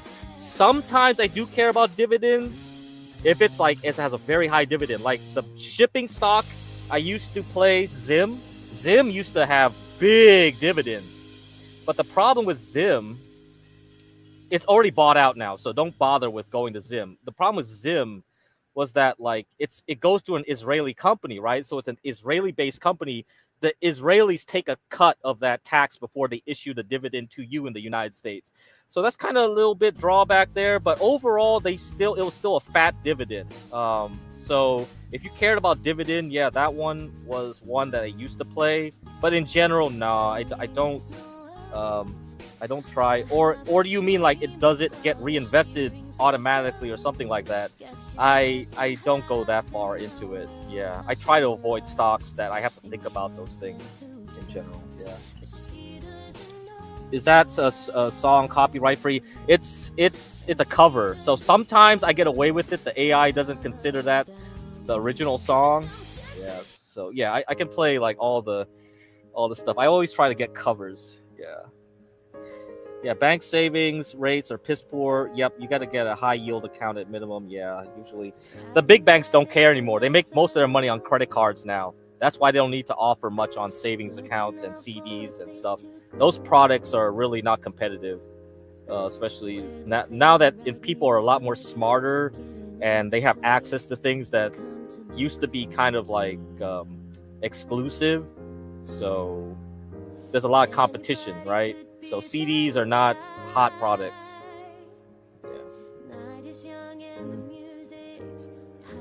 To live on, yeah, no, what I live on is trading. I have to live on trading and long-term investments just on price. That's it. Trading will give me what I can get every month in general. Long-term is what I'll cash out over 10 years, right? So that's for the future. Everything I trade, I take a percentage of it and put it into long-term. Okay, I wait for a big market crash, and I basically earmark that money to buy dips when there's a big market crash after a trade, and then I keep a percentage to keep on trading for the rest of the year.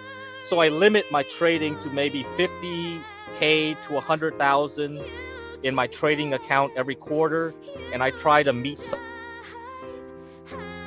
kind of minimum goal. Like I got to make maybe 20, 30, 40 to 50%, depending on how the market is, how aggressive I want to be. And every quarter I make that much off of my 50 and 100. And then I take a slice off of that and then put it back in to the long term. So whatever I can make, I keep it to the long term. Whatever I need to live on, I take it out. And then whatever's left over, I put it back just to trade. That's how I do it. So I think, yeah, everybody's going to have their own strategy of how they want to do things. Yeah. Work it out every day. If there's opportunities like we have now, we have a lot of trading opportunities. I'll do a lot of trading. If there's less opportunities like last year was easy, right? This April was a big dip. And then but basically everything in the market went straight up in one line. So I didn't need to do any trading last year. So that's why I never did any of these shows. Most people should have just bought April, May, June, and just kept holding up until April, November, December. They start selling October, November. Yeah, and that's it. That's how you get out. And then you're done. And now we're going back to where like, oh, now it's exciting again to trade, right? It depends on the market. If the market gives the conditions, I'll use it. If it doesn't give the conditions, I won't do it. Yeah, that's how I approach things. So that's what I mean by working smarter. Like, don't be that guy who, oh, I got to day trade every day. I don't like that. I really don't like that kind of philosophy where I'm struggling to find like a 5%, 10%, 20% every day. Or if I'm doing options, you're always hitting like, oh, I got to make a 100%, 200%, 300%, 1000%, like every day, every other day, maybe 3. Like that's ridiculous.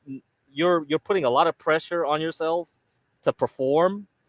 That's really unnecessary. Just if there's an opportunity, take it. But if there's no opportunity, don't force it. So a lot of traders get into the problem where they overtrade.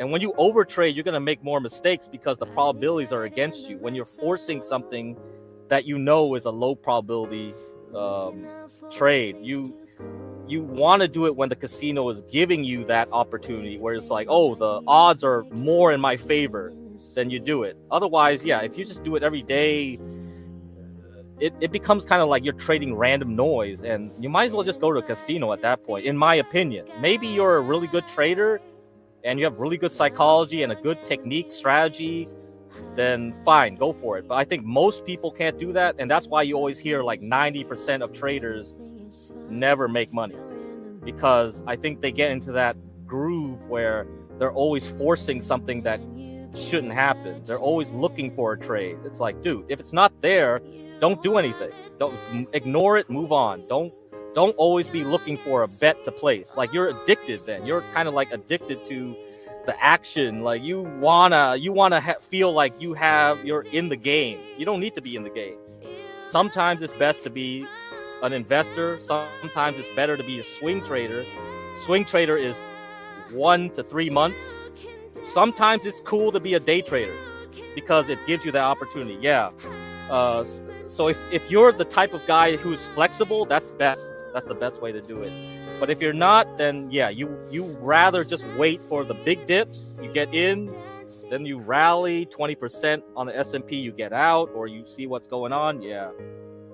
Yeah, you need a cool head for sure. I think I've said before, I would panic. Yeah, if you know yourself very well, it's not good to do this. Yeah, but some people, but also, like, a lot of the stuff I teach can be applied to investing, because everything you do, you can just zoom out. Like, if you're doing day trading, instead of looking at 1 minute to 10 minutes to 15 minutes, right, 1 hour, you look at like 1 month, 1 year, 10 years, 5 years to 10 years, and then you do the same techniques. It's a lot slower, chill, because you're more patient. You don't have to rush and like pull the trigger, because like when you're day trading, you have to work fast, right? Or you have a bot. Maybe you have a bot. Most people, they'll try to make some bot that can do it for them. Yeah, I realize it's better off in my 401k, someone else handle it. If you feel like it, I think eventually you might find that you can handle being more active in your 401k. Like some people's 401ks break it up into this, like small cap, emerging market, growth versus income. You could like do this, like every 3 months you look at your 401k and you go like, okay, I do more small caps, or I do more international stocks. You could do it like that, right? You don't need to look at every ticker or everything. You could just adjust what percentage do I expose to the international stocks? How much? Because right now, I would say like international stocks, since they're going down right now, I would be looking for opportunities to change your 401k to expose more into international and also maybe small caps. That's what I'll be looking in the next couple of months, and grow your exposure that way. So if your 401k is set to default, you don't have that option, right? But you might actually perform better when you say, hey, I want to be a little bit more active, and I'll grow my exposure myself. I'll manually change how much goes to international, how much goes to small caps. You see what I mean? That you can do that yourself. So you don't need to do too much more than that, and that you could outperform easily by maybe a few hundred basis points. That's enough to be like a big difference if you have a lot of money in your 401k. Okay, so we can discuss that some other time. That's more into like financial advising kind of stuff, which I don't try to do, because then I have to actually see what you're doing and go like give you opinions, right? So that's why financial advisors, they have a license. They have to be educated on risk, your situation, right? Basically like your age, when you feel like retiring, what your goals are, and that's a lot harder. Also taxes, which I don't have a full appreciation of. Taxes also come into play, like how things go that way when you finally cash out your 401k. All right, guys, we got to shift over to Napstar. Go over here. Napstar is starting his stream. I'll go over there. So please check it out. We're gonna have a panel on Boyd. We'll continue on over there. You got a lamb truck. Do I have a lamb truck? Is that a euphemism for something? I don't know, a lamb truck. Like a kebab, halal cart or something. All right, guys, I'll see you over there. Please get over to Napstar. A Lambo truck? No. I hate luxury cars. I hate them. Forget it, dude. You will never catch me with that. I just drive my nice little Toyotas. I'm happy. My little Hondas. I'm cool with that. I don't want to do some crazy maintenance, okay? I'm not doing that. I'm too old for that shit anyway. What kind of girl am I going to try to impress here? You think I'm going to drive around with that shit? I'll have to relearn how to drive stick, you know?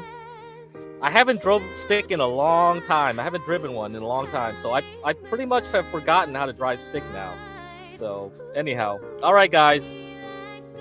Yeah. No, I'm past 40, bro. I'm like older than TK. Toyota Lime, Taliban. You know the Toyota wars, right? The flatbed trucks. They had the African wars on those Toyotas. Those Toyotas can handle a lot of beatings, bro. Like. I've known girls that never changed their oil, and those Toyotas still would run on the gunkiest oil through the engine. It's insane. Yeah, I'm old. Yeah, I'm old. I'm pretty old. I look young though. Ava thought I was like fucking whatever. So the Asian genetics is still working for me, but I'm about to reach my peak. I think it's gonna go downhill pretty soon. Sadly. I think I gotta take care of my skin better. I don't think I can get away with like not doing moisturizer or whatever the hell. What do those Looks Maxers guys do? They put something on their faces. Oh shit. Anyhow, all right guys. I'll see you over there. Napstar, go over.